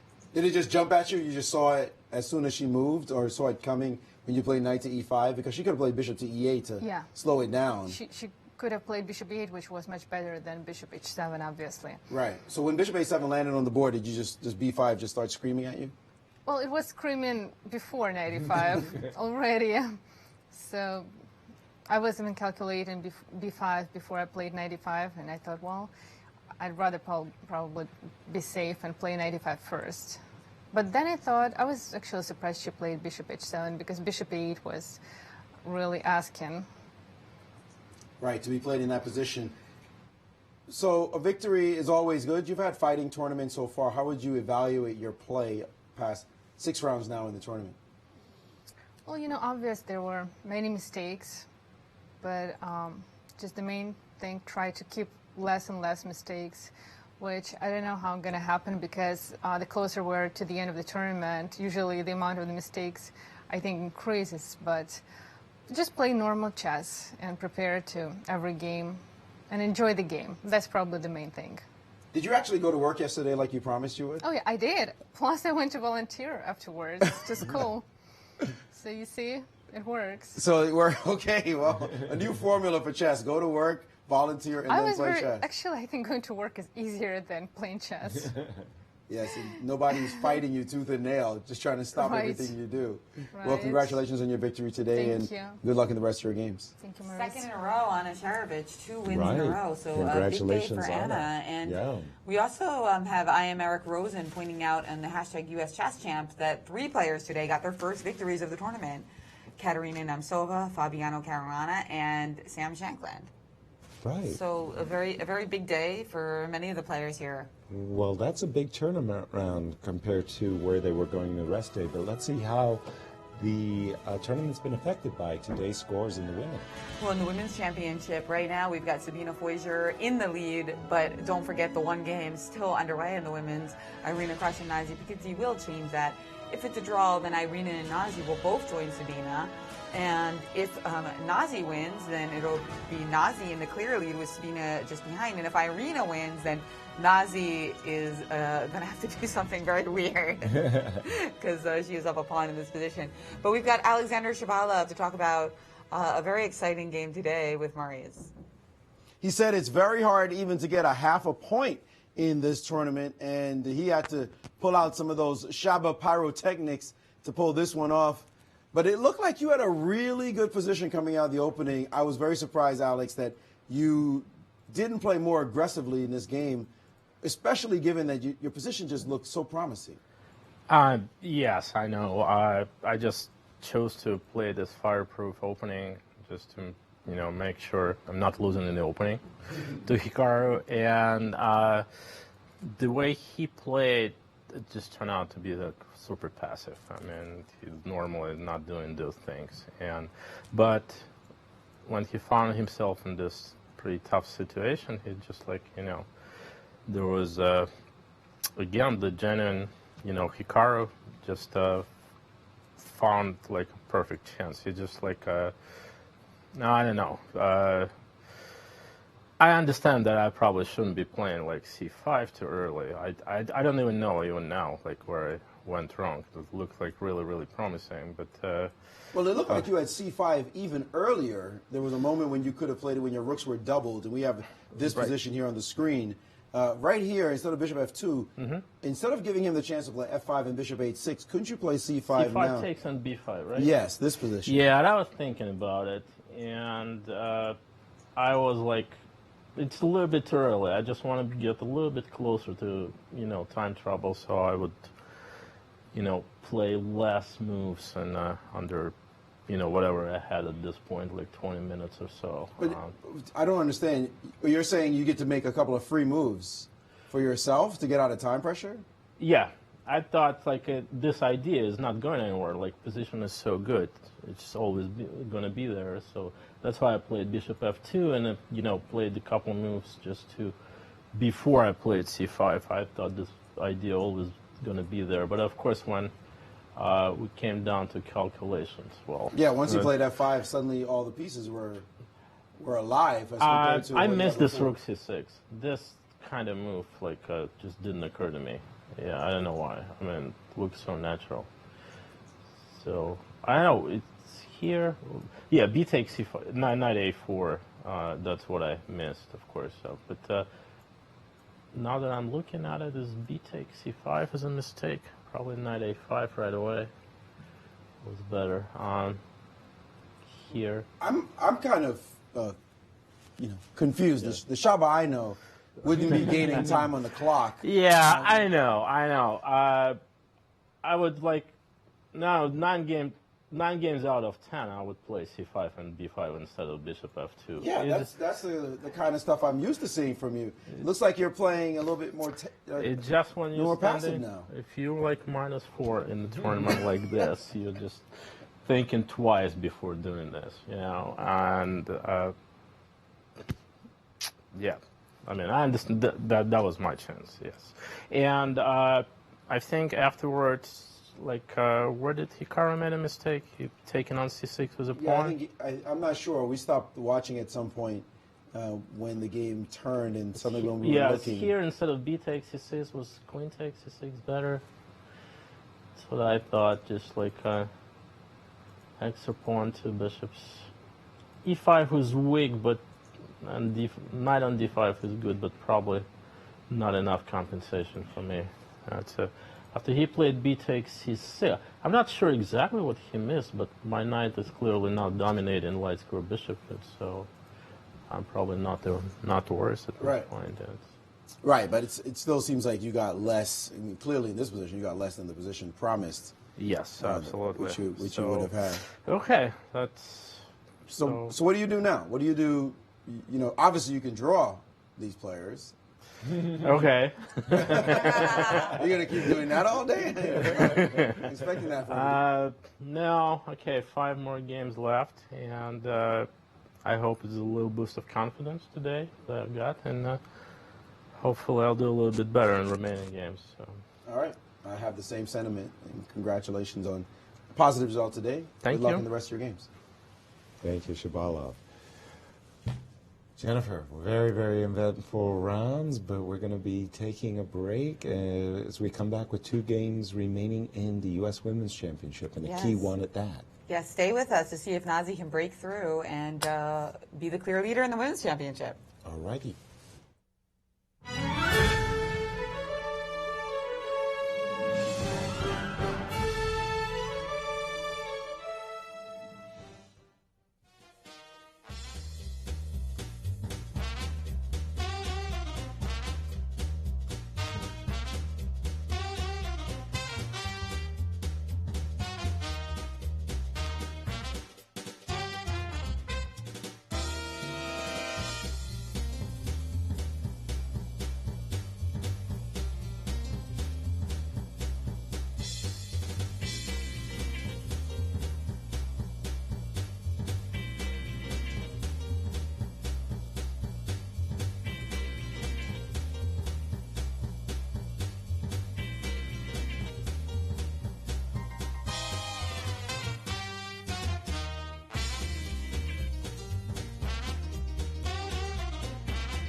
we're back at the 2017 U.S. Championships, and we've got just 2 games left, both in the women's section.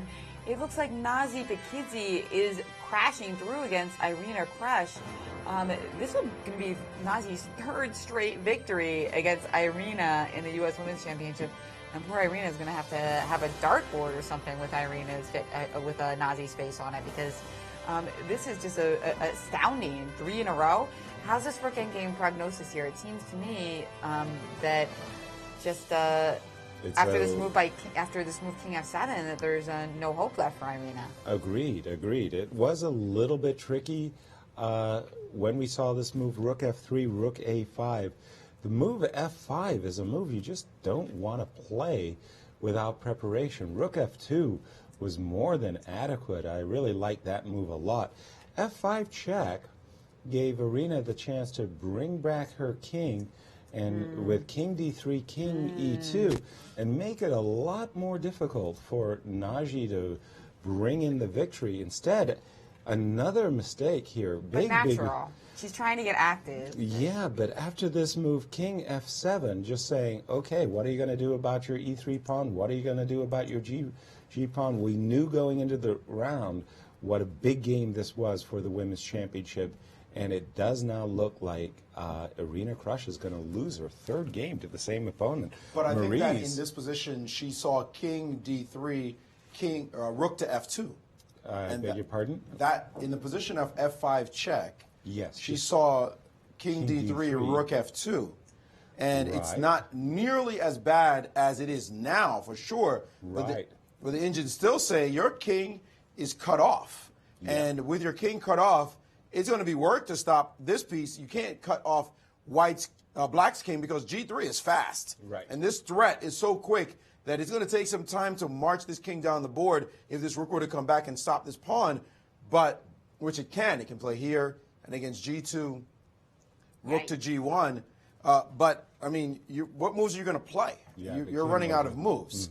And this looks busted, and this is busted, as a matter of fact, as well. So that rook F2 cut the king off is the theme that we note in these endgames. We saw it happen in previous rounds as well. And so she was winning. Obviously, she could have played rook F2 by itself. But the way she played it was absolutely fine in terms of maintaining her win. And now we see the move, desperate move, E4 now on the board. But that must just lose to rook E3. And now she's going to lose another pawn, or Nazi is going to force a trade of rooks, which would also be a victory. And so completely busted is Irina Krush now. Absolutely. This move, rook E3, seals the deal, as Maurice might say here.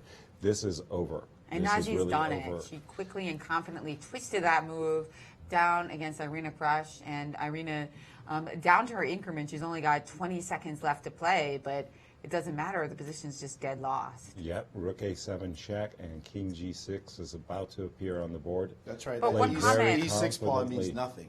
Yeah. Because now, yeah, that's right. But you know, one comment, Yasser, yes. I think instinctively, especially with low time, the move knight E4 makes sense, because she's thinking all rook endgames are drawn. Why don't I trade the knights? That should give me more chances to draw than keeping the knights on the board. But in this particular case, it's to the contrary. And I think there's some logic behind that, too, because once the knight on F6 goes, Nazi actually has an easier time defending her beautiful pawn on G4. Right. So this is a case where there's conflicting principles, and Irina, unfortunately, chose the wrong one, which gave Nazi the easy win. Yes, this move, knight E4, she didn't realize that her king was getting cut off, as Maurice was saying. You put the rook on F2 in the rook and pawn endgame that appeared, and it's just over. The move knight E4 just essentially made it easier for Nazi to, with her extra pawn, to claim a victory. Yeah, knight E4, it's not about principle. In the endgame, it's really not about principle only. In fact, it's mostly not about principle. I know Alexei Shirov, who has had some beautiful endgames. People ask him, why are you good in the endgame? And he said, because I calculate well. And you would say, what? No, that's not what you're supposed to be saying. You're supposed to say deep play, you know the deep principles. No, he says, I can see exactly what's going to happen next.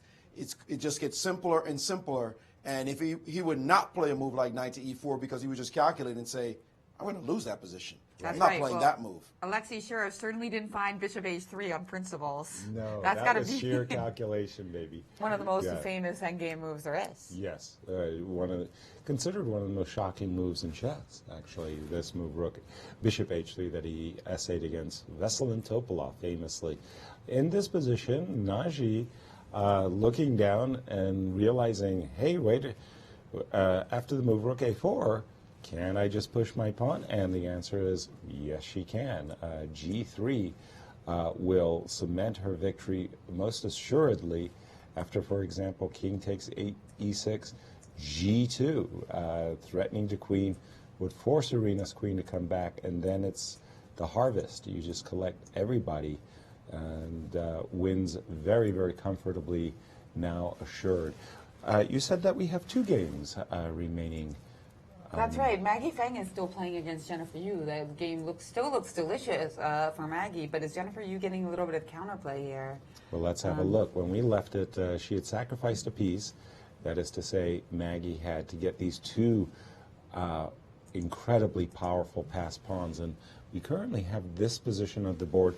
The last move played was Bishop F7 and Rook H4. So that makes sense. Jennifer's trying to get some checks in here. I mean, you know, Maggie needs to be a little careful because she can't go to the F file. Then we win the all-important F6 pawn. She made a critical error, though. She made a critical error just now. And by the way, the other game, well, I was going to say it was very easy. We'll be looking at this one because the other game, I could tell that was going to be resigned soon because Rook E4 was actually the simplest move and was played. Just trade off the rooks. The pawn ending is completely lost. There's nothing to hope for here after King F6. You got nothing. You're just going to lose being a pawn down. You're about to get zooked if you play this move King here. You can't make any moves, and the end game, even if you try something else, is going to fail. For example, in this position here, King takes, King F6. Let's say you allowed this position. Well, this is also losing as well after King takes, King here. We can see this position, pawn up. We got the extra tempo. Get your king out the way, king down, and that's just basic endgame territory. Nazi Paikidze defeating Irina Krush with black for the 2nd time in a row in these U.S. championships. Now her 3rd victory. Simply incredible. You would not expect that. This is not a GM versus another GM. Irina is the true GM here, and yet she's lost 3 times to this rival. Amazing result for the tournament and has shaken up the championships incredibly. Absolutely shocking. Irina, known for being very good with the white pieces, losing twice to a lower-rated opponent with white and 3 in a row. Just insane. And good for Nazi in the women's championship. As we see from the standings, Nazi Paikidze in the clear lead, 4.5 points. And somebody we haven't been talking about a lot, but we're going to be starting to talk about more, Sabine Foyser. Robert Hess, the grandmaster who coached the ladies team in Baku, draw this name to our attention earlier in the round, and right he was. Right behind them are Anna Zatomsky, Irina Krush, and Anna Sharovich also coming in there and saying, hey, I might have something to say about this tournament as well. Absolutely. We might add the sentimental favorite, by the way, Sabine Foyser. Her mom, very young, passing away suddenly. And that was quite a shock for her. It's hard enough for her to come and play in this tournament. And now she is within a stone's throw of first. I'm sure this is extremely meaningful and moving for her family. That's right. And Sabine's mom was also a chess player, taught her the game. So really huge there. And her fiance, Elshan Moradi Abadi, he wrote a tribute. Yes, he's a grandmaster resident, and he wrote a tribute on Sabine's mom on the U.S. Chess website. So you can check that to learn more about that amazing chess family. But we have grandmaster and 7-time champion Irina Krush about a disappointing result today. She's with Maurice. A tough game today for the champion against one of her key rivals.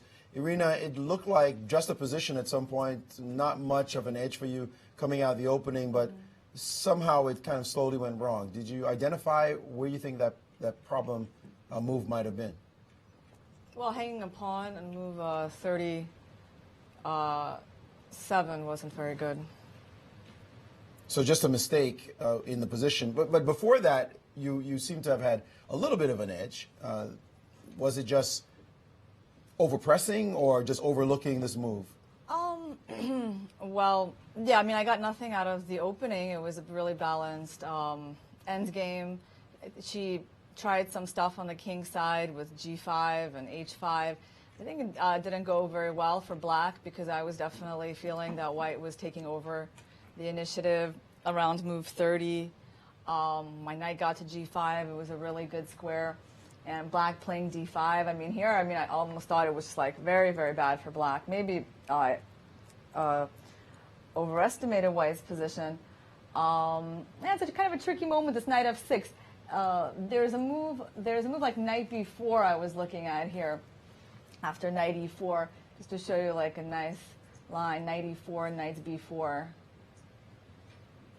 Knight b4, knight d to b4. Yeah, there's rook takes d7, and after rook d7, knight takes f7, I think is a tactic that works for white with the idea, that there's this fork in f6. So this is an idea of the kinds, this example of the kind of ideas that white had in this position. I think knight f6 was correct. I had a big choice. Knight f6, should I keep the rooks on the board or not? I mean, I thought if I played rook c2, there's going to be like knight b4. I can't take on c5 because of the unfortunate placements of my king on f2. So I decided to trade. And yeah, I mean, it's not so bad for black because in rook h7, there's always rook f8. And I also have to be a little bit careful that my knight on g5 doesn't get trapped because there's these f6 ideas, which is why I moved back to knight to c3. So trade, maybe it's the kind of balance. Thought king e2 was fine, knight c3. Yeah, so she played this move and offered a draw, and I just lost my vigilance for a second and played knight e4 and blundered knight takes a2. Of course, white doesn't have to give a pawn like that. So if we just go back, after this it's just terrible. So knight f6, so maybe instead of knight e4, a move like a3 is just fine. Of course, a3 and then rook c1. Yeah. Definitely a tough loss. There's still lots of rounds to go, 5 rounds to go. But you face another big rival tomorrow in Anna Zatonski. How do you evaluate your situation right now? You've been in this situation many times before. Oh, well, it's worse than it was a round ago. And so your thoughts about this matchup? Yeah, we'll try to play better tomorrow. It's another day. Okay. We'll let you go and clear your mind, and we'll see you tomorrow. Thank you. Thank you, Maurice. Thank you, Irina. And Grandmaster Hess tweeting in again saying that after surviving 4 blacks in 6 rounds and a bad blunder versus Zatonski, Nazi Paikidze jumps ahead of the field, and that she's got a favorable remaining schedule. Right. She'll have an extra white in her games to come. Another Nazi fan, Curtis Lemuel, says that Nazi Paikidze isn't playing chess. She's running a marathon every day, referring to how she's really playing some long games. Indeed, we can never forget that 129-move game, even though she lost it. Quite an extraordinary fighting performance by both players. So, and always seems to be in the end games.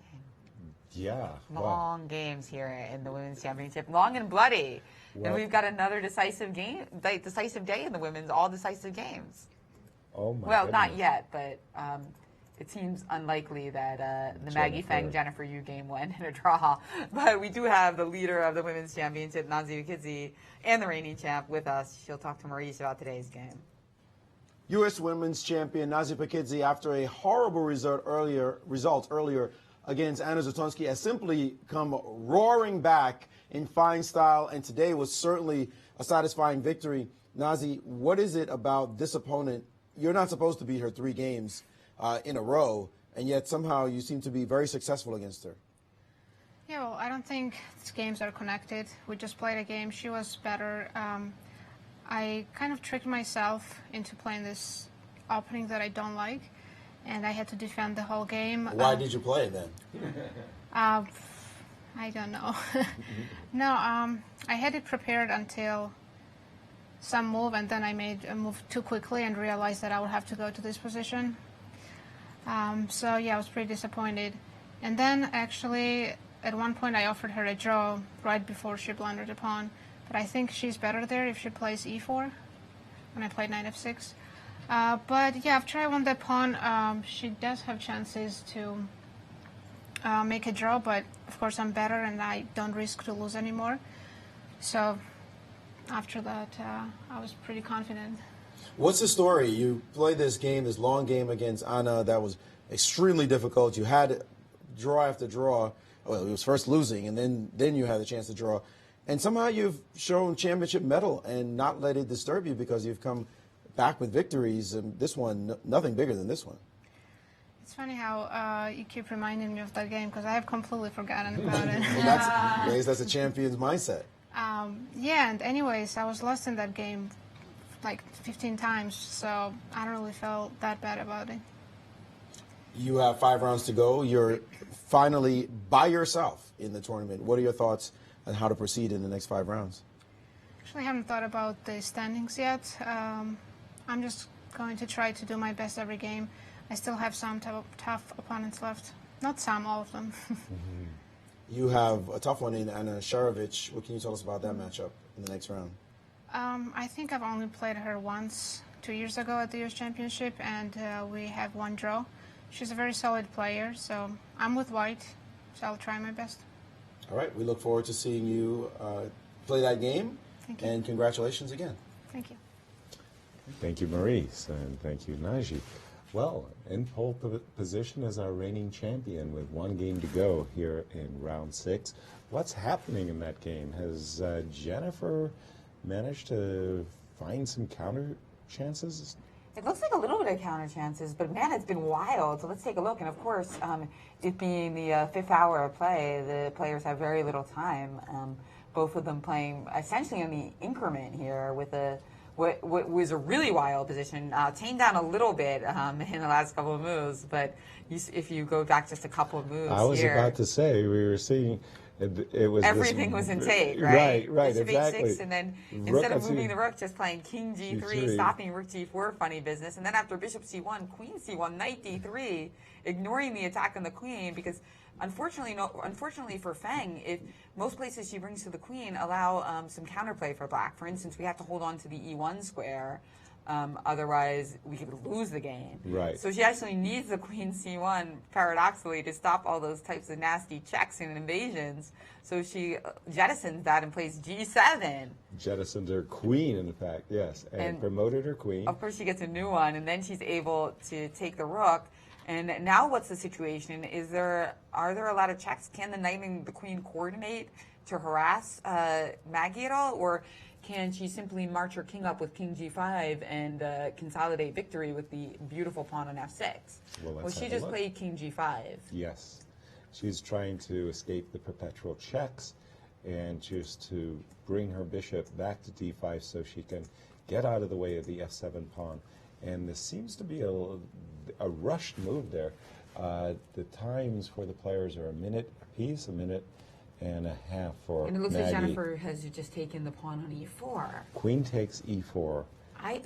Is Black, I'm so sad because it seems like Black should be able to get a counterplay, but the problem is that forlorn knight on C1 isn't participating, and that's Exactly. a huge problem. And this move now is also bringing Queen A8 check, followed by Queen B7 back into the game. And Queen F4 Queen check. F4 check was played, but Quickly we came can, King B6. we can King just hide G6, pardon away. me. Yeah, we can hide away on G6, right? This is not going to be a problem hiding, right? This is After winning G4 according check. to the engines. Completely winning for white because the king will hide in front of this pawn, and that pawn is thinking about becoming a queen, while Black is without pieces. Black doesn't have that knight working, and the Black king is going to come under terrific attack in just a couple of moves. So after King F7, Queen D7 check.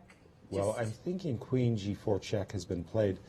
She did play quickly King F7. Oh, I thought she was going to dance with King H6 first and not allow the check on D7, but she did play King F7? But yeah, if Queen D7, we can play King F8, and then when you check us, we can go back to G7, and then and that's a problem, right? I mean, after Queen D8 check, yeah. Now we can go King G7, and now your checks are no bueno because we have just played Queen F7, totally winning, right? Exactly. because our pawn's so far advanced. Yeah, that's the problem. Everything is winning right now, so there's just no real counterplay for black. That f-pawn is way far down the board, and with the mate threat and that bishop, much, much better than that knight in terms of fighting past pawns. Yeah, so that's your pawn's not getting to d1. That's just not going to happen. Bishop f3 is waiting to happen, while your knight is so far away from that f6 pawn. Yeah, well, let's show one of those variations. I mean, So although check has been played, so king check- f8. So what Maurice is saying, or I thought even when you trade queens, yeah.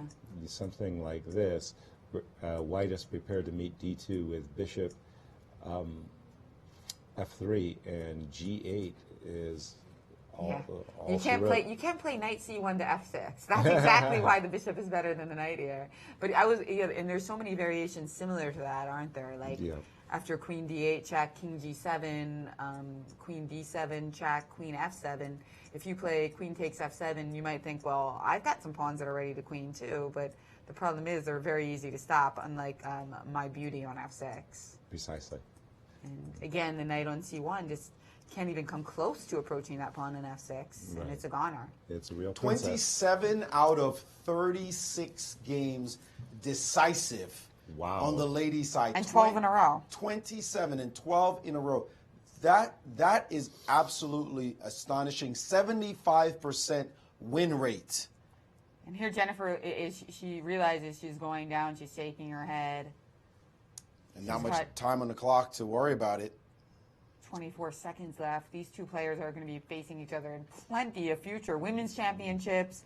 They could be Olympic teammates one day. I have no doubts. I mean, it's the rise of the millennials, especially in the women's competition. Some of the young talents that we have showcased here in St. Louis, she realized the fantastic. endgames were dead lost, so she played a different move entirely. She just played queen to f5. So after queen d7 check, queen f5 is on the board. Yeah, she realized those endgames were completely kaput, so she's trying something different. And I'm supposing queen e6 along with lots of other moves, including queen f7 check. That might actually be the more She's playing queen decisive f7 move. check. There's no question there. You most get a chance to decisive start move. checking, you're going to check. Yeah, I agree. Queen f7 check. Most decisive looking move here for white. And she's found done it. Maggie Feng, a very... King b6 very, very quickly was played by Jennifer. So There's mate in 6 on the board, but I'm not sure it's going to happen. Can we play b4 here, just threatening checkmate? Well, queen b7 is mate in 6. Oh, starting with a forcing move, huh? Yeah, start with queen b7, but the thing is, queen e6 is also so attractive. I wonder if she'll play that as the human move, queen e6. Right. Trade off these queens, and you never see counterplay, and it's just going to be an easy pawn push. But queen b7 is actually mate.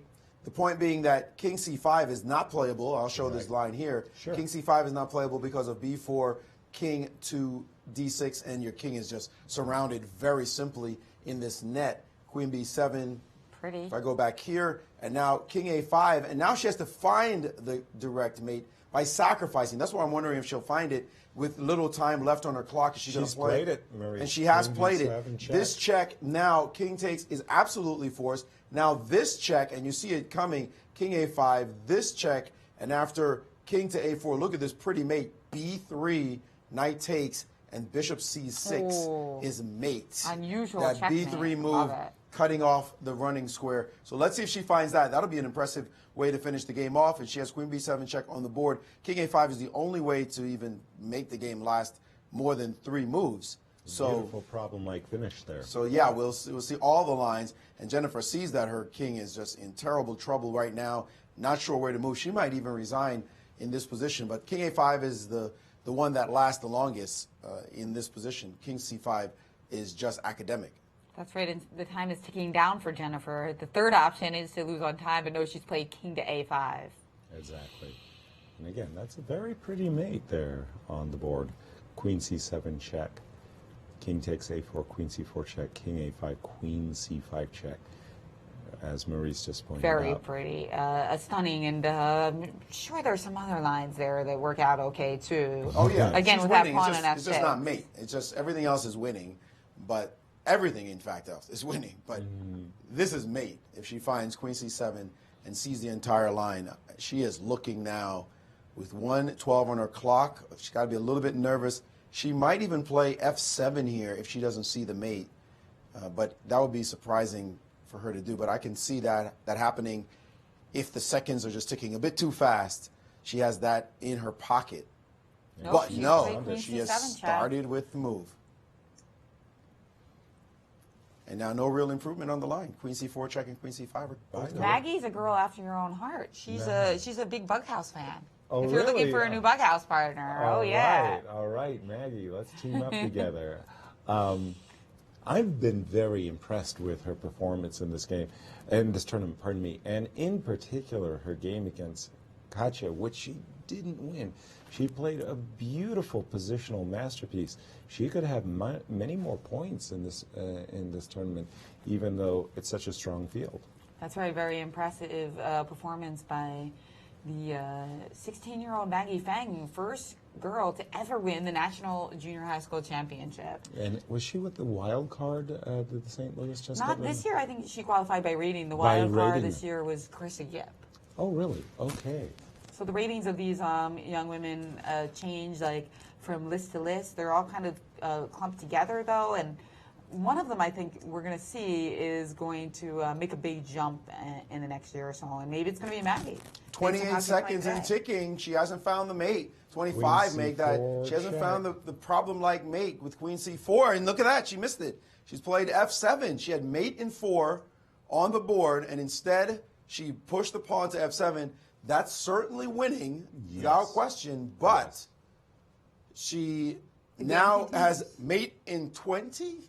I mean, she certainly pushed this back a bit longer than she needed to, because black can bring the knight back into the struggle with knight to D3 and limit that mating possibility, although the win is clearly still there. But suddenly some swindling chances could appear. You've got to be careful. She had the mate, but she missed. The B3 move, I think, is the one she missed. That's an easy one to miss. That's pretty. That's really attractive. I think for me, the big issue there is that it would be such a great way. Like, not only is she performing so well in the women's championship, but to show people, like, this is how I won this game. Right. Yes. That's nice. And there we have D3. Keeping the mate is alive. Mate is alive once again. Once again, Queen C4 check, King A5, Queen C5 check, King A4, B3. That's the star move, B3, robbing black's king of the escape square. She might be forced to find it in a moment as this pawn is galloping down the board, and now she's played the first of the moves. Right. Queen C4 check. And because of time trouble, it's a very easy move to find these Queen C4, Queen C5, just gaining a little time on the clock. And by the way, King A5 is absolute block, so that was played very quickly. And Queen C5 is attractive because it puts it on a dark square. Yes. So you harmonize with your bishop in the best way. Right. So she did play that move. So positionally, she knows that's correct. And now King A4. Now will she see it? The B3. Yes. Very attractive She's mating play idea. B3 and Bishop C6 is mate. Now that she's here. She's given herself No, she does not see it. She has taken the knight. She did not see it. That doesn't change the game or the result anyway, but you could have made it in 2. Yes. You know, it's an unusual pattern. And you might say, why didn't she see it? Because she's never seen it. And because she's totally winning. So she's like maybe just looking for ways to liquidate and just like get her opponent to resign rather than look for like forced mate. Well, I can tell you exactly why. She's seeing the same pattern now, and now she's seeing the move B3 in that pattern with Queen C4 check and Queen C5 check. She's saying, well, let me eliminate the knight to stop the knight from being able to capture the pawn, not recognizing that the knight would rob black's king of the escape square B3. And Bishop C6 is the wrong pattern. That's not how you do it. You do it along the diagonal the other way. With your queen on C5, the bishop on that D1, A4 diagonal. That's right. That's the typical pattern. Losing on time? This one. Oh no, the king's blocking the clock. I thought that was 0, 0, 0. Okay. I mean, it might as well be because she has no checks. Her king is about to get mated anyway, and she has no way of advancing her pawn. There's just no counterplay. Oh, there's lots of mating patterns now. She can choose between mating patterns now that the knight is gone. Well, so of course we can understand Why she chopped the knife. Yeah, exactly. Yeah, that's as practical as the mate, because this probably forces resignation. Remember, Lev Aronian missed a beautiful victory and just won a queen. And he quoted somebody who said, if you have a choice between queen or mate, pick the queen. They're talking. They're chatting to each other. The game is over. A resignation after this move, queen takes C1. Yeah, so Maggie and Jennifer Fang. just showed her the mate. Jennifer just showed her the mate to say, oh, you had mate. But she resigned instead. Maggie gets the victory, and as Yasser pointed out, really an outstanding result from this national junior high school champion. And this is her first time in the women's championship, which I think is remarkable, because what you often see is, even if they have similar ratings, the first time at the women's championship is often tough for some of the players. Well, you're terrified, the cameras, right? the action, the tens of thousands of people scrutinizing your every move. Yes. And let's Yasser quizzing you after why you didn't play this or that. Let's take a look at the decisive games. There you have it, Jennifer. Right, 27 out of 36 games have been decisive in the women's championship. So 13 meanwhile, out of 36 in the open section. That's right, and all decisive this round and last round of the women's championship. Let's take a look at the standings in the championship. We've got Wesley So. His streak almost ended today, but he kept it going with a draw against Veruja Nakobian that easily could have resulted in spilled blood for him. Right behind him, Veruja Nakobian, Yaroslav Zherevuk, Hikaru Nakamura, Daniel Naroditsky, and Fabiano Caruana. Well, that's a pack. One of these guys is going to start winning and put the pedal to Wesley So. Well, I'm telling you, Fabiano's victory today really gave him much needed wind in his sails, as he's looking at the second half and saying, what? I'm only a half a point behind the leader? Oh, let me string together some wins. Now, meanwhile, in the women's championship, we have also got a clear leader. Nazi Paikidze, big victory today over Irina Krush, which could have easily ended in a draw. In fact, Irina pointed out in her interview that Nazi offered her a draw. And they both pointed it out, yes. And Sabina Foiser with a great victory today, and her tournament is just as dramatic as can be. 6 games, 6 decisive games.